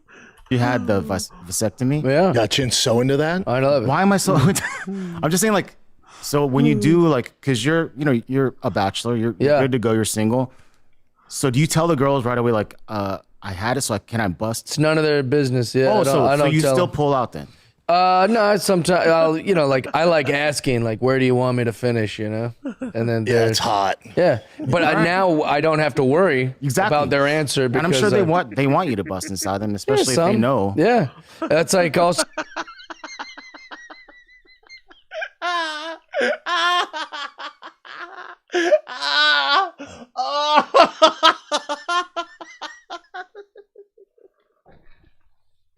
Oh my God. Yeah. What? It will be a pleasure. Yo, Chin is so fucking horny. Chin is so fucking horny. Oh my God. He really wants to know. The thing that really makes it funny, he's being really sincere. He's not joking. Oh, my chest. Oh no, hold on. I've got to zoom in on him more. Oh my God, man. I'm gonna leave it on him. Oh, we've got fucking toes over here. I'm just gonna leave it on him. Let me put the chat back up. Oh my God. Oh my fucking God, man. Oh my God, this guy's a freak. Got Chin so into that? I love it. Why? Harry. Yeah, they'd spot them a mile away. What else? Well, you got something first, Jen? Current events? We have a few, yeah. But just a quick question for Jeff. We can edit this out, but I'm just very curious. Since you had the vasectomy. Yeah. Got Chin so... I love how he pretends to not know. Powerful bunch. Yo, big up. Excuse me guys, but before we move on to the next topic, I have a question for the guest. Misa Jeff. Yo dig. Us and many women?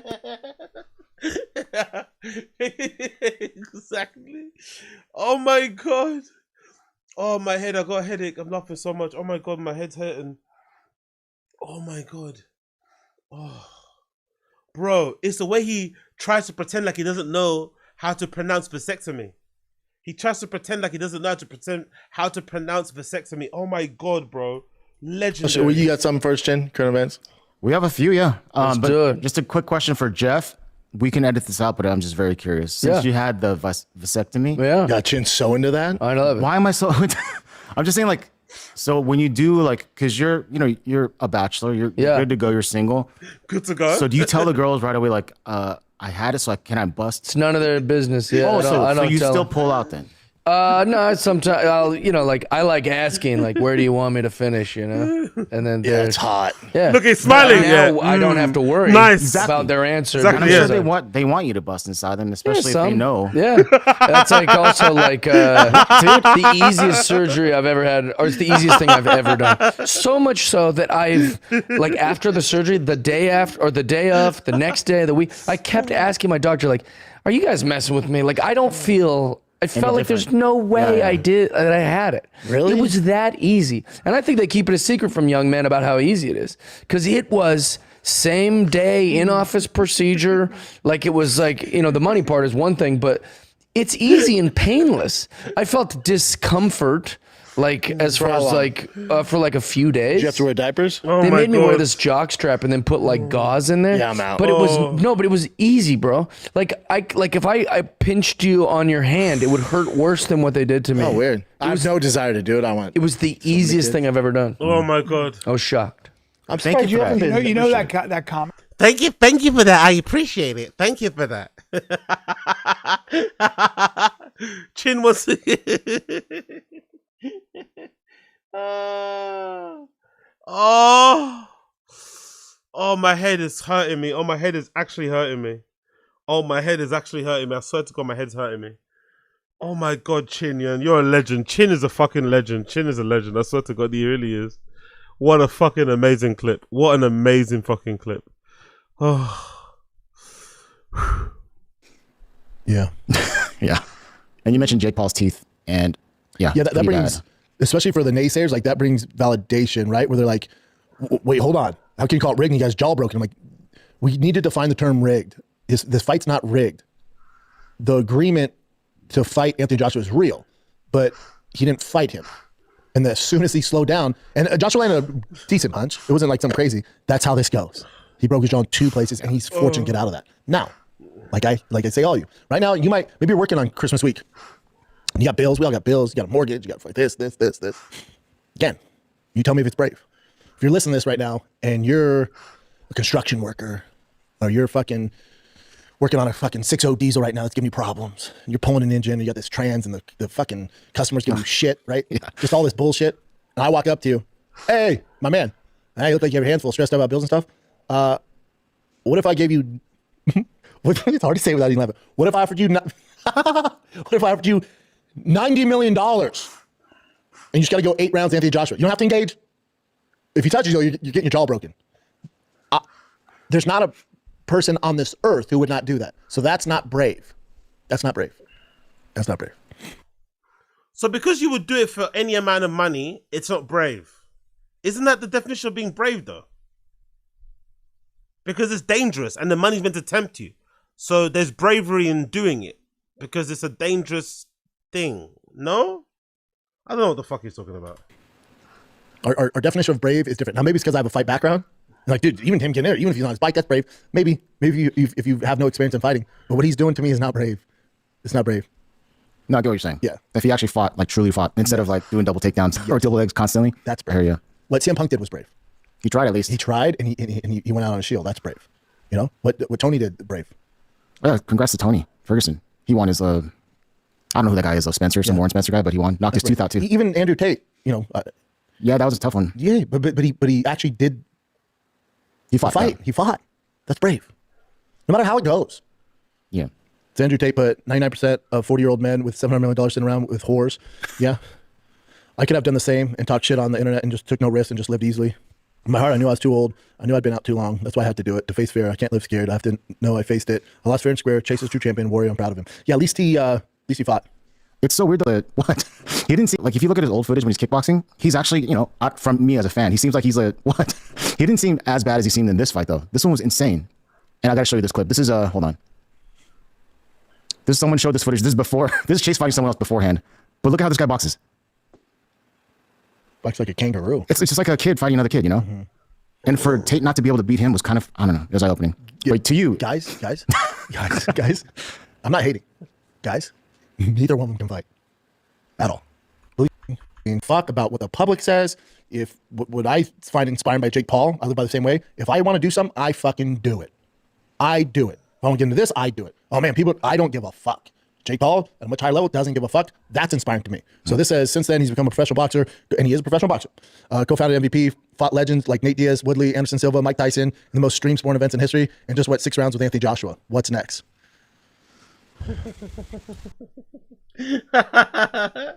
This is how boring. AZ, tell us where you bust.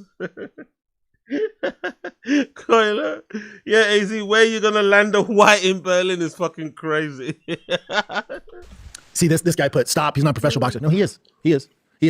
But all that, man. Not gonna lie, it's not easy to bust on the multivitamins. I'm not gonna lie, it's not easy to bust. If I'm gonna go full fucking chin descriptive TMI, it really isn't easy to finish on the multivitamins. I swear to God, you go for hours and then it starts hurting. Big up everybody that knows. Any medication. FDA has not evaluated these products for safety or efficacy. Products are intended for 21 and over. He got popped for EPO, and I think something else, but definitely for EPO. Do me a favor, Chin. Mm-hmm. How many fighters out of Khabib's camp have been busted? I know 2 for sure. More than that, Bubba. More than that. Because the big dog too got busted. In fucking no, honestly, this guy is too much, isn't it? He's too much. Let's see what's Kill Tony This is fun. Yeah, it is. Wait, he's lip syncing. I saw that. Man, you're so fucking fat, you broke the fourth wall, you piece of shit. What are you doing? Who is this guy? Something's fucked up. I don't know. All right, let's go. RM Brown. RM Brown, the end of Ben Shapiro's career. Big up RM Brown. Quack, quack, quack, quack, quack, quack, quack, quack. What? We're live. We're live now. What does an idiot would tell me? Okay. Okay, don't get pissed off, man. Do your mantra. Do your stupid goddamn mantra, man. Humra. Okay, it's not working. Okay, just be pissed off. It's okay to be pissed off sometimes, okay? Hey, guys, welcome back. Happy holidays. Happy Hanukkah, all this crap, man. I am sorry. I wanted to give you something special for the holidays. I spent an inordinate amount of money on this. It didn't work out. So I'm empty-handed, man, on this. Go to the clip.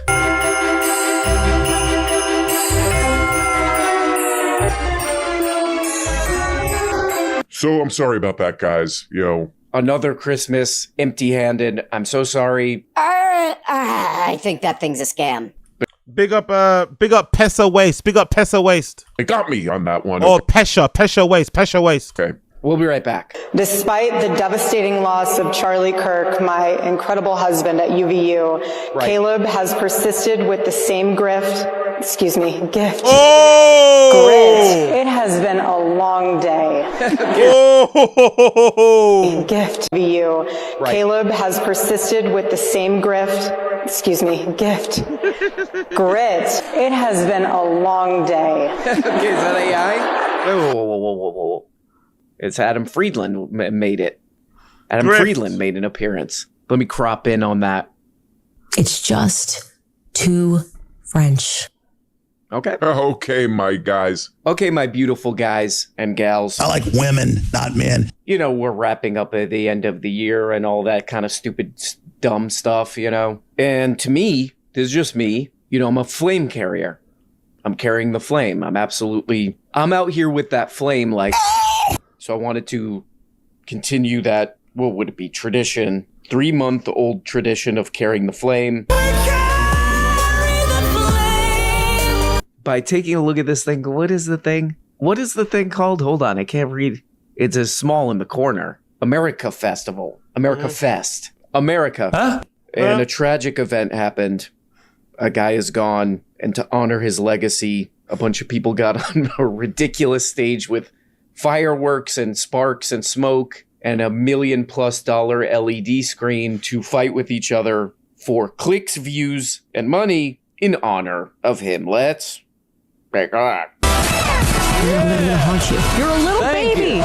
Turning Point USA, you can do it! Ah, man, come on. And now, ladies and gentlemen, Rob Schneider. Cut your meat. I really do wonder how many times Rob Schneider gets stopped, in LA or whatever, at whatever stupid place he goes to in LA. He gets stopped on the sidewalk. Rob, say it. Rob, say it. I've said it 250,000 times just in the past 2 years. Rob, I swear to God, Rob, say it, or you get that and this. Okay, calm down. You can do it, You can do it. Okay, a lot of this crap is gonna get just lost on the internet because if people watch this, they comment on it. They're like, oh, this guy told this guy to shut up. This guy called this guy an idiot. To honor the passing of one of our greats, to really honor this legend amongst men, what we're gonna do is have this ridiculous looking stupid thing with smoke and sparks, a stupid looking reflective floor and trap beats and all this. We're going to do that. We're going to accidentally call him a grifter, his wife. Right? Caleb has persisted with the same gift. And we're all going to attack each other in a cutthroat pursuit of views and clicks.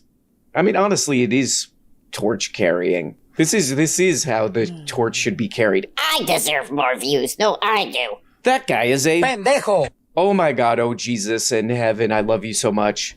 I hope that this is how I'm honored. They have some memorial. You know, everybody gets up to give a speech. You know, they're all YouTube uploaders. They're like, I should be the one of having views right now. I hope that's how I'm honored when I pass. But anyway, Rob Schneider gets up there. And, you know, it's exactly what you expect. Rob Schneider seems like a guy who maybe he has a little too much time on his hands. He's just collecting a bunch of Happy Madison money. He's like, what do I do? What am I supposed to do all day? And he's just getting confused and lost on YouTube. Like, that's basically what's going on. It seems like maybe like 75% of his view of the world and like political stuff. Yo, big up James Franco. Appreciate the kind words, brother. Welcome back. Welcome back. Big up James Franco. Appreciate the kind words. Is women's sports. So that's pretty much it. But I was kind of surprised by the very beginning of his little speech here, maybe like a minute of it, because some of the old SNL comedy writing must have leaked in or something. Check this out. But thankfully, we finally have a president who understands the real threat to world peace, Venezuela.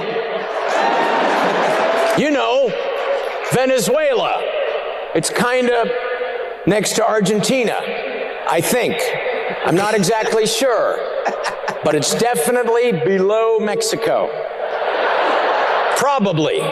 Like all Americans, I pride myself on not being very good at geology, or it's so important to demonstrate our military superiority by blowing up small single-engine boats off the coast of Venezuela, wherever that country is. I'll tell you. But anyway, Epstein. All right. I mean, oh man, this is exactly what I would do if I just had like a bunch of royalty checks coming in. I didn't really have to do anything. Just wandering around wearing a hat all day, you know? I would do some kind of really long, intricate prank of some kind, you know? And when he started this, I was like, oh, interesting. What is Rob Schneider doing some kind of subversive thing here? Because he is, I guess, kind of like openly mocking these people, I guess.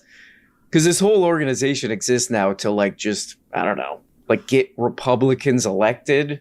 And, you know, this is their policy. This is both of the parties' policy to just start wars all the time. So he is kind of like mocking that. But then he like immediately goes into something about, you know, transgender people and Charlie Kirk was awesome. I was like, okay, Rob Schneider appears to be figuring out what the hell he's talking about on stage. But there we go. We'll start off with that. The best moment, the somewhat actually interesting moment of this thing. Accidentally, some subversive comedy snuck through. Like some piece of like, you know, I don't know, Robert Schmeigel or whatever is like lodged in the back of Rob Schneider's head. When your dog starts doing your taxes and you're like, wait, it's not supposed to work this way. Yeah, you've been drinking, man. To hear calls for like deplatforming and denouncing people at a Charlie Kirk event, I'm like, what? This is hilarious. Yeah. That's on YouTube. You're terrible. You're a moron. Sniffing. World arrives. This is hilarious. Easy, man. This is hilarious.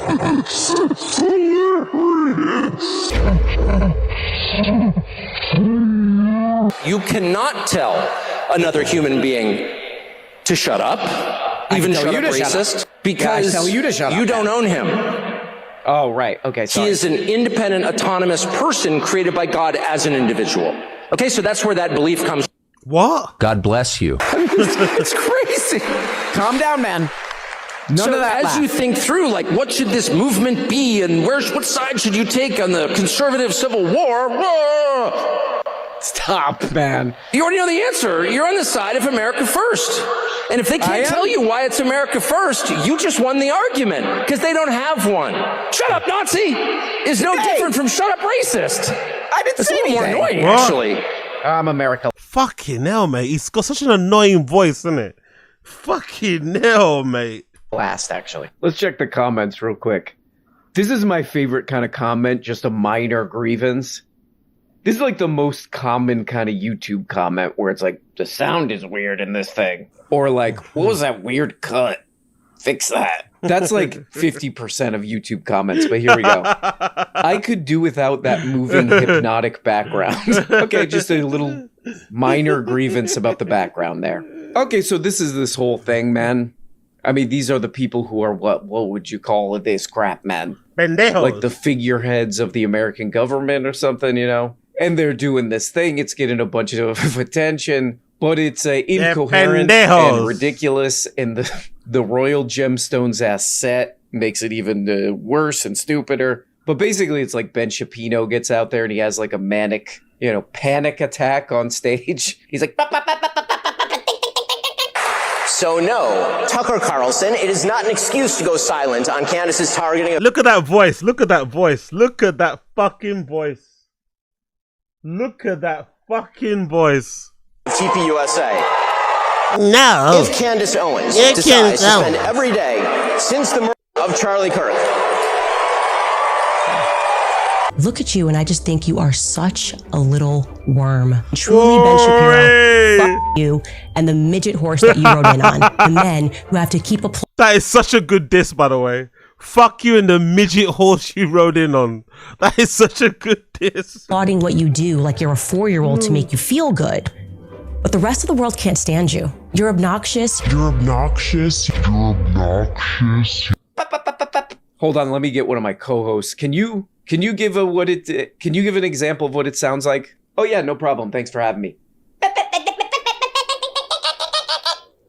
No, face again. You gotta face the camera. So that's that. This guy Ben Shapiro, he gets up, he does that, and then this guy. I remember there was some old interview with Ben Shapiro where he's like, I was bullied.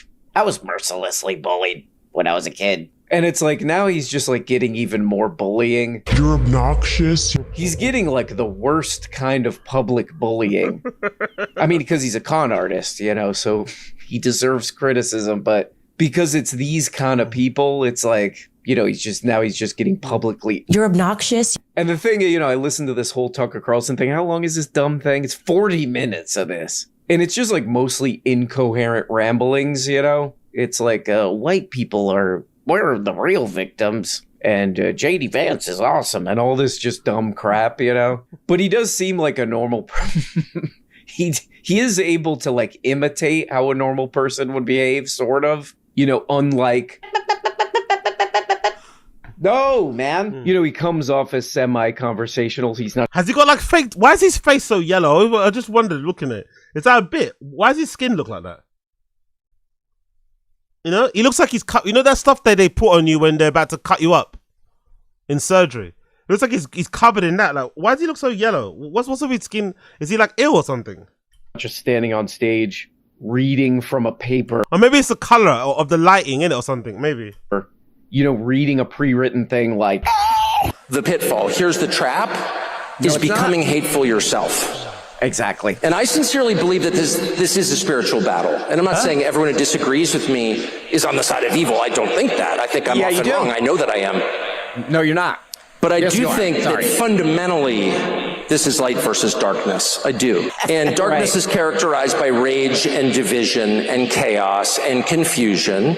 Yep. And light God is characterized by the opposite of those things. God bless you on that. And I've noticed this. There are attempts. This is great. I love this. I love when people use religion in the most like immediate, kind of self-serving, self-aggrandizing way, this guy, Ben Shapiro, he just got up on stage, called me a moron. What this really is about is good versus evil. This is about good versus evil, and that guy's a little evil puke. That's in the Bible.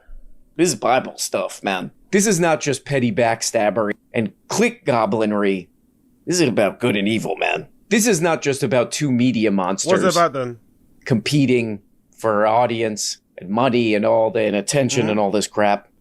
This is ancient war. It's a gladiator type, gladiator adjacent, but also spiritual. It's also Joseph Campbell type crap. He was always talking about the hero's journey. And in this case, I'm the hero. I'm on a journey, and demons. Yeah, Rogan loves that book. And little sewer creatures who go bep, bep, bep, bep, bep, bep, bep. get in your way of the heroicism that you're doing. And I'm not just project what they already generality. People do this all the time. They just project what they already think onto their like religion to sort of make it a giant thing. I'm really in a quest. I'm involved in an all-encompassing quest. And this is a good and evil, light and darkness, the forces of justice and truth and righteousness against demons and all this crap. And what I'm actually talking about is someone who took a parking spot that I wanted that was really close to the entrance of the IKEA. And you are seeing now, you are seeing now a very intense effort to convince you otherwise. Oh, it's fine. They deserved it. Really, did their children deserve it? If a man commits a crime, do we kill his kids? I don't care if it's in Minneapolis or Gaza City. No, we don't. Yeah, I don't know, man. What the fuck's he talking about? I don't know. I don't fucking know. I don't fucking know. Big up Ben Shapiro and RM Brown anyway. Big up Ben Shapiro and RM Brown anyway. You love to see it. You love to hear it. Alright, cool. Gonna do some Twitter bookmarks now that I've saved. Big up everybody tuning in. If you can hear my voice and you like what you see, like what you hear, please make sure that you like the stream if you don't mind. Like the stream for me. Do me a favor and like the stream. That'd be greatly appreciated. I'm going to go through some of my Twitter bookmarks now for those of you that like that sort of stuff, because I've got some stuff saved on here. I've got some stuff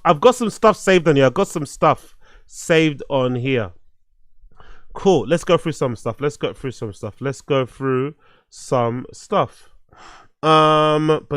bing. First things first.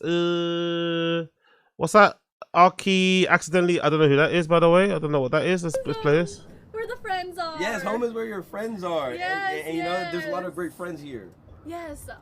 You're always welcome here, Arky. Okay, bet. You're always welcome. But wait, so Bonnie. No!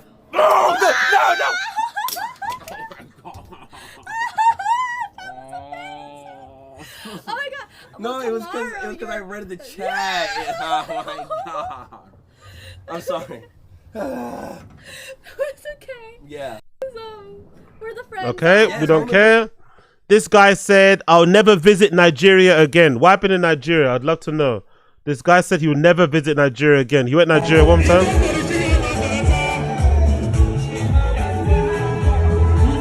What happened in Nigeria, sir? What happened in Nigeria? Wait, what happened? I'm not built for that type of communication. I'm from the South and I enjoy being polite. Plus, the level of poverty there is depressing. Blood clot. Blood clot.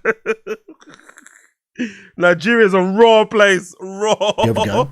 Yo, big up Wild Fan. Appreciate Happy you, bro. holidays, Austin. Big up. The entertainment. Yeah. Joining you on the line at Shanks.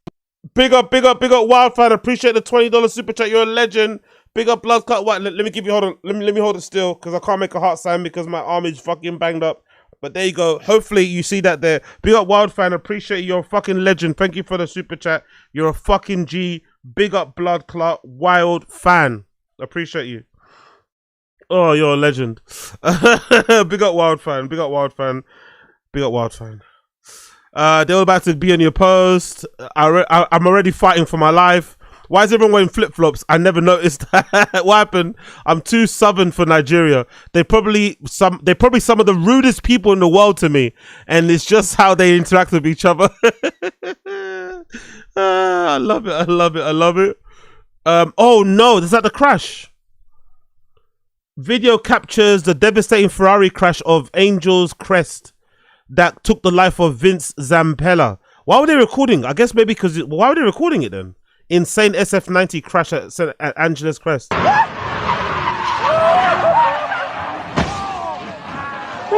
madre, oh shit! Fuck me! Fuck! Oh shit! Holy shit! Fuck me! Fuck me! Oh yeah, let me stop it there. Let me stop it there. I don't want to get any closer because it's probably going to show something gory. But R.I.P. to the fucking, was it the creator of Call of Duty, right? R.I.P. Vince Zampella. R.I.P. Vince Zampella. Fucking horrible, man. Fucking horrible. Jesus fucking Christ. Another observation. What's with all these people driving supercars and not knowing how to drive it, man? And it's probably harder than I think it is. I'm sure it's harder than I think it is, but it's so fucking, it's so sad. You know what I mean? Like, work so hard to buy these really nice cars, but then you can't really drive them, or you don't really know, you know what I mean? Like, it's just, I don't know. I don't know, man. Like, fucking hell. R.I.P. to Vince, man. R.I.P. Vince Zampella. He did not deserve to go out that way. Man did not deserve to go out that way. What a fucking tragedy. And if I'm not mistaken, I think if I looked it up, I think he died the day after his birthday, you know? I think he died a day, I think his birthday was on the 21st and he died on the 22nd. He died a day, that might be the birthday present. He might have bought that car for himself as a birthday present. He died a day after his fucking birthday. Fucking hell. Anyway, R.I.P. Vince Zampella. R.I.P. Vince Zampella. What's this? Ryan Garcia reveals that Krishan Rock cancelled their stream today because she thought it was a date. What?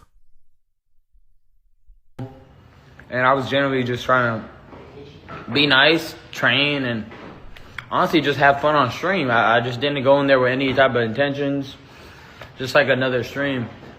It did well, you know, everybody loved it, so I was like, all right, let's do it again. Why not?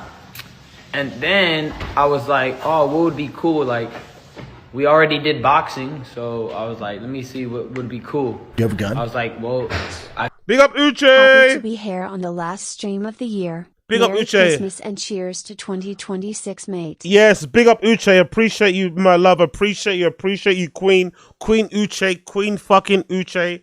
Let's get some fucking crowns in the chat. Big up Queen Uche. Appreciate you for the super chat. You're a fucking legend. Appreciate you always. Queen Uche in the chat. Let's get some fucking crowns in there. Or let's just get the queen emoji. Fuck it. Let's just get the queen. No, actually, you know what? Let's get the crown emoji. Let's make it official. Let's get the crown emoji in there. Big up fucking Uche. Appreciate you. You are a queen. Thank you so much for the super chat. Thank you so much for the support. And as always, thank you so much for your presence and all that in between. You're a queen. Big up fucking Uche. There you go. Let's do some more. Puta madre. Big up Uche. I could set up rock climbing, which I contacted the rock climbing place and was like, yo, can we film? It took a process. They got it. They approved it. I was going to do this crazy idea where I bought 2 chickens and I was going to do like a Rocky style training. And I was going to chase after the chickens, try to catch it. It was like a training drill. Funny stuff, bro. I was just going to have fun. This is a big shame. I'm not going to... I did see a clip of him and Krishan, and they seemed like they had good chemistry. It's a shame that she kind of sabotaged it, because it's usually the other way around, isn't it? This is kind of interesting. It's usually the other way around. It's usually the guy being creepy on the girl, like, oh, let me train you, and then try to make the move and trying to fuck and stuff. It's usually the other way around. But to see a scenario where the girl is, you know, trying to make the move and the guy just wants to do some content, it's fucking hilarious. And then just ended off like, yeah, that was our type of training today. And honestly, rock climbing is a sport. Like, that's not even considered like a date type of thing. Which is even wild. Like, why would she say that? That's why I thought it was disrespectful. It's like, why are you making it seem like I was trying to make it look like a date? Like, rock climbing is a sport. I was trying to keep it professional, all that. I just don't understand why it was taken out of context in any way. And I have no hard feelings with Krishan at all. Like, she's cool. I just thought it was a bit disrespectful because I told her that before. I told her the plan before I set it all up. And she didn't have no problem with it. Then all of a sudden, she just changes her tune like, I ain't want to do all that, blah, blah, blah. I'm like, bro, what? Like, you cancel on this last minute? That's what I meant by disrespectful. But, yeah, I mean, that's all I can say to it. I try to bring a cool stream. I try to continue it. It didn't happen, and that's it. We're kind of just moving on from that. Damn.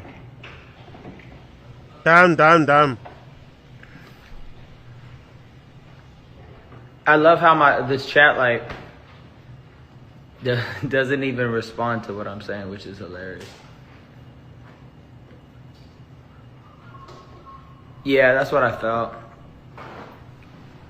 Hey, shout out $106. My dog right here. Yeah, but that's the whole, like, everybody's like, oh yeah, like, but she didn't want to get clip farm, and I'm like, bro, what do you expect when you get on stream? If you know anything about streams and the whole streaming community and all of that, you're gonna get clipped. I mean, people clip regardless. It's not clip farming. It's called, I didn't even try to clip farm when she first got here. Really, all I did was hang. Anyway, I get the gist. Unfortunate that their little work relationship has ended, because the one stream that I did see of the clips, it looked quite entertaining. So unfortunate, but Krayshawn's always gonna Krayshawn. Krayshawn is always gonna Krayshawn. Oh yeah, that's Bamba rotted. Anyway, let's continue on with that one. Hey, Ganga. The fucking African Nations Cup is on right now, and fucking Cote d'Ivoire. Is it No, who was that? Is it Mali? That's maybe Mali. The Mali ladies are out in force. God fucking bless Africa. God bless Africa. The Mali women are out. The Malayan women are fucking out in force. It's good to see. Big up all the queens out there. Big up all the sisters out there. You get me? They're out here. We're all out here. Fucking hell, mate. Fucking hell. Another one here. What's this? This is probably my favorite podcast moment of 2025. Let's check this out. For anyone who's watching or listening, this is my first time meeting Adam. Andrew. All good. There you go. All good. Adam. You knew my last name, man. You know what? I was thinking about my friend Adam. All good. For Adam. anyone who's watching or listening, this is my first time meeting Adam. Andrew. All good. There you go. All good. All good. You knew my last name, man. You know what? I was thinking about my friend Adam.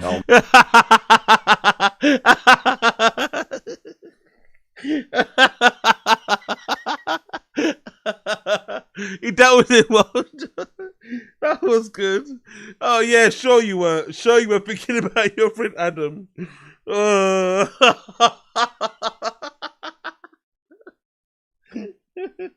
Andrew. Oh yeah. Oh, shit. Oh. Well, he did say it was the first time he met him, innit? He did say it was the first time he's met him, so he wasn't lying. What else we got here? Oh yeah, what's his name? Hunter Biden is in debt. Hunter Biden is in $15 million worth of debt. Hunter Biden's in debt. Litigation sucks. I've been tied up in criminal and civil and in courts, and I got I don't know, $14-15 million in debt that I have no idea that how I'm going to be able to pay off. I have millions of dollars in debt. How, Sway? How? Nobody's riding to the rescue for Hunter Biden. My dad, entered the presidency as the poorest man to ever take the office, and he left the presidency not poorest. I mean, which he's fine, but we have no generational wealth. I don't have any, despite what these guys say, there's no billions of dollars buried underneath my dad's house in Delaware. How does he owe? That's probably. Do you reckon it's from the drugs? How do you rack up $50 million of debt, bro? Jesus Christ! What are you doing? Is that the drugs? Is that the private planes? Is that the chauffeurs? Is that the girls? Is that all the above? Is that the art? Is that the art materials? All the paints and the canvases? Because they're not cheap, by the way. People mistaken that canvases, especially primed canvases, are not cheap. As a fellow artist myself, I'm a dabbler in the paints. It's really expensive. Fucking acrylic paints. Doesn't matter if you're buying oil paints. Doesn't matter if you're buying watercolors. Brushes are kind of expensive too. So I wonder if that's actually easels. All expensive. So I wonder if that's where he accrued $50 million worth of debt from buying fucking canvases. Fucking hell. $15 million. God damn. Absolutely crazy. Absolutely crazy. Another one. this is gonna hurt me. This is gonna hurt me. This is gonna hurt me because most of you guys know I'm more of a new Rory and Moore guy as I am Joe Budden. I'm more of a Rory and Moore guy than Joe Budden. But I can't lie. This picture of Mal at the fucking meeting some fan is horrendous, right? He looks fucking awful in this. He looks really round and short and stuff.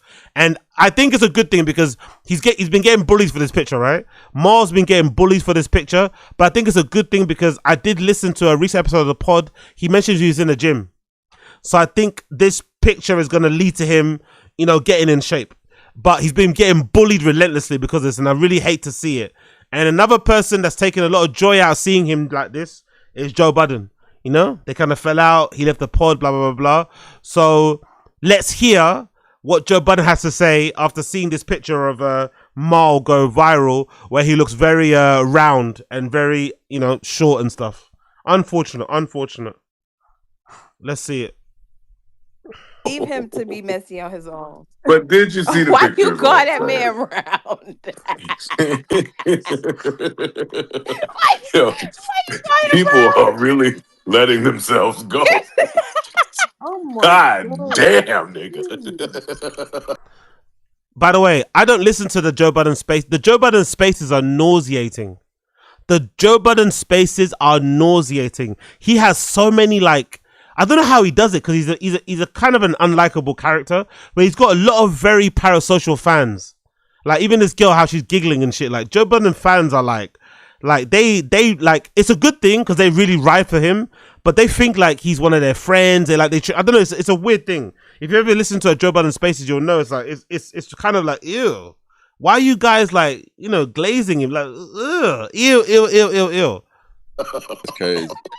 Yo, that brought me so much joy. It just hit me. I'm so slow. Why you call that man round, Joe? I'm not calling nobody nothing. As a big bitch, I just want to know if y'all that's saw crazy. it. I thought you lost it, Joe. No, you're a sick nigga, Micah. You couldn't wait to get up here. No. Oh my god. I saw that picture. Round? Would you? I don't know who it is. Who? Dan. He's a little hippie, more like. It was a 7-foot girl and like a 6 Micah. foot, maybe 3-foot nigga, 5-foot nigga. What? Who? Dory and Mal. You ain't see that? The new Dory and Mal? Why did y'all let him up here to speak? Micah. First of all, I kicked him down. 2, you let him up. Messy. You couldn't wait to tell the people that, huh? Demon. What? Round. Sade. A little hippie, you know. A little hippie is crazy. Why did he call that man round? I just wanted to know if y'all saw No, it. why would you say a round person? Round. I was trying to do it without giving it away, but It gave it away. He's eating well. I was about to call in and shut all this down. Stop it. Yes, stop, Joe. I'm with Sade. Hi, Sade. Hi, Sade. Hello, everyone.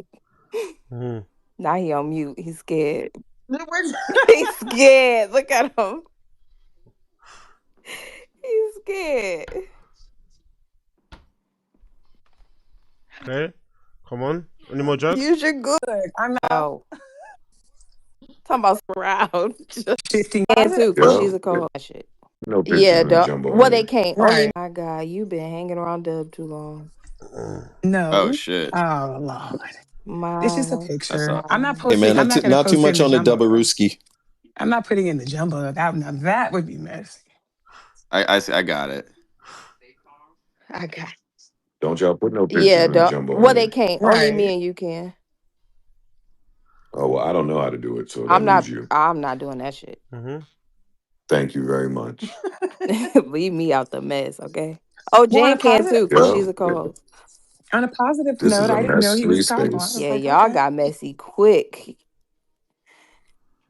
It's them. Yeah. No, Joe, it's you love you, me. Joe. Wait, Joe, didn't you bring it up? Yeah. You brought it up. Talking about speaking of viral pictures. Shifting blame. Oh, the picture. Oh, but before that, I wasn't Oh, being okay. messy. You're right. You're right. I just wanted to know if y'all saw the picture. We saw I the did, but I picture couldn't look. with the round I could man. have gone look now. That's it. That was the end of my question. No, So it's not I'm missing. not over you calling that man round. Because he literally is round. I think they have a pod coming. Mamuna, please. We do not want Joe the got update. into the gym and sweat. That boy in the gym. Oh man, Oh yeah, Joe in the gym. Now he calling niggas round. I gotta go get this 500 million, nigga. Fuck that gym. You need to. Exactly. You really need to. That's what I want to hear. I ain't letting Jan down. No, you can't let me down. You have to win this. Jan want me to announce 500 million in the next 2 months. I gotta get to work. Let me pull that out of osmosis. Osmosis. So are we gonna do a Tom Ford suit? Or are we gonna do? Honestly, the glazing that they gave him on these spaces, like, ew. Osmosis, oh, Joe.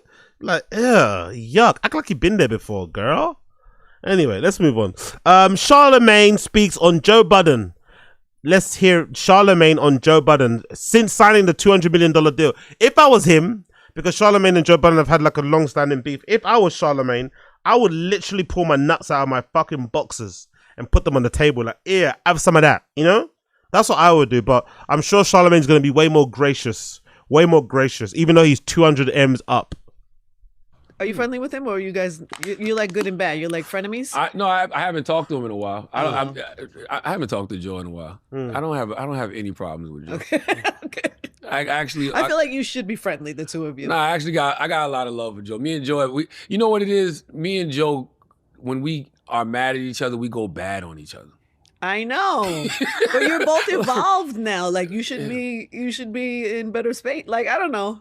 I know you both. So I'm biased. I know I'll run into him somewhere, and we'll pick up like we always have. I'm sure, but that's all it is. When me and Joe go bad, we go bad on each other. And like when I hear why he's upset with me, I'm like, oh, I can understand why he felt that way. Yeah. You know what I'm saying? Like this last one, I'm like, all right, I get it. I didn't mean it in the way that he received it, but I can understand why he felt that way. That's when I think when he was going through his last situation with Spotify, and I was on the radio, and I said I think Joe Budden understands. Joe Budden knows his worth.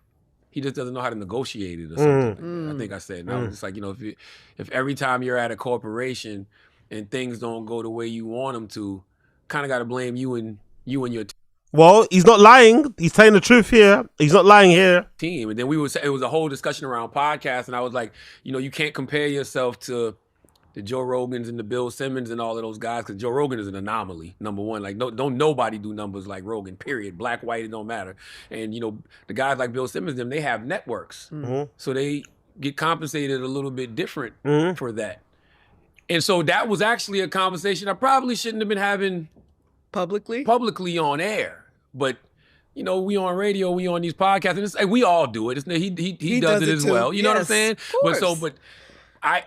But why not have it on air? I don't understand why it is bad to speak like that about that very public topic. At the time, it was on the timeline.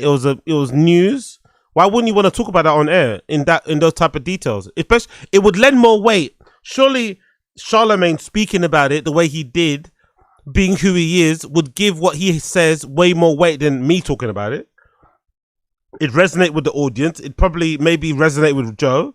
I don't see why that was a wrong thing, to be fair. I don't see why that was a wrong thing at all. Moment, what he was saying was when somebody like Charlemagne says that these people are listening, like meaning not regular listeners, the people at Spotify and the people at these corporations, but it wasn't like I wasn't saying he wasn't worth it. I was just speaking how I felt about the situation in that moment. And you're both speaking to your audience. To our audience. You are not speaking to each other. Exactly. Yeah. But no, the crazy part is we do speak to each other. So it's like, I'll go from that on the radio to then watching him tweet, and then we might be on the phone that afternoon having the same discussion argument, but I don't think he expressed to me back then that he didn't like me saying that on the air. It was just a debate about the content of the situation. And then it was, even when he went bad on his podcast, we were on the phone that Sunday. And then another time he got mad because I didn't answer his call. It's stupid shit. So it's really nothing. But when we go bad on each other, we go bag. What the hell? On each other. What is that? It's because you Probably because we're opinionated. both madmen. I don't fucking Yeah, know. yeah. Like, you know what I mean? I was thinking something in that in that category. I just Yeah, wondered if you guys were aware of I that. have. I enjoy you both very much. I would like to see you guys make nice. I'm sure it will. I'm sure it will. All right, one more. Take one more. Okay, fair enough. That's very mature of Charlemagne. Very mature. Probably didn't need to be because Joe is Joe can be a little bit whatever.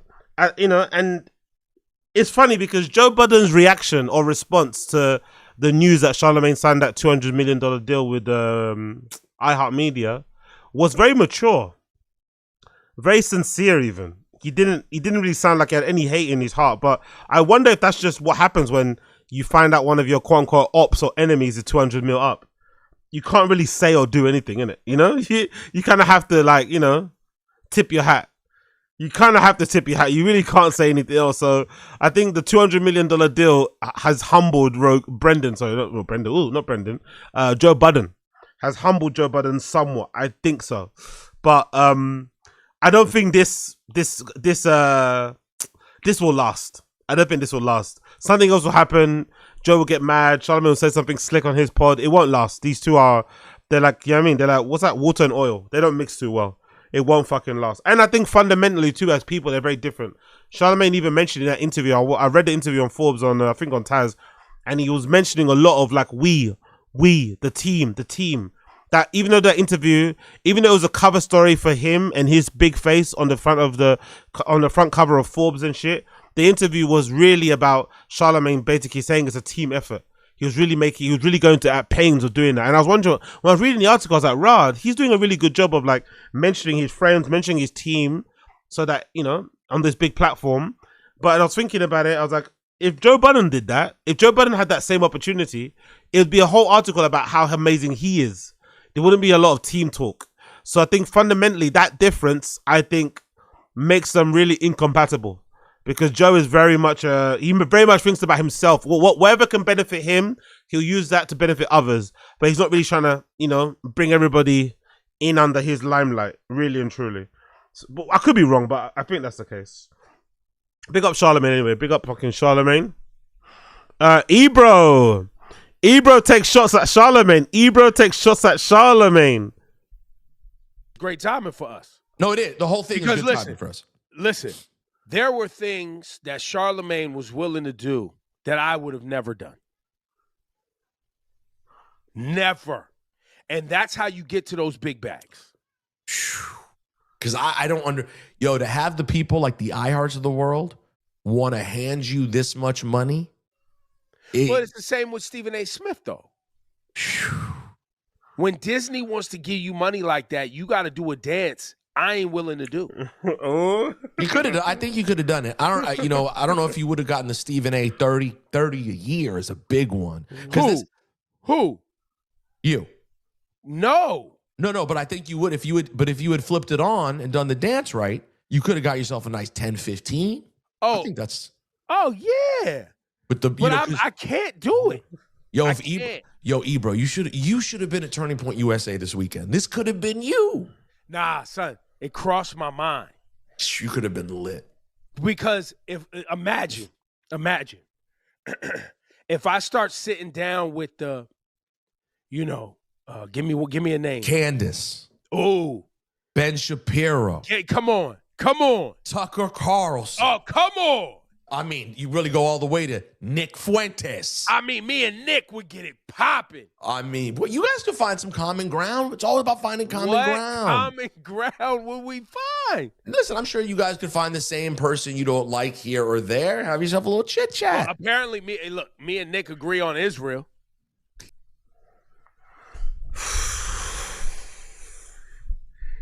It's fucking tough, innit? It's tough not to look like you lost. You lost when you're like, again, I'm no one to speak because I'm also, streaming from, the back of my fucking wardrobe here with all my books and shit, right? I'm no one to talk, but it's tough to mock your enemies or to talk condescendingly about your fucking ops when they're 200 mil up and you are doing a fucking live stream pod in front of a fucking bookcase, really backed up against the wall. You know, it is tough. It's tough for it to land. I think in this sort of instance, right? In instances like this, you just gotta take the L on the chin. You gotta take the fucking L on the chin. Your op got an amazing fucking bag. He's fucking gone clear. I think they got fired. Oh my God. They got fired in the same week that Charlamagne got the $200 million deal. These guys got fired from Hot 97 the same week Charlamagne got a $200 million deal. Big up. Keep telling yourself that, Uncle Rico, you little bum. Exactly. Brother. This guy, big up NJ, this guy, you've got like, I don't know. That was brutal. That there was a lot of, someone said it recently, someone said it in the stream chat, right? There was a lot of cope there. There was massive amounts of copium. Spoonfuls, teaspoonfuls, bucketfuls of copium involved there. But you have to take it on the chin. You can't do what he done. Oh yeah, I could have got that deal if I did a dance. Brother, do the dance then. 200 million. And also, what are you talking about? They were both involved in the same mudslinging. Powerful bunch. Yo, big up. Ebro sitting at home alone eating a TV dinner talking about how much you want to bet I could throw this football over the mountains. Exactly. I could have won that Super Bowl. Exactly. I could have won that Super Bowl. Exactly. I put it over the mountains. Yo, absolutely crazy to sit here and say, yeah, I could have got that $200 million. No, you couldn't have. Categorically, you couldn't have. You couldn't even hold your job at Hot 97. Come on, Ebro. Be for real, bro. You couldn't even hold your job at Hot 97. You couldn't even hold your job at Hot 97. There's not a chance in hell you would have got a $200 million deal from fucking iHeartMedia. Not a chance. Jesus Christ, man. This is awful. I feel bad for him. I'm not going to lie, man. The same week you get fired, he gets $200 million deal. Life ain't fair. Actually, it is, because Charlamagne's better anyway. Charlamagne's a better fucking personality. He's the better fucking, radio presenter. He's better all round. He's better than both these guys put together. So, it is what it is. But Jesus Christ, man, that's sad, isn't it? He's doing the podcast in his spare room. He's doing it backed up against a really tight fucking wall, it looks like. Charlamagne's in a brightly lit studio with Angie Martinez talking about life. Jesus Christ, man. Ay. That was awful. I feel bad for them, man. I'm not gonna lie. I feel fucking bad for them. Oh, let's play this one.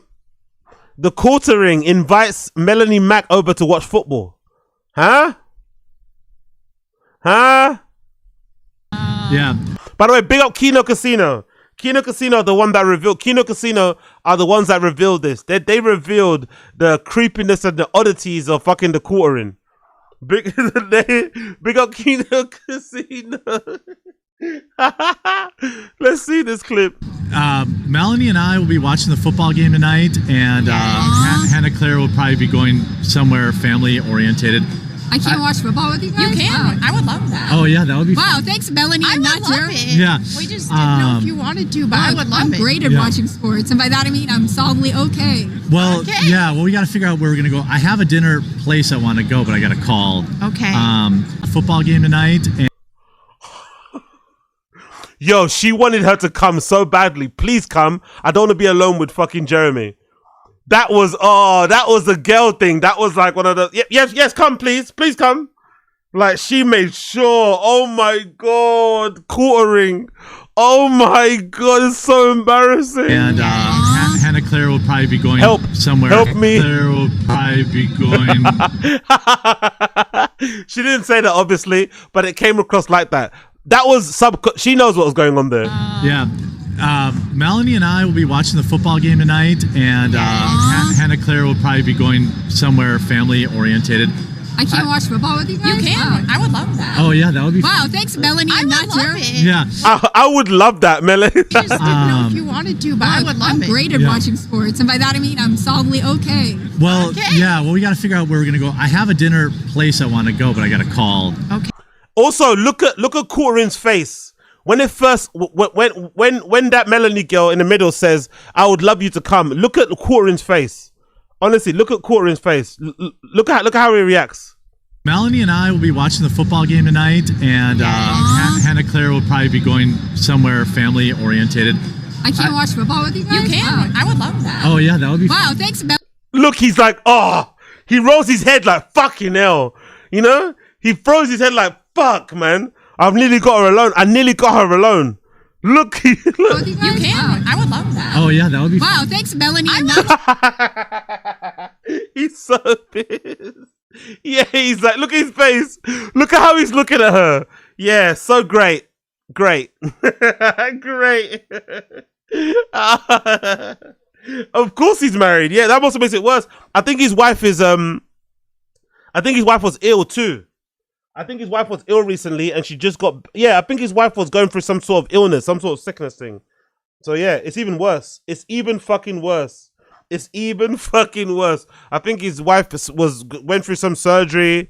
It's currently in recovery, or it's currently on the mend, let's say. And here he is. Look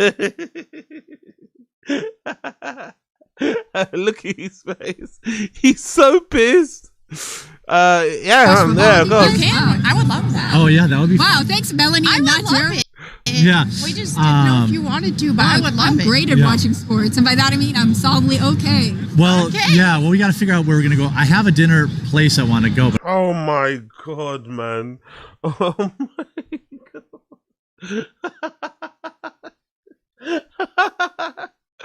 Oh, I love Jeremy. I fucking love Jeremy so much. I fucking love Jeremy. Big up Blood Clot Jeremy. Big up Blood Clot. Oh, my fucking face. Big up Blood Clot Jeremy. Big up Blood Clot Jeremy. Okay, cool. Let's move on. We did that. Public. Let's do a bit of public freak out. Let's see what's on the public freak out already. Big up everyone in Shoe Chat. Make sure you smash the like button if you don't mind. Smash the like button if you're watching. Smash the like button if you're still here. Smash the like button if you don't mind, please. Karen's be coming out of nowhere. What's this about?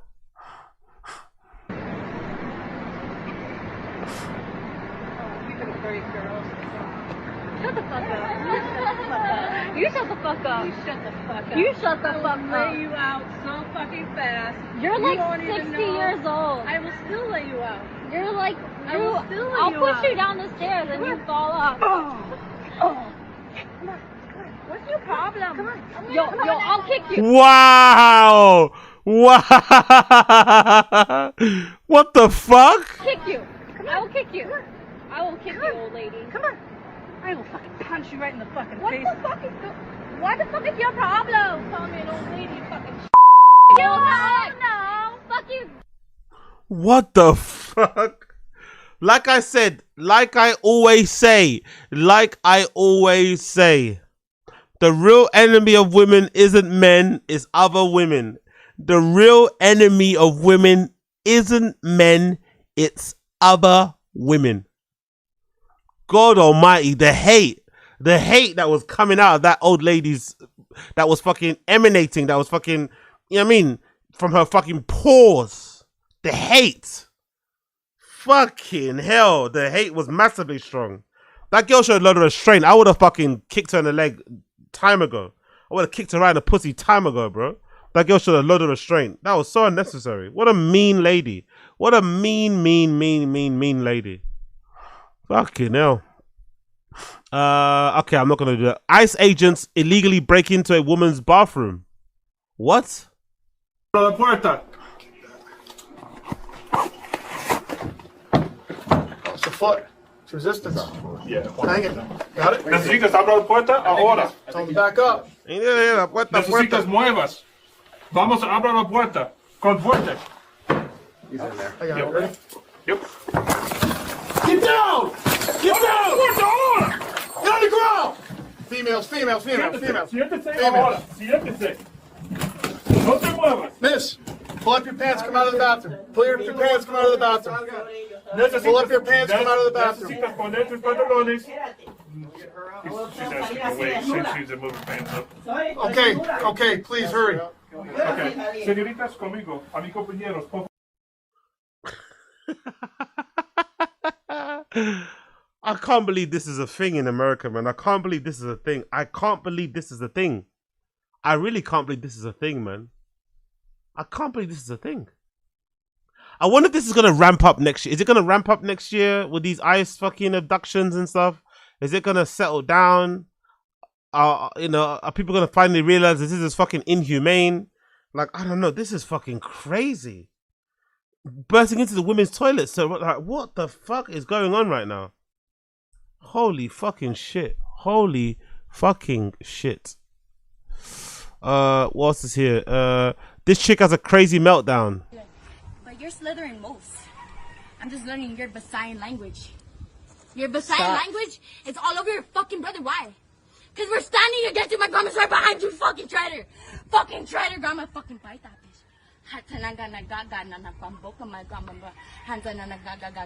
Stop it. Found the trail. You're possessed by somebody. Who are you? I'm the Pualani of Guam. I'm the last of the Pierce bloodline. I can save her. Tip to toe. I'm a fucking walking mermaid, bitch. You better know what's up. It's a fucking sky, bitch. Look up at the sky. That's God. You don't appreciate God? Because that's Apollo's greed, October 12th. Oh, lucky thing. I'm a fucking blessing, blood. I'll fucking make it rain on your ass. That's why all I see is fucking falling stars. That's how we won all fucking 50 states. Stop it already. And the tip of the spear. You're lucky someone's gonna shank you and drink your blood. That's what we do, blood. Stop. I'm not gonna lie, I'm kind of turned on right now. I'm not gonna lie, I'm kind of bricked up right now.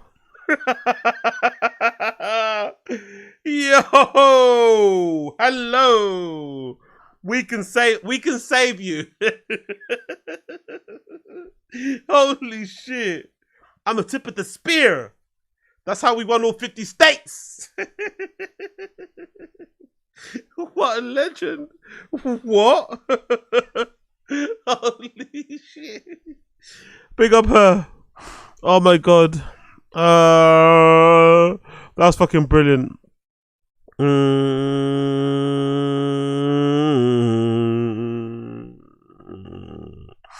Alyssa Simmons gains ground in a bid to unseat, go viral. Mistreatment of community speakers. Ohio's Oxford force on the matter of being protected by County Judge Tim O'Hare says he wants another term, officially filing for re-election last Saturday.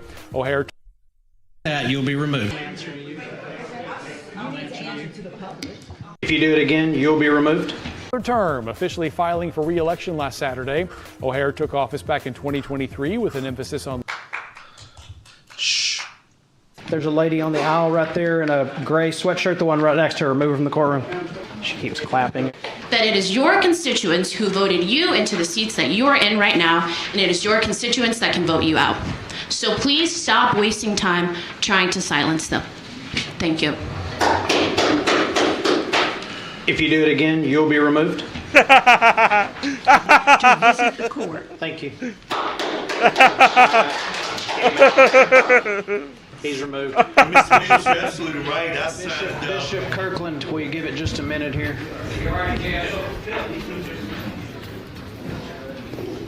What's wrong with that man?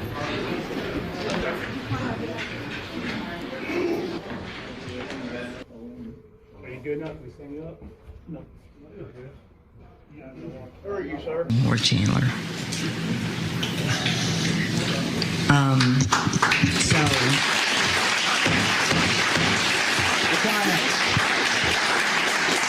Any more outbursts like that, you'll be removed. The whole court, the whole assembly trolling him.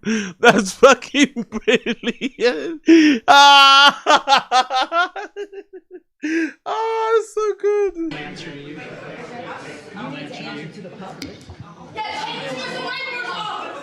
Make sure that all of us have a copy of the latest. The chair has not recognized your right to speak. Swelling in his face. And he is now held in contempt. Remove him. The kid right here in the green shirt, remove that one from the room.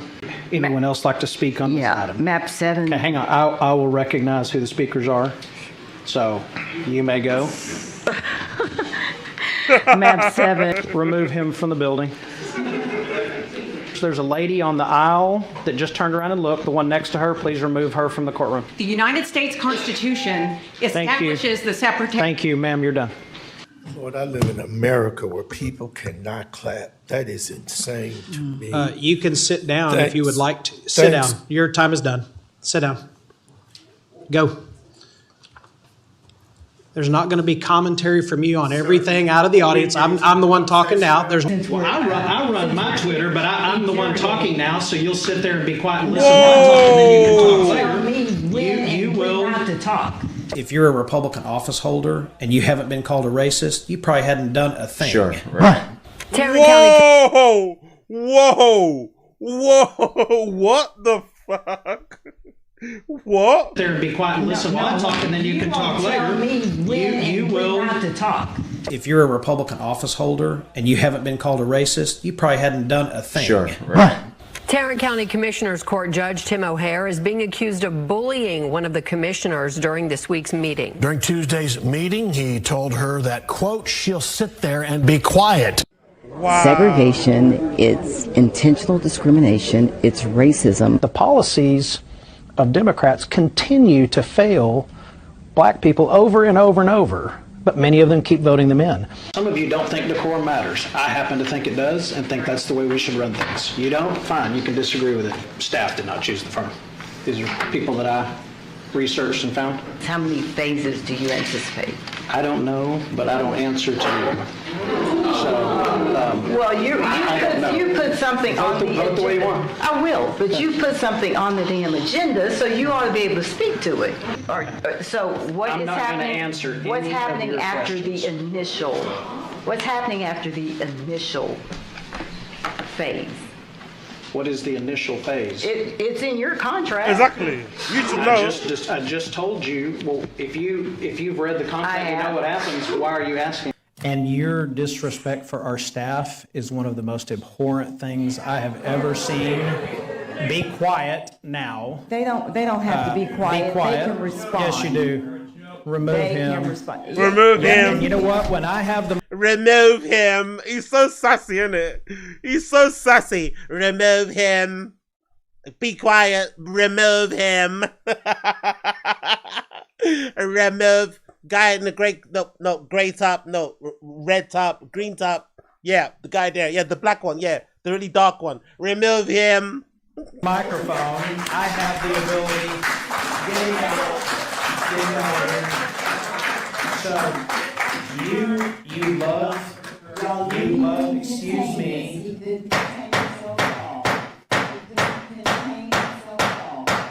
He's got to throw people out. No, I don't. Disrespectful of these people who have paid to park, come down here, taking their time to tell us how to do their business. These are taxpayers.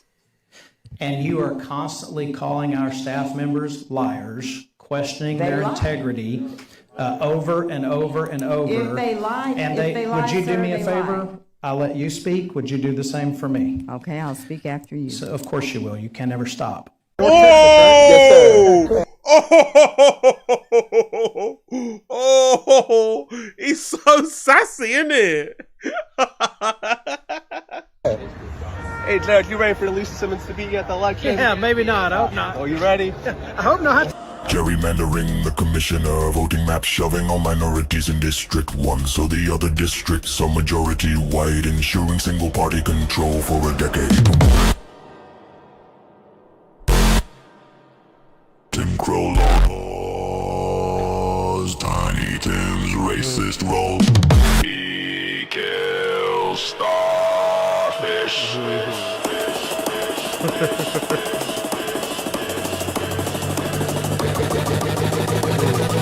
Tiny Tim. Wow, what a fucking psycho. What a fucking psycho, man. What a fucking psycho. What a fucking psycho. Okay, cool. What have we got here? We did that. We did quite a few.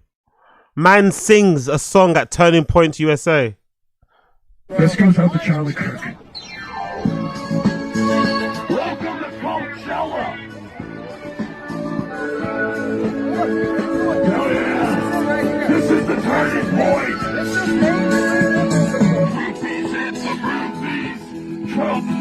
please, you're the loser there. Watch out for Katie, man. You are an Epstein teen. Young and sweet, under 17. If you're underage and look like Ivanka, better watch out for Donald Trump. Hell no. Pray for that girl. Watch that scene. She is an Epstein teen. Hell yeah. She is an Epstein. Who the fuck was that Asian guy? That Asian guy. Look, who the fuck was that? Who the fuck was that guy? Who the fuck was that guy? These are the type of Asian guys I think they look white, innit? These are the chin ones. These are those chin ones, innit? These are those chin ones, I think. Yeah, where you from? I'm from Dallas. You know, those are those ones. You know, that's that one. You ask him where he's from, he'll be like Memphis. You're like, oh, okay, buddy. Oh, what a legend! What a fucking legend! What a fucking legend, man! What a fucking legend! What's we got here? I don't see too many assaults, to be fair. No assaults. Okay. We've done that, we've done this. What's we got here? Anything on Fearbug that I missed out on? Anything on Fearbug that I missed out on? Let me double check. Anything on Fearbug that I missed out on? Nope.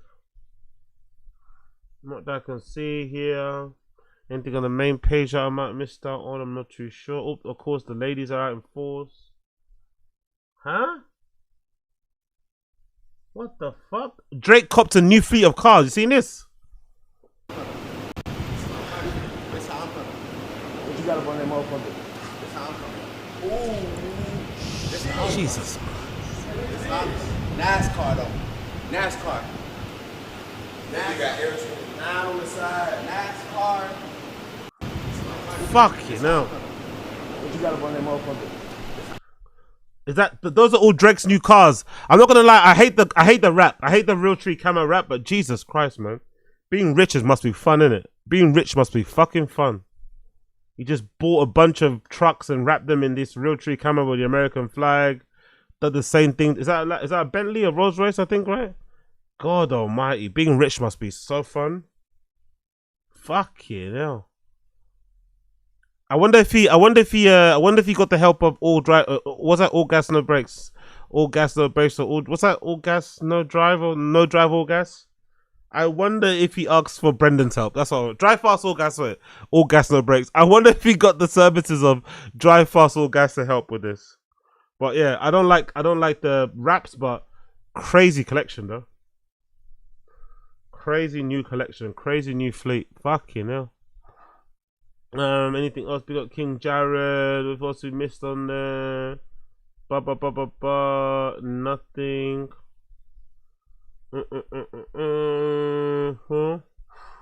Nope. I think that might be it for now. I think that might be in it for now. There's nothing else I think to talk about on here. We spoke about all of that. This is probably gone already now, I'm pretty sure. Yep. Unfortunately, that is gone. What else have we done? We've done the Aki Way sandwich. We've done Tony Hinchcliffe. We're not going to do fuck that shit. We done Tony. We done Thick Boy. Kill Tony. Let's finish RM Brown. Let's finish RM Brown before I leave. I'll finish RM Brown before we leave. Big up everybody tuning in. Smash the like button if you can. If you're watching this on YouTube, if you're over there on the Kick stream, big up the people on the Kick stream. I see you, all four of you. Big up everybody on the Kick stream. I see you. Make sure you're following the account and all that good shit as well. I appreciate everybody on Kick as well. Let's go. You watch this stuff and it's just like unlistenable. This is mostly, I watched a bunch of this. It's just unlistenable, boring crap. Meaningless, boring crap. Just junk, And it's like, we've been seeing all these videos, people uploading these videos. They're like, oh my God, there's a civil war on this side. This like half of the country. There's a civil war. Oh, man, god damn it. There's a civil war amongst these groups, and it does look like that if you watch this. It's like the guy goes, and then these other people come out and they go, that guy's a moron. That guy's a little twerp. I gave him a wedgie, that guy. And he was asking for it, if we're being completely real on this. But then you listen to, like, the other side. You listen to Tucker Carlson. It's just like, it's also meaningless crap, Because, like, ostensibly or whatever, this whole split, the split on this side is about Israel, And Tucker Carlson makes this, if you just listen to it, it's kind of a compelling, on the surface, it's kind of compelling. He's like, it's wrong to just bomb civilians. That's sick.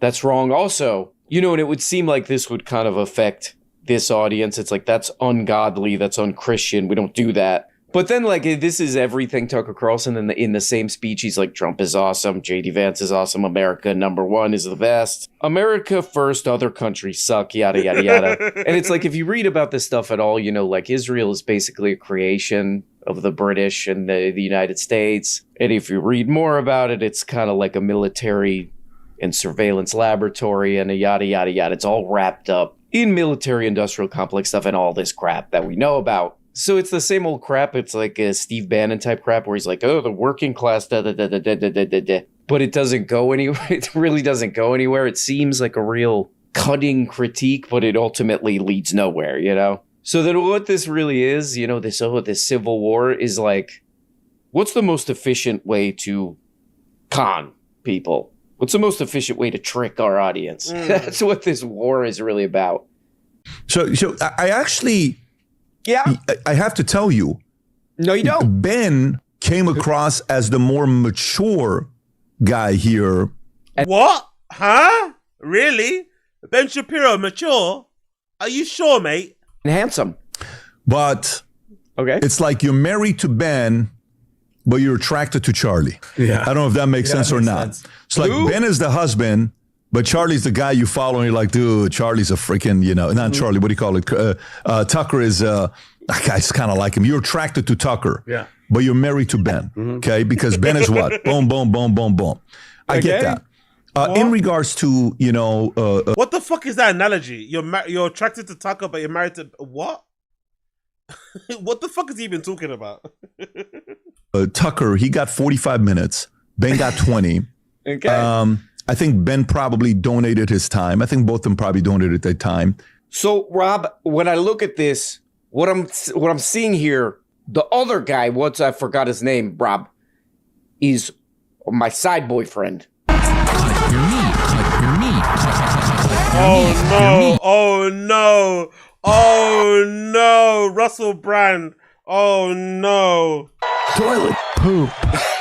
We are at Amberfest. Merry Christmas. Oh, hell yeah. How many views on this? Okay. This is getting some views equals news. If it ain't got views, then it's toilets. If you ain't... Look up your grandmas. Look up your sisters. Look up your godmothers. Look up your mothers. Look up your aunties. You know what I mean? Look them all up. Russell Brand's on the loose. Ain't getting views, then you need to... cut your meat. That's what we say here. Please. Please spread the message far and wide to the mountaintops. So God bless that. This is another guy who came on stage to like pyrotechnics and trap beats. Russell Brand. Oh, now Russell Brand to spread his amazing message. To spread his amazing and profound message, which is basically live, laugh, and love. And we need a Christian nation. He said, Christianity has not been tried and found wanting. God bless you. It has been found difficult and left untried. We have not yet tried to create the Christian nation that America may yet become. What the fuck? What is Jesus boy now? Russell Brand is Jesus boy. Fuck you now. As a visitor, Christian nation that America may yet become. As an Englishman, as a visitor, I pray that you're able to do it. I pray that you can build a Christian America to be a shining city on a hill, an exemplar for the... All right, having a bit of the... Are we? Okay, so that's Russ there, I don't know. I think like most people, I've always found Russell Brand as like a mildly... Come on, that's not nice. This is not nice. This is not me saying this. This is some other guy that I heard, a mean guy. And I want to actually send a message to that guy. Shut up, man. You know, this guy said Russell Brand is like a mildly irritating, but ultimately harmless kind of goofball or whatever. But Russell Brand has amazingly found a way to be more annoying, more annoying and more irritating, which is whatever this is. How long does this go on? 46 minutes of whatever the hell this is. Well, to you, mate, I say. This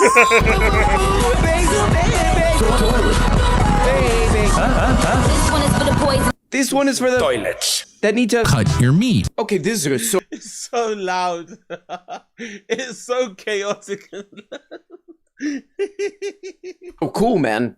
This is pretty cool. What is this thing called? I already forgot what this stupid thing is called. America Fest. America Fest.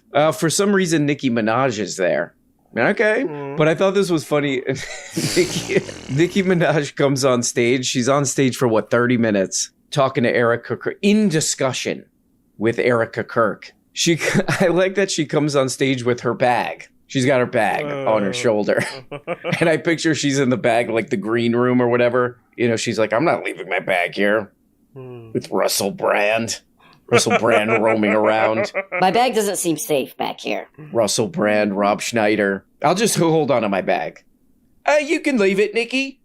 Yeah, I'll keep it. I'll hold on to it. Exactly. No problem. Well, yeah, I have the utmost respect and admiration for our president. He has, I don't know if he even knows this, but he's given so many people hope that there's a chance to beat the bad guys. Oh, beat the bad guys. Okay. And to win. That's great, Nikki. Well, why did you bring your bag on stage? Oh, I don't know. I saw Rob Schneider roaming around back there. I don't want to come back to the green room and see that my phone has been unlocked. Our vice president. Yeah. He makes me. Well, I love both of them, but they're both hard to pick. Powerful men. Right. Smart, strong, all of that. Handsome. But do you have a gun? Yo, big up Steven Castaneda. Thanks for the constant laughs and unique perspective all year long. Salute G, saluting face emoji. Big up Steven Castaneda. Salute back with my good arm. I'll salute you back with my good arm. Big up Steven Castaneda. Big up you for watching. I'm only a small guy and I don't have anybody to watch me, so thank you for watching me. I appreciate you.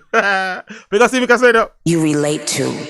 I can relate to them. When I hear them speak, I know that they're one of us. Like, I know that they're... Whoa. It's just relatable. We're all in a bunch of pictures hanging out with Jeffrey Epstein and Mick Jagger and Bill Clinton and, it's relatable. Wait, where are you guys going? Some confusing comments here. What is this is probably the most confusing. We aren't mad, but we know Satanism when we see it. What? Nicki Minaj is a character. She's quite the character. I remember she used to do these like live streams on Instagram or something. She used to do these live streams where just people would be like, oh, that's Nicki Minaj. Just like live streams in her house with terrible lighting, whatever. She would do these live streams and I watched one of them and I was like, she seems pissed off. What is she so pissed off about? She's like talking about how somebody wronged her and how she was pissed off. And she seemed to be in a high amount of turmoil and being pissed off. She seems to be drawn toward being pissed off and pissing others off or something. But I remember watching this live stream where she was getting all upset, all upset about something. Some other rapper or something, she was pissed off at them or who knows what the hell it was. But I remember watching that and I'm thinking like, basically your life is like you get to goof around.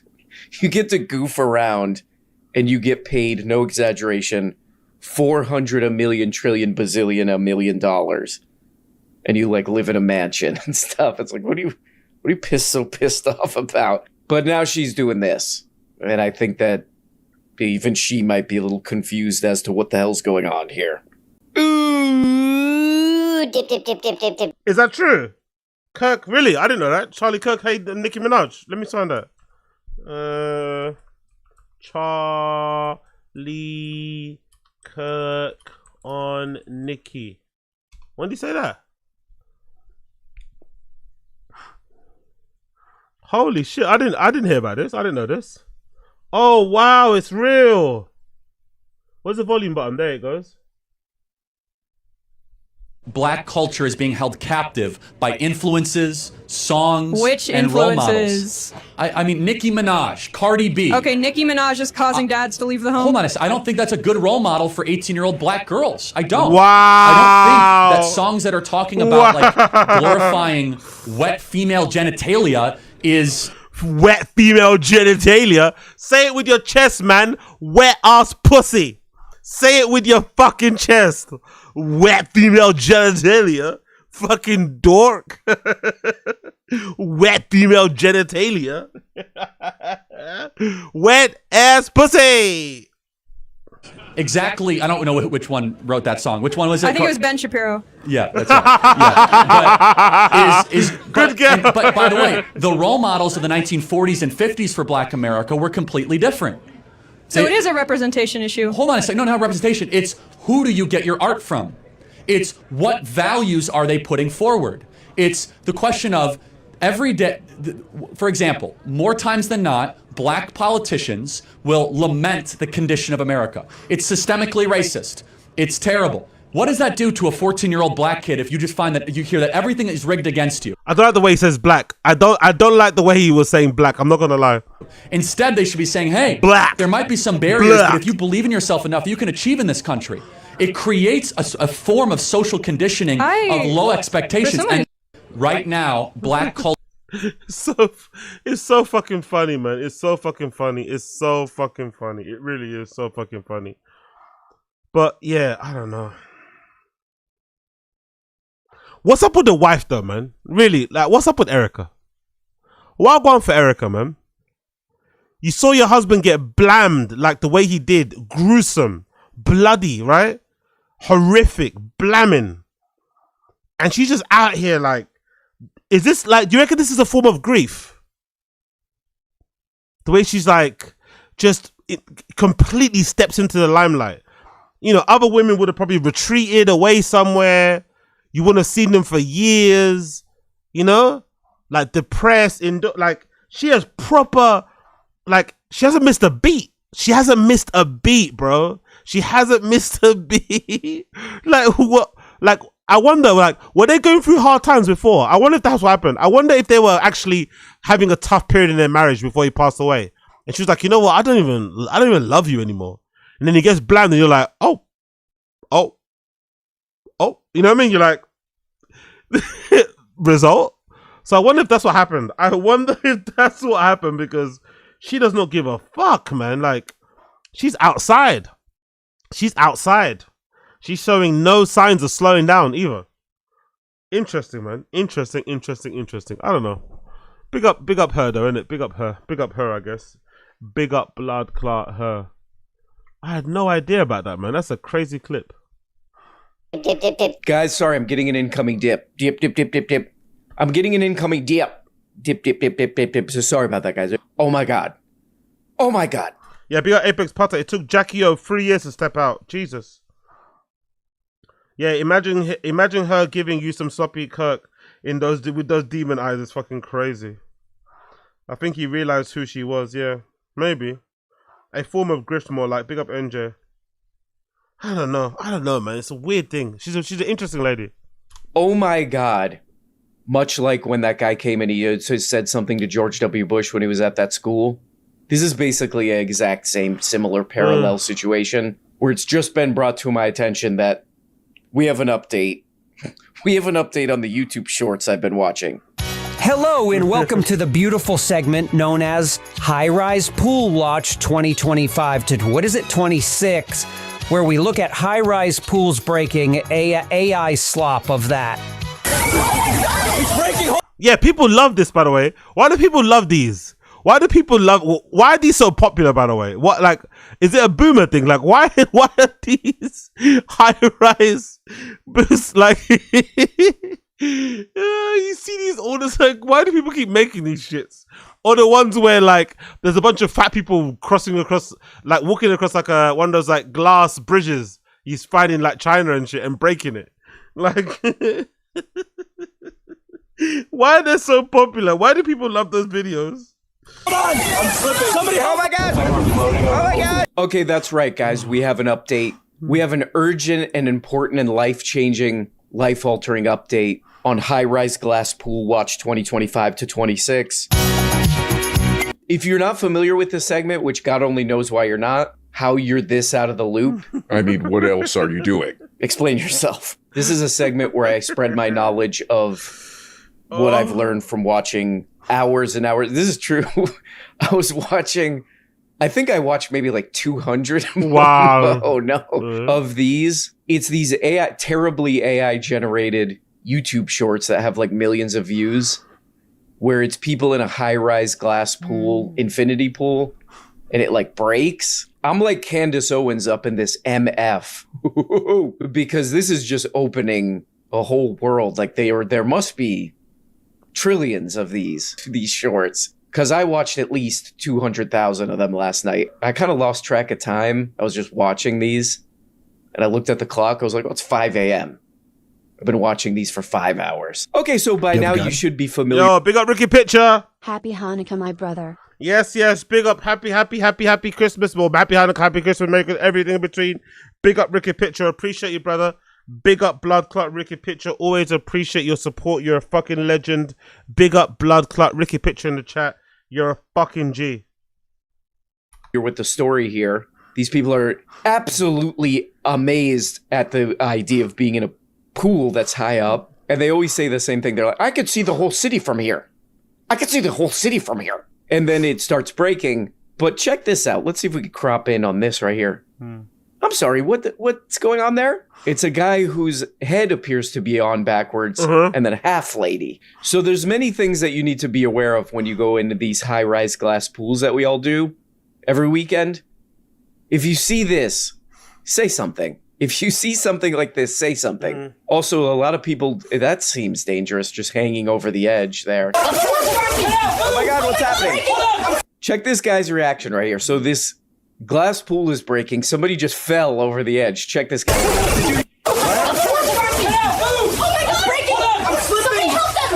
Hey, I think you're kind of uninterested in the whole thing. Oh no! Back! Go! It's cracking! Move! Oh my God! Go to the steps! Hurry! It's still spreading! It's leaking! Just get out!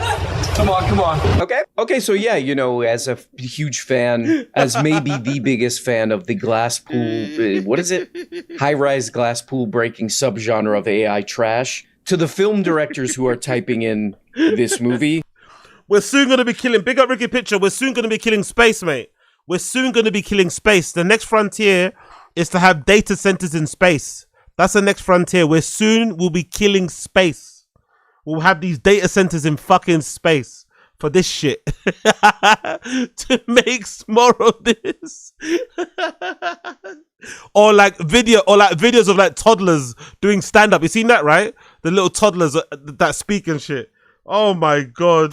Please check them first, you know? Please check them that what you end up with makes sense, you know? You know, make sure when the glass breaks, they're just not walking around under the water, you know, kind of minding their own business. Oh no, the glass broke. I guess I'll walk around underwater like it's not water. Man, this view's unreal. It's like swimming. Oh no! Be careful! Oh, my gosh, it's cracking! Look out! He's falling! Oh, God. Caught him! He's alive! We're coming down! Man, this view's unreal. Honestly, man, I don't know, the amount of water, the amount of fucking drinkable water this is contaminated, right?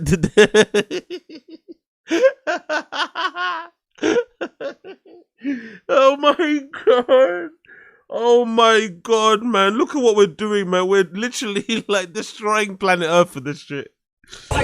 Okay, yeah, there you go. I think this is like the peak. I think I might be done as a fan of this genre, because I think that's the peak one right there. I think that's the best one. They're in one of these high-rise glass pools that inevitably breaks because they all break, you know? you know, the thing's breaking, but he keeps hanging out in it, and then he falls through. It's unexplained how he falls through, but there's a net. Oh, there's just a net there.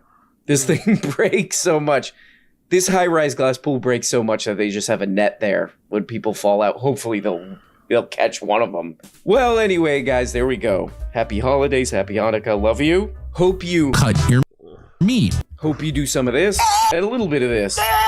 Talk to you next time. Cut your meat. Cut your meat. Cut your meat. Honestly, big up RM Brown, man. He's a fucking legend. Big up fucking RM Brown. Big up fucking RM Brown. Cool. Do a couple more than bounce, I think. What time is it? Oh, we're gonna have we done how long have we done so far? Cool. Let's do a Wings of Redemption. Let's do a Wings of Redemption. Wings of Redemption can't stop blaming teammates for his losses. Wings of Redemption can't stop blaming teammates for his losses. Wings is streaming, let's drop by. There ain't no modern sight. He starts raging, everybody saves the clip, and now we're banned. Make a new account next day. Hey! Big up, let's see Wings. What's up, everybody? How's everybody doing? What's up, Ramo Force? Oh, it's good energy for once. Good energy for once. Decent energy for Wings. Decent energy for once from Wings. Decent energy. Okay. As always, I need a partner for duos. Allie Gear Mode asks, Wings, do you sponsor highlight channels? Are they involved with you, or do you dislike and shame what they do? I feel like almost all the highlight channels now just degrade me. Like, they don't actually benefit me. It could be argued that you degrade yourself, no Wings? It could be argued very strongly that you degrade yourself, no? Don't actually push content towards me. They don't. They live in a world where if they Jesus Christ ever like be positive unit try to keep what like, a my fucking internet unit. presence up, they lose their money, and at the end of the day, that's a losing endeavor. But there's not much positive to talk about when it comes to you, is there, Wings? That's the problem, brother. You don't really put a lot of positive content out there. You're not really a positive guy, so you can't really blame them for only covering the toxicity. I never said I made $36,000 a month. I make $36,000 a year. That's probably a bit too much for him. I'm not gonna lie. The content is fucking terrible. It's probably a little bit too much for him. I'm not gonna lie. Oh, dog! You sometimes forget that not everybody has the same brain power as you do, right? Like, what? I don't think Tesla or Tella there, my teammate, was firing on all cylinders there. He has some timing chain issues. You should hit the tank and run, like you just fire it and run away, make sure he's mobilized. Just shoot him. You ain't got to sit there and fight him. Okay, now he knows you're there.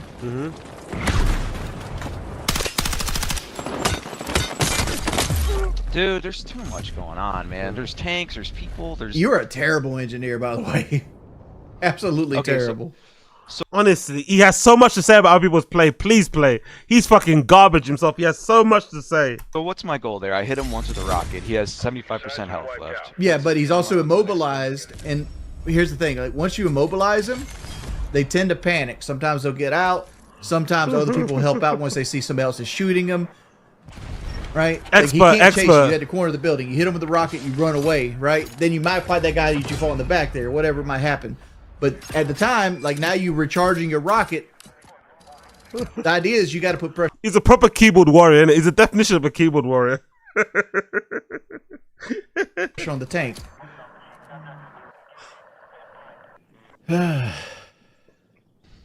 You notice when I play engineer, I kill like 3 to 4 tanks a match. Oh, and like you play too scared. Oh, it's talking about a pussy. Dog, I can't take that tank out by myself. You don't have to take it out by yourself. You don't have to. Patronizing. First off, you can't take it out with 2 rockets. You just gotta hit it in the ass. Second off, you ain't got to take it out. You just got to damage it. They're gonna get out before it dies anyway, because it's hard. Patronizing, condescending cunt. Look at this guy. Hard to repair because your repair nerfed. You put the repair nerf on it.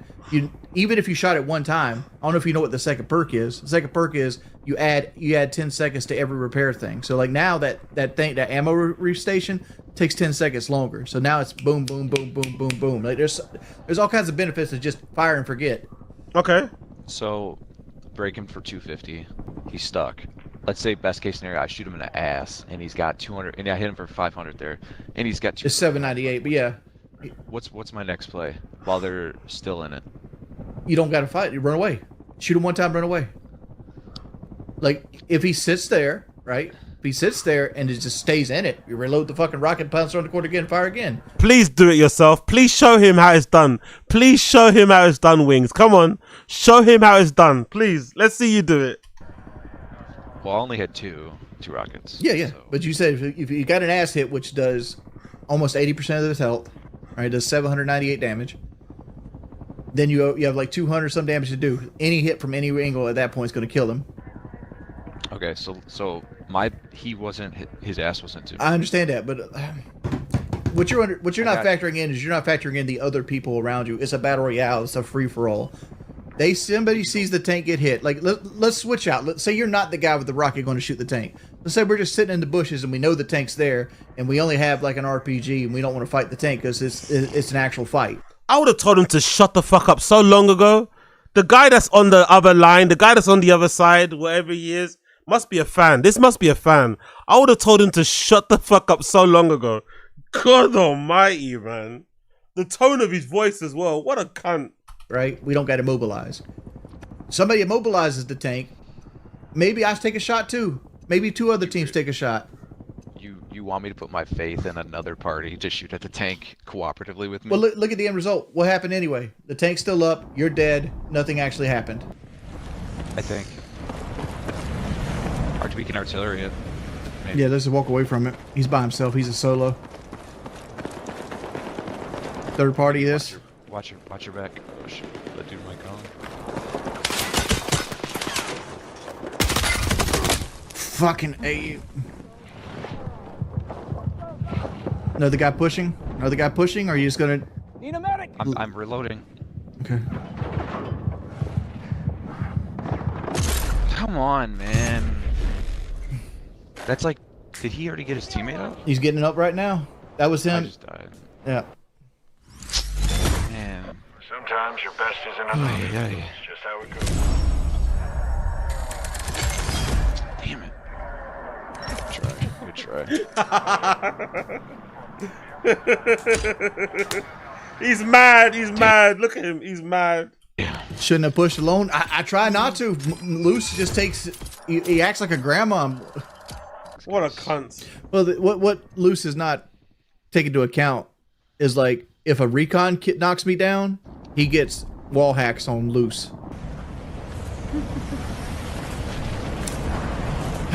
Should have listened. But now Moose has got me killed twice this game already. He's blaming this guy so much, innit?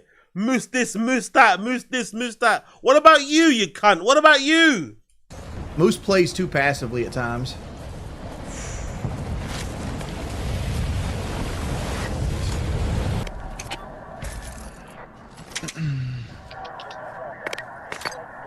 Like I've had this conversation with Moose before. Like his instinct when shit goes to the fan is to run the fuck away. Me? Yeah.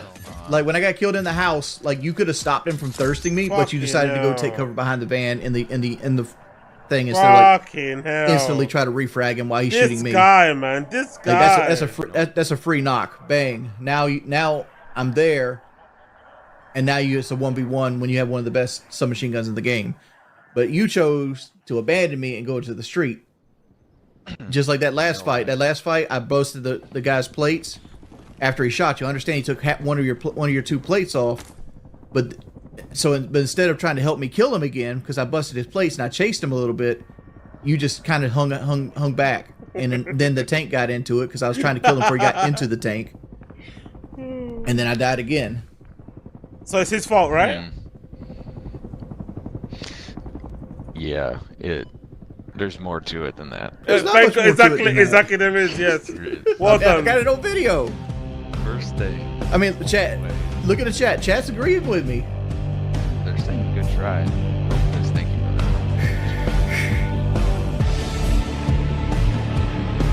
What a piece of shit. What a piece of shit. It's like you could have stolen him. How does Wings have more viewers than AZ? Because he's a better streamer, that's why.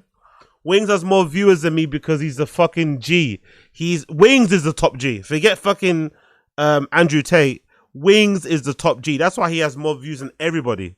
Wings is the toppest of G's. Top G. He's a legend in the game. Absolute legend. Let's just check out Lummox. I think Lummox might have a new Wings one as well. But yeah, Wings is a legend. There we go.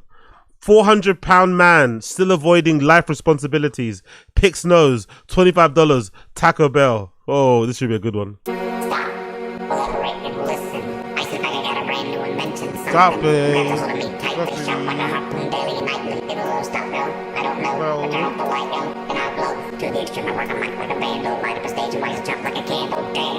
And the DJ go boom, killing your brain like a poisonous mushroom, deadly. When I hear a note melody, anything less than the best disability. Love us for living, you got a gateway. Don't play the bullshit, cause kid don't play. If I got a problem, yo, I'll solve it. Check out the hook where my DJ revolves it. Okay. Well done, boy. A massive thank you goes out to our newest member. Big up the newest member over there on that channel. Legend.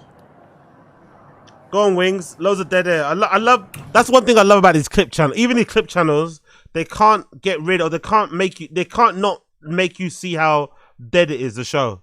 I love the dead air. I love the fucking dead air. Complete dead air. It just sits there. All the noises. Yep. Nice dead air. Nice dead air. Just sit there, let your fan just listen, just watch it. What the fuck is he doing? What's up, everybody? He's massive, isn't it? That's a fuck. That is a big lad, isn't it? He's fucking huge, bro. That's width, isn't it? That's a real American man. That's a real American man, isn't it? That is a real American man. Like, look how big he is. Like, fucking hell. He has to get, like, specially made showers. He must do. He must have to get specially made baths, specially made showers. Like, fuck. Like, you know, reinforced bed. Jesus Christ. Howdy.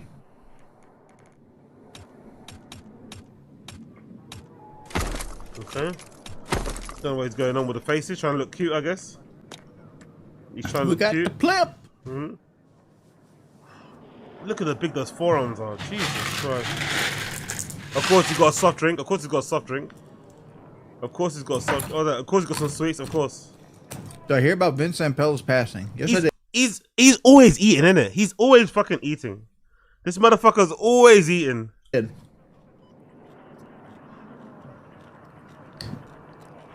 He's always he loves eating on camera. One thing he loves doing eating. Got you to comment, did it, pickle juice.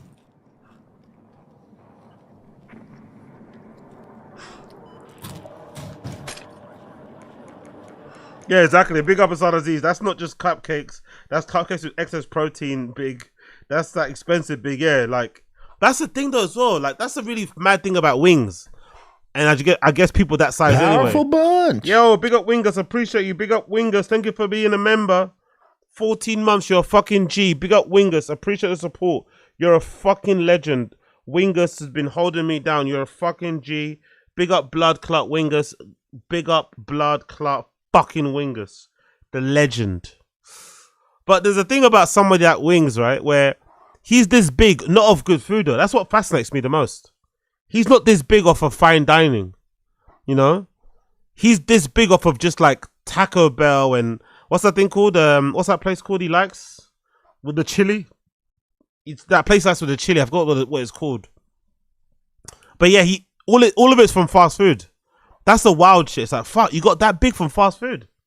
Not even like from eating like proper food. Like, fuck, you know? That's it, yeah, Chili's. That's the one, Chili's, yeah. He likes Chili's, he likes Taco Bell, he likes some McDonald's. What else he like? I forgot what else he talks about. Yeah, I think that's it. But I think it is Chili's. I think it is Chili's. Yeah, I'm your favorite first-person streamer. Who's your favorite RPG? Honestly, chewing like that into the microphone is a sin. Any stream, any video, any content creator I see who's eating into a microphone, I immediately X off. I don't even waste any time. Any content creator I see eating on, it's so disrespectful. Just stop your stream and go and eat. Or at least mute the mic. If you're going to eat on the, next to the mic, at least mute the fucking mic. Just the chewing and the slapping of the mouth, like, oh yeah, it's disgusting, man. Streamer Mac tonight. Also, just restrain yourself, man. Like, you know what I mean? Do without eating for the time that you're making the content. It's not that difficult.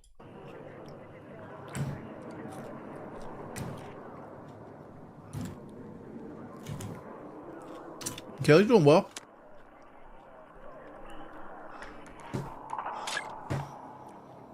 Kelly is doing well. Yo, big up NJ Ranger. Who's KB, bro? Did you hear KB? Is that Kevin Brennan? Who's KB? No way. You mean Kevin Brennan? No way he got more super chats than Tim Pool this year. No fucking way. I don't believe that. You mean Kevin Brennan? Really? Really? Where the fuck do you see that? How do you do that again? How do you check it? YouTube super chats. So I don't know. Record, I guess. What's that website that shows them again? It's a website, isn't it? It's this one, right? Is that the one? Are you sure? Huh. You know what? Let's see. Let's do Tim Pool. Let's see if we can find Tim Pool on here. Okay, there's Tim Pool. I don't believe this. This can't be true. Kevin Brennan did more super chats than Tim Pool. This can't be true. Let's see. Last updated 4 days ago, 9 days. Okay, cool. Let's do this. Timcast. What's it called? Website called? Is it called Playboard? That's the one. Yeah, cool. Let's do Timcast. Let's do super chats. Let's do year. Okay. Is it showing me anything? No. Well, why is it not showing me anything? Why can't I see anything? Oh, sorry. Is that it? No, it's not the year. Let's do year, right? Let's do last 1 year. Oh, you got upgrade. Okay, cool. You can't do it. You have to upgrade. Damn. Okay, I'm not paying for that shit.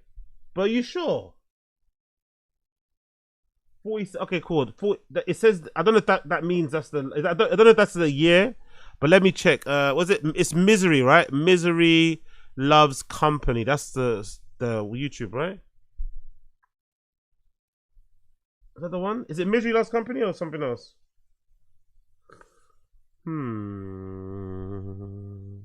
Okay, I can't find it. Where is it? Let me see. It's probably here. Let me see if I can get up on here. I want it. Misery Love. Is it Misery? That's the one, right? Misery Loves Company. What is it? Kevin. There you go. Kevin Brennan. Okay, there we go. It's MLC Podcast. Cool. MLC Podcast.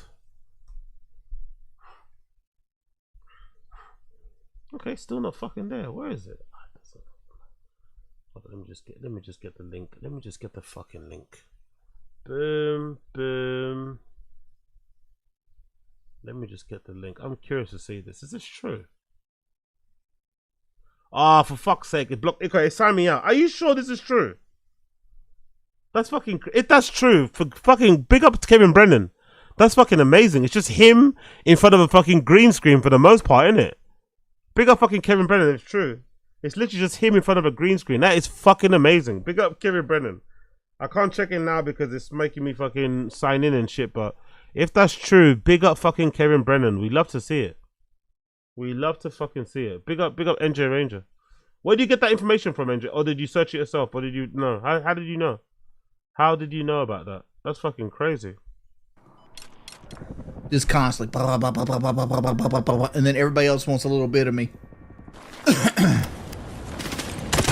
Dog! I was kind of hoping they would get in a fight with that squad down the hill. I will not be answering any Vince Zampella questions that are not on the back of $50 bills. Anybody that asks me about Vince Zampella. You know what? That makes sense though. Big up NJ. That makes sense though, innit? That does make sense. Tim Pool has been freaking out a lot this year about Candace. That makes sense. That actually tracks, you know. I'm willing to believe that. Because Tim Pool's been a bit weird and a bit ratty, you know? He's been a bit volatile. which maybe makes sense why he's been going at Candace so much. Like he's a bit jealous because Candace's numbers have been fucking insane. So yeah, that makes sense. I'm willing to believe that. I really am. Bella will be timed out for 24 hours. Ooh, you've been warned. You're gonna time them out. I'm just trying to get 300 viewers. You got 219 there. Rios is never being mod. Rios uses the N-word too often, and he was a troll for too long. If there's been a time you've joined my game and tried to mess with my stream, you're never going to be in my inner circle. Never going to happen. I don't know if 20,000 bots are watching, but Assad Aziz, I see what you did there. I see what you did there. They're supposed to be rumored tonight's the last show of Locale Live. Alright. Oh yeah, I saw that. I saw the shooting thing. I think who did the video on it? Someone. I think I saw Kino Casino video on it as well. Yeah, I saw the shooting thing. I saw the shooting thing. To be fair, he said it in passing, but he did make it seem like someone shot at him and someone actually called, I think, his local police station, right? And got the information and found out that it wasn't true. Like, crazy lie, man. And I blame all of you who haven't hit the like button. Help your boy out. Let's get 300 viewers this stream. I'm ready to fuck my sleep schedule up already. It's on track right now, but I hate being up in the morning times. Nobody gets on. There's nobody to play with. There's nothing to do. So go to sleep, you fucking idiot. Every time I stream, I get like under 200 viewers. You deserve 0 viewers. It's like, I just sit here doing nothing. No, I'm not gonna say that. I hate it. I'd much rather be up at night. Then be up at night. Then do it, innit? He's always complaining about the same thing. He's on a fucking constant loop. He's fucking always looping, this guy. Big up, who's that? Big up, Ricky Pitcher. Have you seen the Gifted Hater video about Tim Pool? No. I'll play that next. Why not? Who's Gifted Hater? I've not heard about that. Big up, Ricky Pitcher. I'll play that next if it's good. What is that? Gifted Hater. Gifted Hater. Let me see. What's Gifted Hater? Gifted Hater Tim Pool. Oh, okay, cool. It's from a year ago. I know that guy. Yeah, I know that guy. Yeah, he makes us the show. Yeah, I know this guy. Okay, watch a bit later. I know that guy. He makes really cool skateboarding videos. Very trolly, very critical. Yeah. I love that. I think I saw a video of his. I don't know when, ages ago, many years ago. Which one did I see? I saw one of them anyway. I remember it came on my timeline. I forgot which one I saw. But yeah, cool. Both sides. Fuck. Oh my god. Fuck me, dude.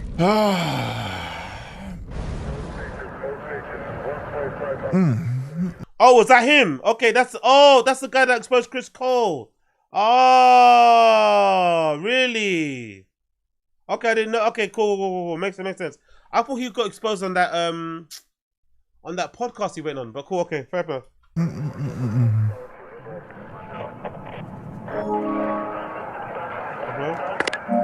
Alright, I gotta block this guy. I tell him not to message. Don't do this when I'm streaming.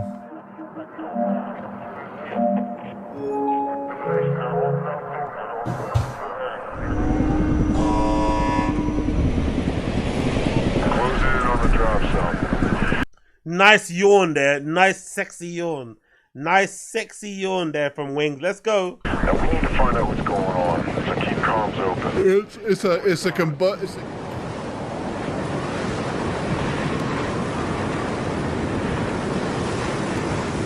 Oh, we got 2 guys here. 4 guys. We got. How many wins do I need? Oh shit! I need like 20 more to finish up the challenges.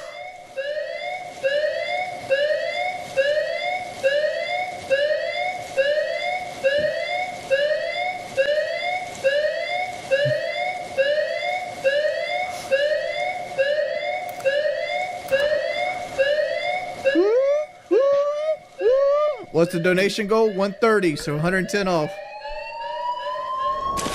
Whoa, behind us, behind us, behind us, behind us, behind us, behind us, behind us, behind us, behind us. Woo. 300. Just sit, good, I'm good, I'm good. We ain't got to push. Good, I'm not. I don't know exactly where they are. I saw their bullet. Remember, this was the guy that was yapping all the time about how he plays and what to do. It seems like every clip I see of him, he's getting fucking clapped.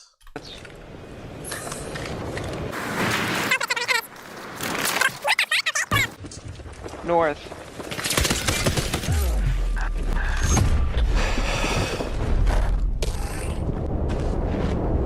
Red face, what about mentioning Cho-Chan's like Lummox? Okay. We're Yeah, almost what is 2 back on hours in. table? We've made $25. I love the begging. I love the begging segments. The begging segments are actually really sad because you'll say stuff like this. It's like help your boy out. No, fuck you. Look, I will ban you if you keep spamming. Friendly manner to everyone to fight the good fight against trolls. Please like the stream. Become a member, donate to the channel. Every little bit helps for a good cause. Twirls. Twirls is fucking hilarious. Twirls. That shit. I've already banned Revolutionary for that shit already. Nobody, that doesn't help. The fact is that runs people away, if anything. That runs people away. You run people away. Oh, that's a cold one. Somebody said your controller's on a support stand so because you can't physically lift it.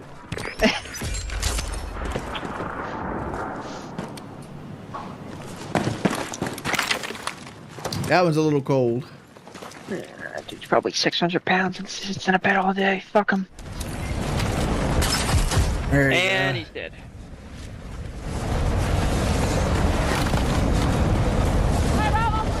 Whoa, behind me. Snipe. God, I'm down. I'm down. Stay on target. Thank you. Move back. Move right. Back. Oh my god, I just got RPG'd. I wouldn't even get me.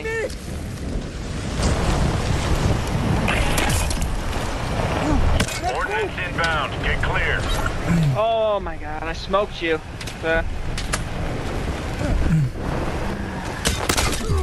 Of course. I thought you were so good at the game. Alright.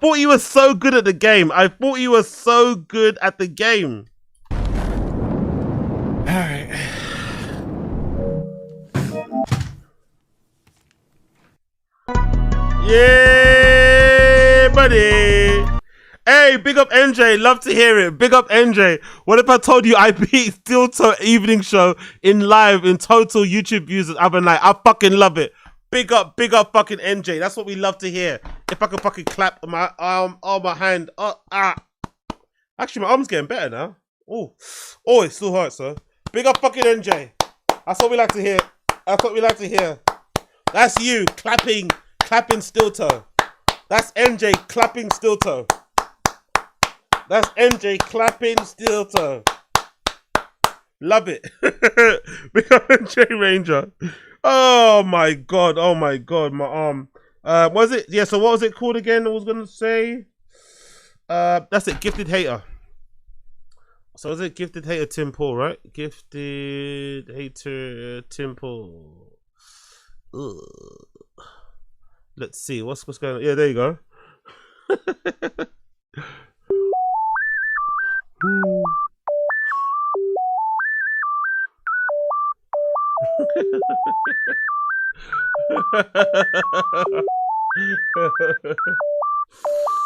All right, guys. Yeah, I remember him. Looky, we are back. We are incredibly back, actually. This is part 2 of now what I guess is shaping up to be the way I planned it, which is an ongoing feud, a beef with Tim Pool. You guys remember? You know, we had a great barracks arc on this YouTube channel. I went to war with Mikey Alfred. these main characters, these top guys, you know, that wander into the skateboarding world, you don't get these guys every single day. So when one of them presents themselves to you, you have to be thankful. So I would like to say to Tim Pool, thank you for making my life worth living. You give me purpose. Without you, I would be nothing. So I want to make that clear right now. So yes, this is part 2.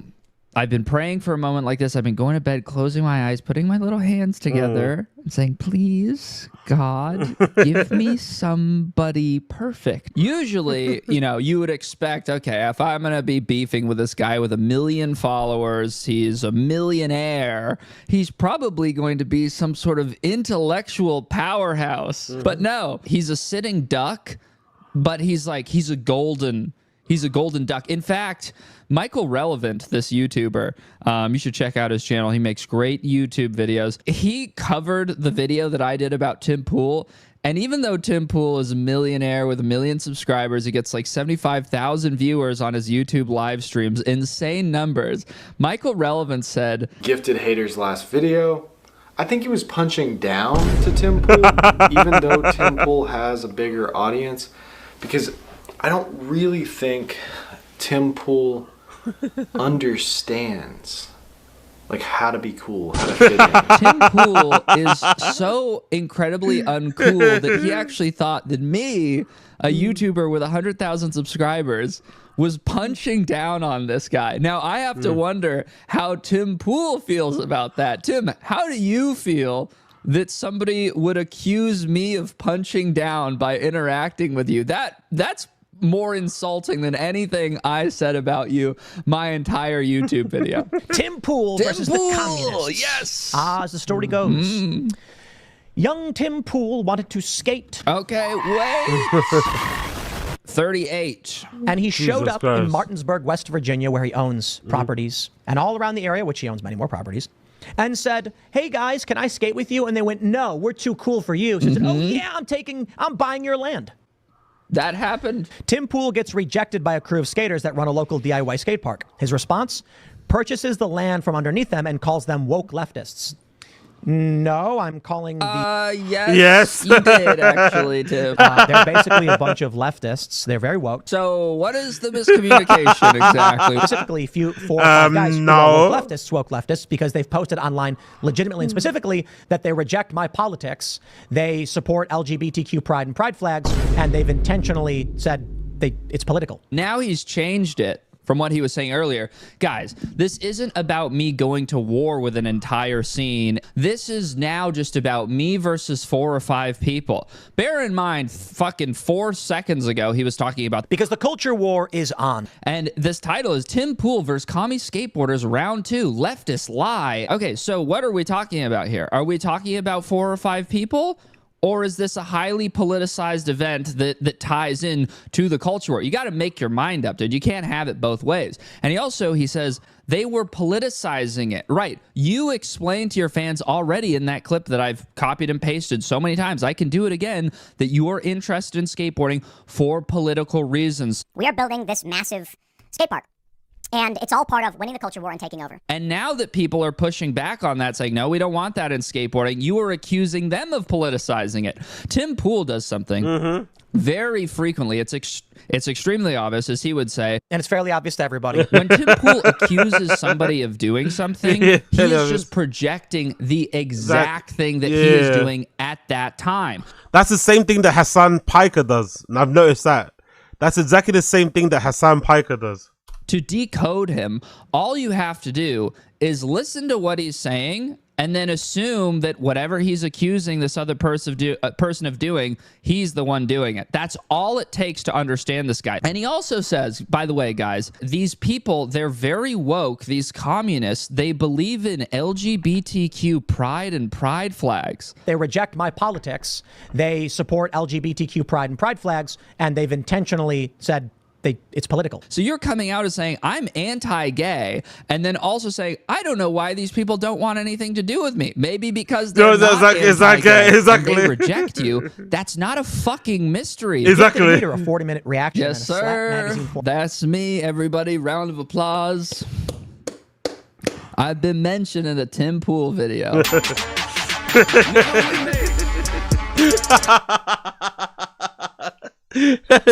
He's the best. This guy's the best. So it's great editing. Fucking great editing. If you need a break from U.S. politics and just want to see how unhinged Tim Pool is with communities that honestly couldn't give an F about him, it's a hilarious story.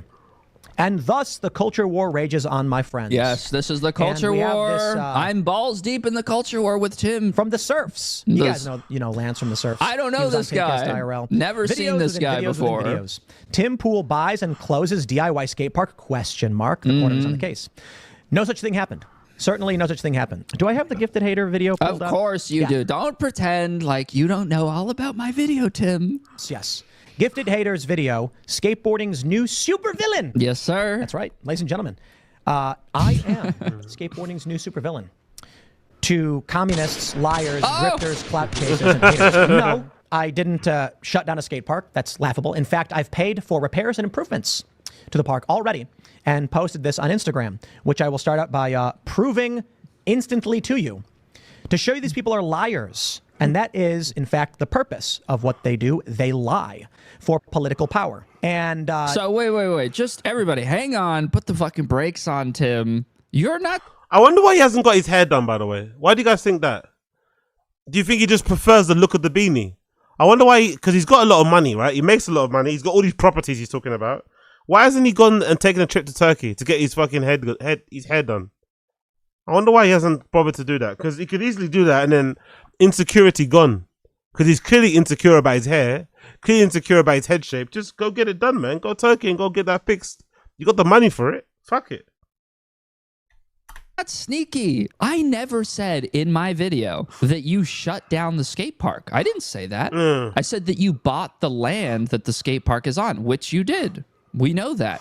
We've all seen the deed. So the fact that you pull up a video that has 20,000 views from this random scrub called The Surfs, and then you say, these people are liars. I don't know that guy. I've never heard of that guy. I have nothing to do with him. You cannot then pretend and lump me in with this person and pretend that I also said that. I never said that. Tim knows what he's doing. He is combining sources and just acting like it's all one thing. These people are liars. I didn't lie. Tim, if you're going to call me a liar, you need to substantiate it. The difference between Tim's videos, my videos, I sit down, I play a video of Tim Pool speaking, and then based off the things that Tim Pool says, I will speak. I will respond. What Tim Pool does, look at this title and then look at this other video. This is what these people are saying without ever playing the video. So how does anyone know what I'm saying? His audience, they don't know. They just take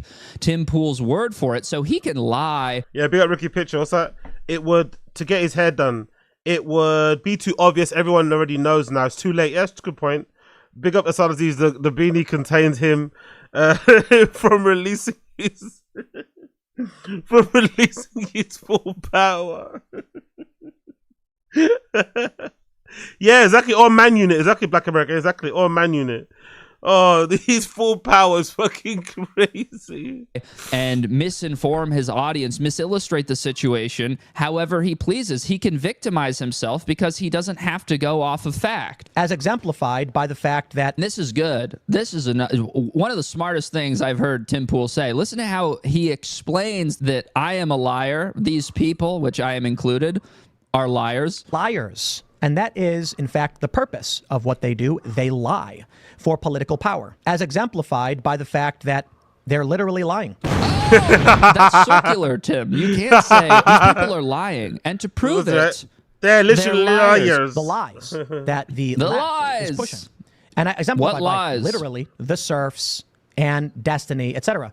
These are not skateboarders. Okay, listen to this. He says, exemplified by the Surfs and Destiny. Now, Destiny is a left-wing political streamer for the most part, and this is a post on his Reddit forum, okay? And this thread says, Tim Pool gets rejected by a crew of skateboarders. He's saying that Destiny says this. I'm sure Tim knows this is a guy who professionally goes on the internet every fucking day of his life. Just because somebody posts on a forum on somebody's subreddit and Exactly. it's on Destiny subreddit, that does not mean that Destiny posted it. Exactly. Like if I go to Tim Pool's Instagram and I leave a comment on one of his photos, I say, Tim Pool is gay. I wouldn't then open that up and show that on screen and go, guys, look, Tim Pool is coming out as homosexual. Look, right here, it says in his comments that he's gay. No, I wrote that. Anybody can write anything on a fucking forum or in a comment section on anybody's post. It doesn't mean that that person co-signs it or fucking, God forbid, said it. The Surfs and Destiny, etc. These are not skateboarders. Leftists pushing lies, which get picked up by a cancer in skateboarding. Okay, so now notice another thing that he's done here Cancer. is that Tim Pool has an issue. He wants to make it seem like actual skateboarders and the skate industry secretly all love him. That's what he wants to do, right? So he is saying that my video was based off of information from The Surfs, never seen his video in my life, and from people like Destiny. Now, what happened is I made a video, as you can see here. Somebody linked my video in this subreddit and wrote about it. So the order of things that happened are I made my video. It gets picked up by fans of this streamer guy, Destiny. So the source is coming from somebody who is in skateboarding. I cover skateboarding for a living. So Tim Pool is trying to spin it as though I'm getting my information from non-skaters. No, that's not true. The non-skaters are getting their information from a skateboarder. And it's very dumb that he would try to go about, like, it doesn't even make sense. You know, you just look at the screen, you know, cause and effect. You know what had to happen for somebody to write a fucking forum post about a video. Obviously, the video has to come first. Which get picked up by a cancer in skateboarding. Oh, yes. To then destroy the industry. Oh, yeah, that's right. We're all here to destroy the industry. Like, is that really the best thing that you can come up with to say, Tim? Because there's no actual reason. He has nothing to say about anybody that disagrees with his involvement in skateboarding. The only thing he can come up with to say is they're doing it because they want the industry to die. I've been skating since I was fucking 5. I'm now covering it on YouTube because I want it to die. Like, I'm some fucking covert double agent that has been skateboarding my entire life. That's your explanation? Let me pull up this video for you right here. This is from Gifted Hater, they call him. Skateboarding's new supervillain with 135,000 views. I'm really glad that this guy made this video. You welcome. Which is fundamentally false in numerous ways. Play it then. He pulls different posts from Timcast IRL and discussions about it. And let me just point out, well, for one thing, I'll just say outright, I did not watch the video because I... Now this is my favorite moment in my short career. I hope this turns into a long-term thing for me. I did not watch the my video. Very short career of covering Tim Pool. Now he says, I'm really glad that this guy made this video, which is fundamentally false in numerous ways. Let me just point out, well, for one thing, I'll just say outright, I did not watch the video. So my video is false. Is fundamentally false in numerous ways. However, you didn't watch it. Tim has not seen my video, which begs the question: How do you know that it is fundamentally false in numerous ways? How could you possibly know that, Tim? The only way that you would know that is if you had some kind of magical power. Let's say, if you were some kind of wizard. I'll sweep it under the rug when you say, this guy's a fucking liar based off of nothing, and his video is filled with mistruths and fibs, even though I didn't watch it, so how would I know that? Nobody fucking knows. It doesn't make any sense. Who cares? But the biggest lie that you've ever told, Tim, is the lie that you don't care. I'll just say outright, I did not watch the video because I don't really care for the most part. Because I don't really care. Okay, what are you doing making a video about it? And why are you uploading videos of yourself doing fruity cancel flips down 5 stairs on Instagram right after I drop my video? Is it because you don't care? Tim, nobody cares more than you. You care the most. You care so much you spent $1 million because a crew of local skaters rejected you. You care so much, you're going bald. You care so much, it's killing you. This is not just about skating. This isn't about... Fucking no, man. He's eviscerating him. He's absolutely eviscerating him. Left versus right. This is personal for Tim. This is about the fact he never fit in. Nobody's ever loved Tim. Tim cares so little, he just uploaded another video about me on his main channel where he brags about how good he is at skateboarding, and he's so good, and he never cared about getting sponsored. That's why he's done all these cool tricks that nobody has ever seen him do. I just never really even felt like filming it. Come the fuck on. My girlfriend goes to a different school, ass motherfucker. For those that have ever watched any video of me skateboarding, you've never actually seen me actually skate. I've never filmed video parts. I've hit handrails. I've skated stair sets. I just don't film. I didn't care to be sponsored. I hate the industry. I don't post a lot of skate clips. Never really did. There's some people who are like, Tim's a bit fatter than he was back when he was younger, because I got a video on YouTube when I was 18. I was actually fatter before that, because I got fat when I was... Dude, this guy is so awesome. He's actually a Tim Paul's a weird dude, isn't it? He's a weird guy, isn't it? He's a fucking freak. I swear to God. He's a fucking freak. He's a fucking freak. National treasure. Yeah, Tim, I am the first person ever to hard flip backsmith Hollywood 16. I just hate the skateboarding industry so much. I never filmed it. I just did it. I did it for myself. Here's me skating 369 weeks ago, jumping higher than that guy could probably jump if his life depended on it. He shows a still image of him jumping really high and then saying, I bet I can jump higher than Gifted Hater.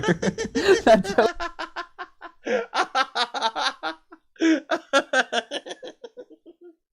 I could jump higher.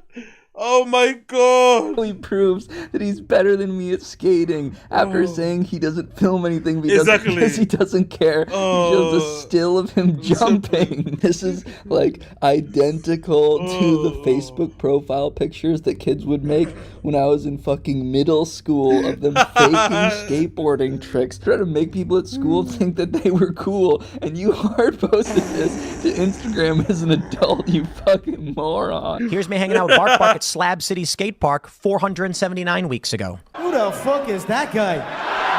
Who the fuck is that? Here's a video I filmed 421 weeks ago of Geo Skates doing a kickflip backside lip slide at North Hollywood. So now you're proving how good you are at skating with by other clips showing a clip of somebody else. Someone else. Exactly. Oh my God, dude, you're fucking unbelievable. You're like the coolest guy I've ever fucking seen. This is about revenge for Tim. This is about proving the cool kids wrong. Even if you spent $1 billion on skateboarding, you would never be cool. He mentions that Tim Pool's not really working with professional skateboarders. Whoa, how do you know? Followers, and then looking at I don't know, like Ricky Glazer, I think. Just a random name maybe that is in the video. Might be on there, I don't know. And saying haha, that's the people who he's working with. He's not working with pros in the industry. Well, I'm not going to say much because it's not my job to speak for other people, but yes. The biggest names in skateboarding, some of the biggest names I've been... Who will remain nameless. These big names, I don't know about who they are. By the way, he said, it's not my job to speak for other people. You spoke for me! You said what I said in my YouTube video without having seen my video. Why don't you let me speak, Tim? Play my video, you coward. I'm playing your video. Play my video. By the way, these top name pros he might be talking about. Later on in this video, he makes reference to Moose. So I think that maybe possibly some of these big name pros that he's working with, Moose, the turbo wash guy who's making YouTube videos now. But I think these might be the top-ranked industry pros that Tim is working with. Of course, I can only speculate because he refuses to say the names, but if we're lucky, that could be what happens. And if you do sign Moose, that would be an earth-shattering move that would send reverberations throughout the industry. I don't think that skateboarding would be the same if you did something like that. I think we would all collectively be freaking out. Because skateboarding is dying because of wokeness. Okay, yeah, sure. Not 100% because of wokeness. Skateboarding has had an element of wokeness in it for the whole time.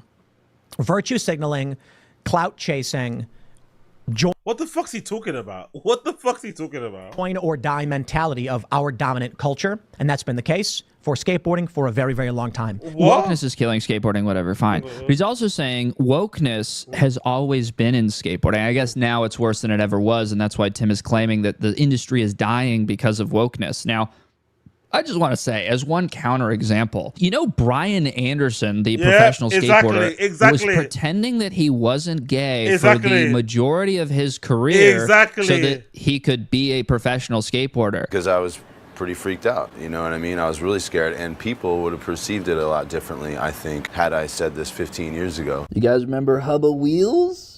Not too woke. Now, these ads are definitely awesome, but not woke. And what I think Tim is actually saying when he says skateboarding is woke, what he's trying to get at, and always has been woke, he's trying to get at the exclusionary gatekeeping aspect to it that he does not appreciate. And it's always these guys who don't really get skateboarding and can't find a place to fit in the industry who are the ones who spend so much time complaining about it. Tim Pool, Aaron Cairo, Andy Schrock, John Hill, and Johnny Geiger recently just did a video where he is complaining about the fact that he couldn't get a shoe sponsor, and he had to drop Braille shoes because his Aaron Cairo's a sociopath, but he just does this video. Then I've heard this 1,000 times before, which is that skateboarding doesn't make any sense. People don't accept me, you know, for no reason. I should have all these sponsors. I should have so much fucking attention. None of it's fair. It doesn't make sense. The people that run skateboarding are a bunch of arbitrary, self-involved, judgmental assholes. A lot of that is true, though. To be fair, a lot of that is true. I think that extends even to the London scene, unfortunately. But that's also part of what makes skateboarding magical and what makes it fun. You know, you get vibed out at your local skate store, you get vibed out at your local fucking skate park, and then you keep going and you keep going and you keep getting embarrassed and you keep getting sunned and you keep getting big timed, and then eventually someone's like, "Hey, you want a beer?" You know, that's how they break the ice. "Hey, you want a beer?" You know,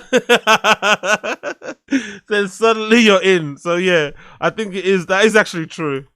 It's a scene full of ideologies. A lot of people trying to tell each other like how to be real on a skateboard, not allowed to skate your own way. I kind of feel like a lot of people actually want to tell you like what's a true skater.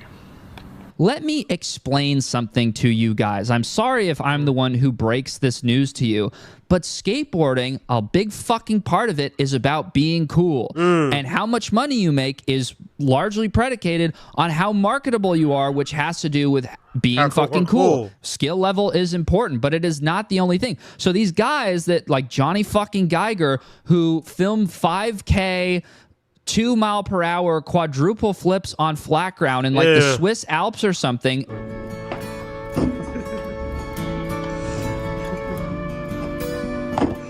Upload that to their YouTube channel and yeah, not the coolest, isn't it? No, great trick, don't get me wrong.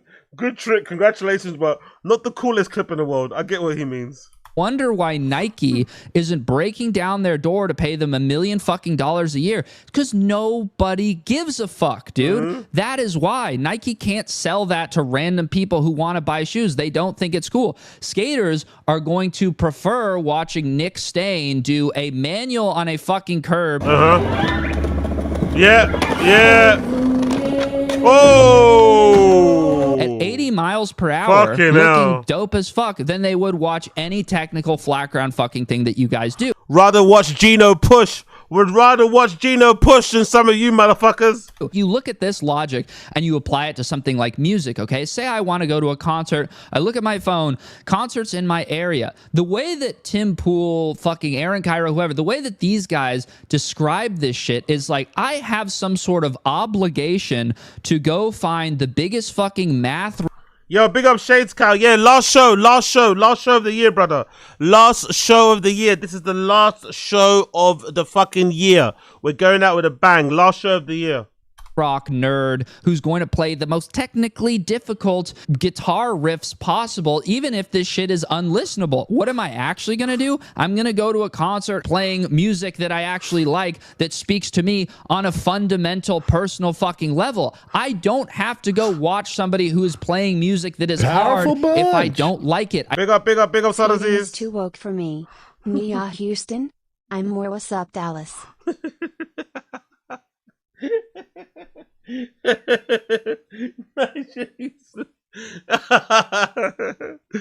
up Sadaziz. That's brilliant. I don't have to support anyone. I think I saw Niger do the advert for Meta glasses, right? I think, right? Skateboarder who does hard tricks that look like shit. There was a period at skateboarding's popularity where it was wild and crazy dudes being wild and crazy, edgy, funny, and pushing the wild and crazy dudes. He's so not cool, in it. Wild and crazy dudes. Limits, being offensive and shocking and punching each other in the face and slapping each other in the nuts. What? Well, take a look at this. What? This guy, Gifted Hater, and I'll tell you what generally I hear about him. Generally, what I hear about this guy, aka, I'm going to make up whatever the fuck I want. He has a YouTube following, which are generally haters. Thanks, guys. Angry. They attack people. They insult people. If you are not aligned with what they demand, they will incessantly just go after you. And okay, so like, what do I demand in my fucking YouTube videos? Like, what have I said? No more emo music, no more putting stars on fucking clothing and caps for no fucking reason, no more primitive Fashion Nova t-shirt graphics, no more pointless brand collabs. Britney Spears, welcome. I'm looking at you guys. And finally, this is what I'm most passionate about over anything else, my most serious demand of them all: no more rings for Carl Aikens. These are my demands. These are the things. He's a real hater. I love it. He's a real hater. That I actually talk about in my fucking YouTube videos. And Tim, contradicting himself more, remember when he just said, oh, skateboarders, like, they used to be wild. There was a period at skateboarding's popularity where it was wild and crazy dudes being wild and crazy, edgy, funny, being offensive and shocking and punching each other in the face and slapping each other in the nuts. Edgy, funny, shocking, offensive. Remember when it was a bunch of guys like hitting each other in the nuts? Hey, you know, let me touch your balls right now or else you're a woke communist. Back in the day when skateboarding had these attributes of being funny and offensive, that was cool. That got people into it. But right now he's saying, because somebody who has those attributes that made a negative video about him, those reasons now that were once responsible for growing skateboarding and being an appeal in skateboarding, those are now reasons that skateboarding is dying. Skateboarding suffers greatly from cultural gatekeeping with people like Gifted Hater, who are just a drag on the culture in an industry that is being attacked and destroyed by this scourge, this cancer of hatred. So we got to get kids skating. But how are you going to do that when you have people like this who are intentionally hateful, hurtful, spiteful, and nasty, who lie, cheat, and steal? Every argument that he makes is a paradox. He contradicts himself. Exactly. Look at this. 4 days ago, someone commented on a picture of us fixing the DIY.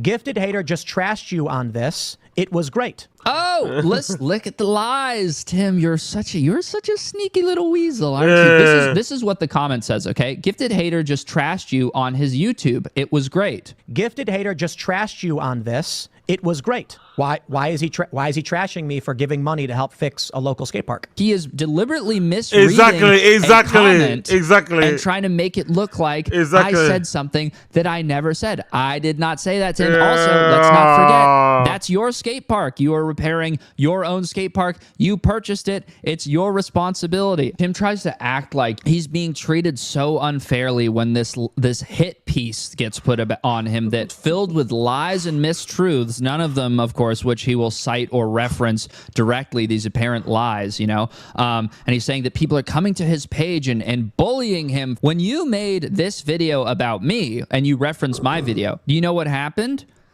I had almost a pristine like to dislike ratio. I had like 100 dislikes, maybe 50 dislikes, maybe 8,000 likes. It was perfect. After you make your video, I get dislike bombed. That's never happened to me before. I've never had such a negative response randomly with this influx of dislikers.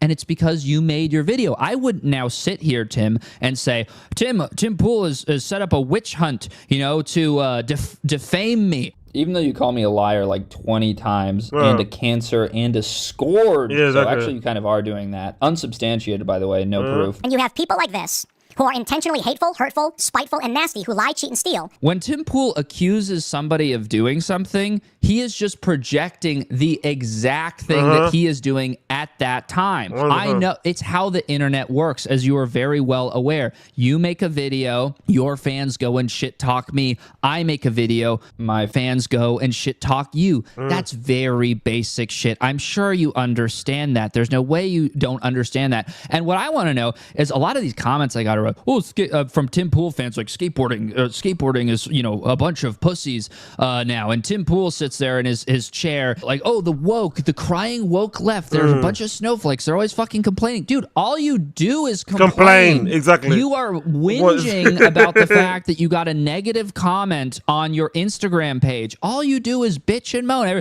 The left is doing this. This is what the left is doing. The left is lying. And then you accuse everybody else of fucking complaining all the time. I complain. You complain.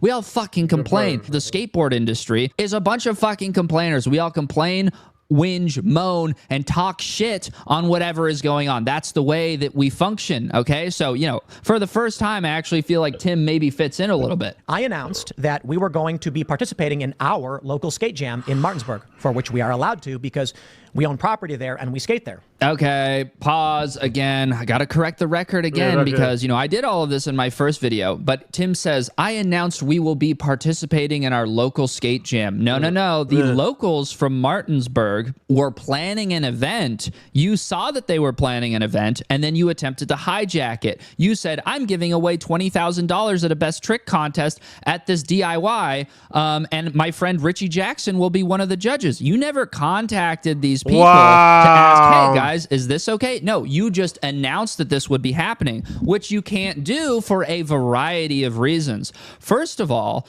if you just threw $20K at this event, do you know what would happen? I know what would happen because I talked to a local source. Hello? Hey buddy, can you hear me? He put up $20,000 in a best trick contest, which is a lot of money. No local here, right? We're not fucking New York. We don't have a million skaters here. Locals probably weren't gonna win that money. Skaters from DC, skaters from Philly, Pittsburgh, like all these big hubs where they do have a really lively and really good skaters. They're going to come here, they're going to win the contest, and then they're going to leave. And the only thing we're going to get out of it are the 50 bags of trash that we're going to have to clean up after this giant event. Secondly, this DIY is not, in infrastructure-wise, is not even capable of hosting the... Honestly, I love how miserable skaters are in general, man. I love how negative and miserable they amount are. Of people that would show up if you had $20K on the line for a best trick contest. One more thing is... I could literally go to the spot and show you there's 30 parking spots generously, very generously, maybe 30 spots to park. We accounted for maybe 200 people showing up to the 10th anniversary jam. Whenever you don't ask and then tweet out our flyer to, fucking, what does he have on Twitter? 1.5 million followers or something? Obviously, not everybody's going to come here, but even if 200 people see his tweet and then come here, we no longer have the infrastructure to house that many people. It's essentially imagine if you were going to throw a backyard barbecue. Yeah. You can house maybe 100 people. You're going to have 2 local bands. And then I say, hey, Gifted Hater, I love what you're doing. I saw your flyer. I'm going to put a roller coaster around your fucking house. And we're going to have a Ferris wheel. We're going to have 10,000 people there. We're going to bring a ton of money. It's all going to be up for grabs. And it's wait, dude, We literally cannot do that. Thirdly, probably most importantly, the only reason that the city was considering even building a skate park in the first place, an actual skate park, is because the locals proved over a 10-year period that they could maintain a DIY, keep it as a respectable place, and they showed the city, if you guys build us an actual skate park, it's not going to become a complete shithole where a bunch of drug addicts hang out, like Tim Pool says. And we use the DIY to establish a relationship with the city to show them, like, you know, we can have nice things. It's worth building a park. We use the DIY as a project of, you know, we can take care of our things. We're not hooligans. We're not disrespectful. We ran security. We kept the homeless out.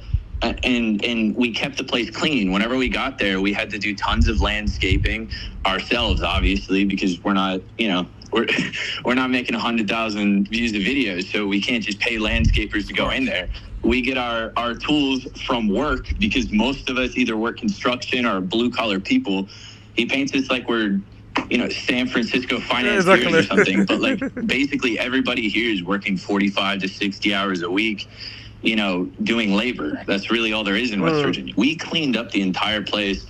I can send you pictures of... So it's not a drug-addled shithole with needles all over the ground?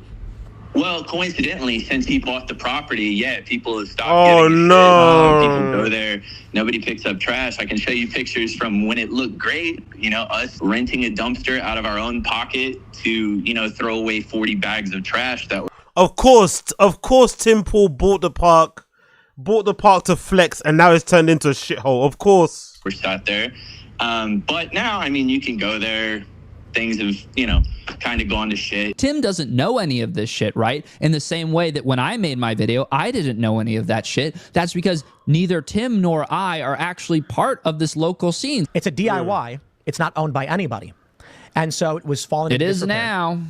Oh, it's fallen into disrepair. Yeah, it's a DIY. Tim, you are making excuses for how shitty your manual pad was because it's a DIY. You know, this concrete hasn't even finished drying yet, and your manual pad is already falling into disrepair. And so I announced $20,000, no strings attached, free of charge to this event. No strings attached. And they threatened me with physical violence. Not part of the culture war, guys. No strings attached whatsoever. The problem was skateboarding is not supposed to ever be exclusive. Skateboarding is for everybody, even the gifted haters, even the clout chasers and the whiners and the losers and the virtue signalers.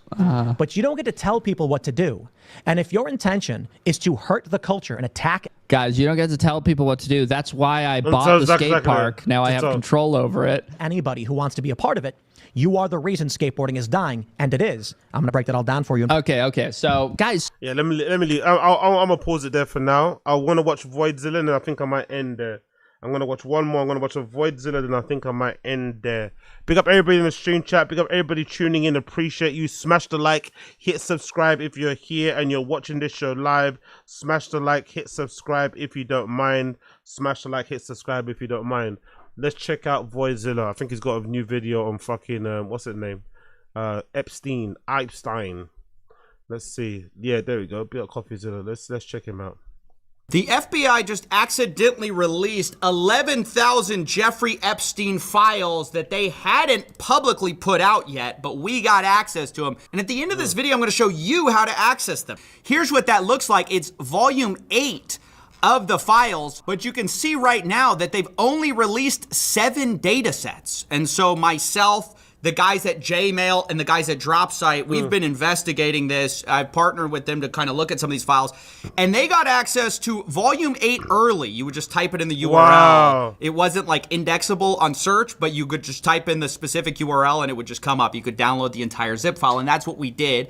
We've been looking through it. I want to go over some of it because I believe some of what we've seen directly contradicts the FBI's earlier statement that, oh, there's no evidence, or we did not uncover evidence that could predicate an investigation against uncharged third parties. That's what they told us right? They said, we've already looked through the files. You don't need to see the files back in July. Of course, all the pressure has made them now start releasing some of this stuff. And we believe that this was slated for release, but remember, they weren't going to release all the files yet. They had to hold some back. Well, we believe that these 11,000 files are part of what they held back, because clearly they aren't out, and clearly they were ready, because a lot of these are redacted. I mean, already you can see we found several files that were once again over 100 pages of redacted information. So it was all ready to be released. It's unclear why it wasn't. But let me caveat before we get into the material that this is a breaking story, and as such, I'm sure there's going to be some pieces of information that we are interpreting or trying to interpret live. And because of that, I want to warn you to withhold your judgment on some of this stuff until we get more evidence. I'm sure the president's going to be asked about some of this stuff. I'm sure Todd Blanche, Pam Bondi, they're going to get asked about this because it is extremely damning, I think, what we see in some of this. Specifically, I want to draw your attention immediately to the 10 co-conspirators that are mentioned in some of these emails in 2019. Now, this is just alarming stuff, because prior to this, remember that all we really had was Jeffrey Epstein and Ghislaine Maxwell. That's the only people who have ever faced any charges at all. Ghislaine Maxwell, the only one who actually faced consequences, right? But in 2019, apparently there were 10 co-conspirators. Wow. Now, the people who were sending this to and from have been blacked out, but at the bottom we see that this is the Violent Crime Section, Crimes Against Human Trafficking Unit. And we can see that of the 10 co-conspirators, 3 have been located in Florida, served grand jury subpoenas, 1 in Boston, 1 in New York City, 1 in Connecticut were served. 4 out of the 10 are outstanding with attempts having been made. What is a wealthy businessman in Ohio? A lead is being sent to CV, and the remaining 3 are currently out of pocket. This is stunning stuff. Previously, we did not know how many co-conspirators were suspected of, or I'm not aware of anything like that. An additional... Yeah, I had no idea, actually, but it makes sense though, innit? To run the operation they were running, it couldn't just been, Jeffrey and fucking Ghislaine. Some of the details on this are revealed later, because we see this subject line. It says co-conspirators at the top. And it says, blank does not need to head out. We made contact with blank last night in New York City. Blank last night in New York. Contact was made with blank, blank, and blank. By the way, I love how these potential co-conspirators are people who are being blacked out. Like, why? Yeah. I thought the whole point of this was you couldn't redact people for personal information reasons or for public embarrassment. You could only redact on the basis of it being a victim. And I'm not sure how these people could possibly be victims here. Epstein Files Transparency Act prohibits redactions, quote, on the basis of embarrassment, reputational harm, or political sensitivity. Has anything been redacted on that basis? Absolutely, positively not. But anyways, you can see that it says attempts were made to blank and Brunel. That's Jean-Luc Brunel, the famous who's now dead. Blank is confirmed to live in New York, was away for the holiday weekend. We did not have a good address, but an attempt was made in New York. Attempts are made to Maxwell today. Blank, you get it. Like, it's all the people they suspected this whole time are redacted, of course.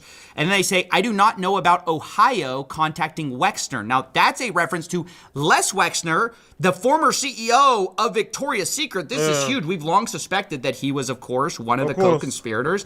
And obviously, the fact the FBI suspected it isn't a 100% proof confirmation.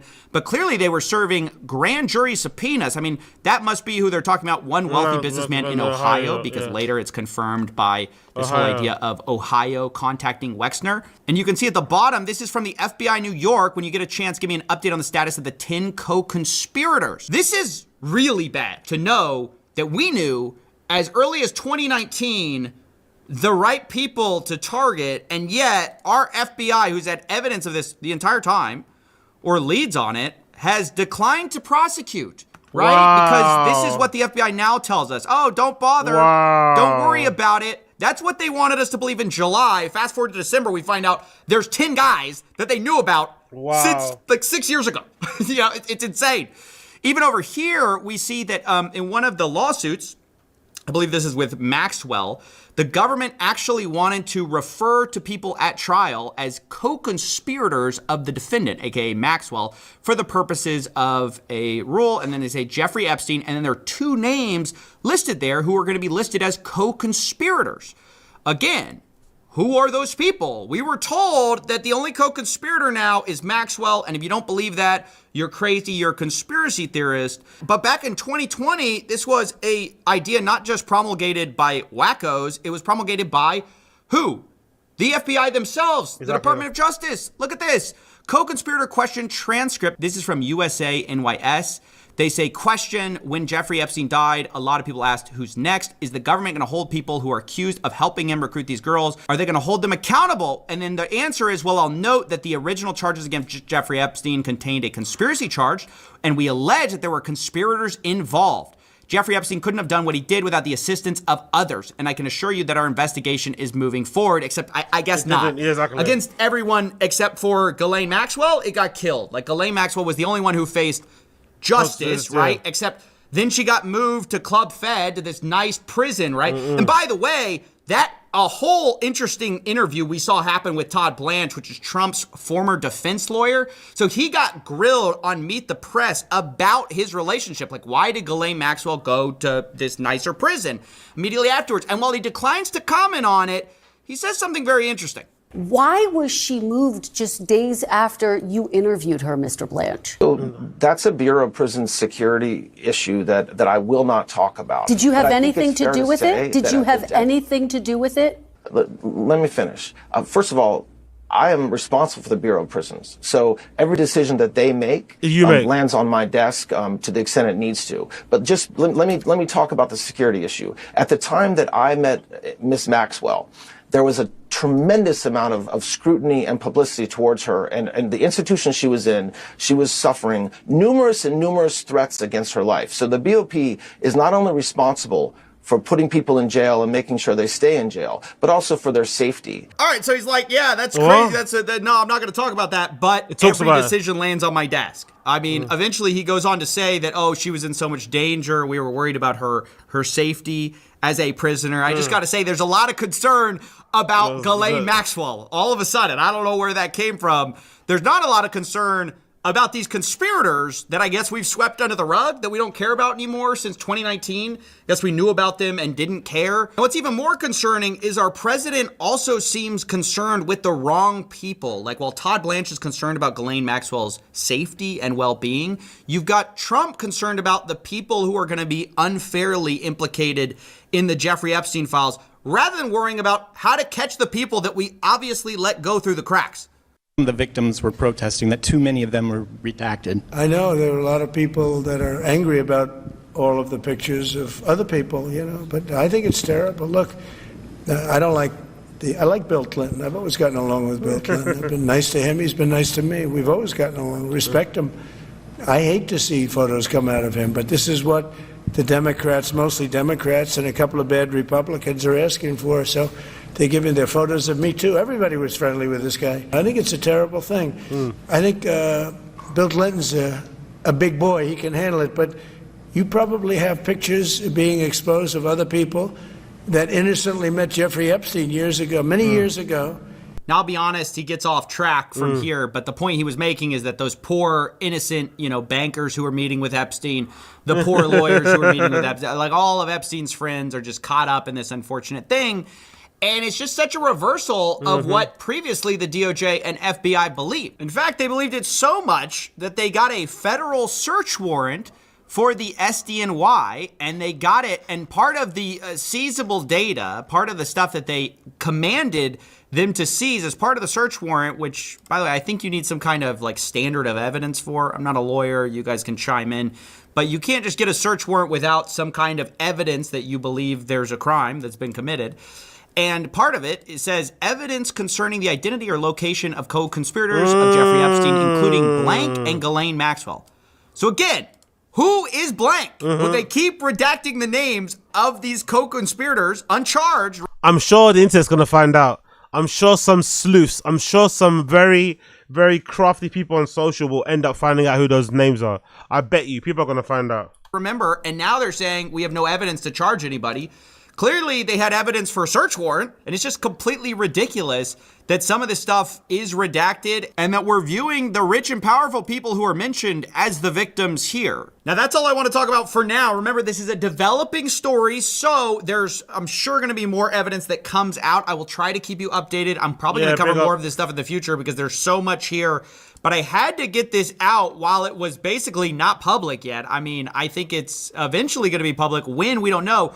but you can access all of it at jmail.world. I'll leave a link in the description. They have a special like drive section. The original pitch was it's like email, but you're logged in as Jeffrey Epstein. Now they've made it like the entire Google account, so you can log into his drive folder and all that kind of stuff. It's fun. It's a great UI, but more importantly, it makes it all very searchable, and you can look at it. I think you'll all really enjoy it. Okay, cool. I also wanted to give a special shout out to the Dropsite team. And finally, we just uploaded on CoffeeZilla. I don't like to upload the same day on both channels because it kind of cannibalizes views. This is such a breaking story that I decided to break my rule. But if you could go, please give that a watch. It's a really great story that we spent a lot of time on. And I'd appreciate it if you check that out as well. I'll leave that link down below too.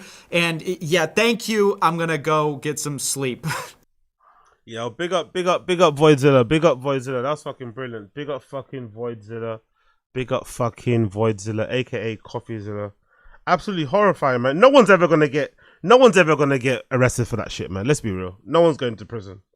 No one's really going to prison. The co-conspirators have gotten away with it. Some of them are probably dead.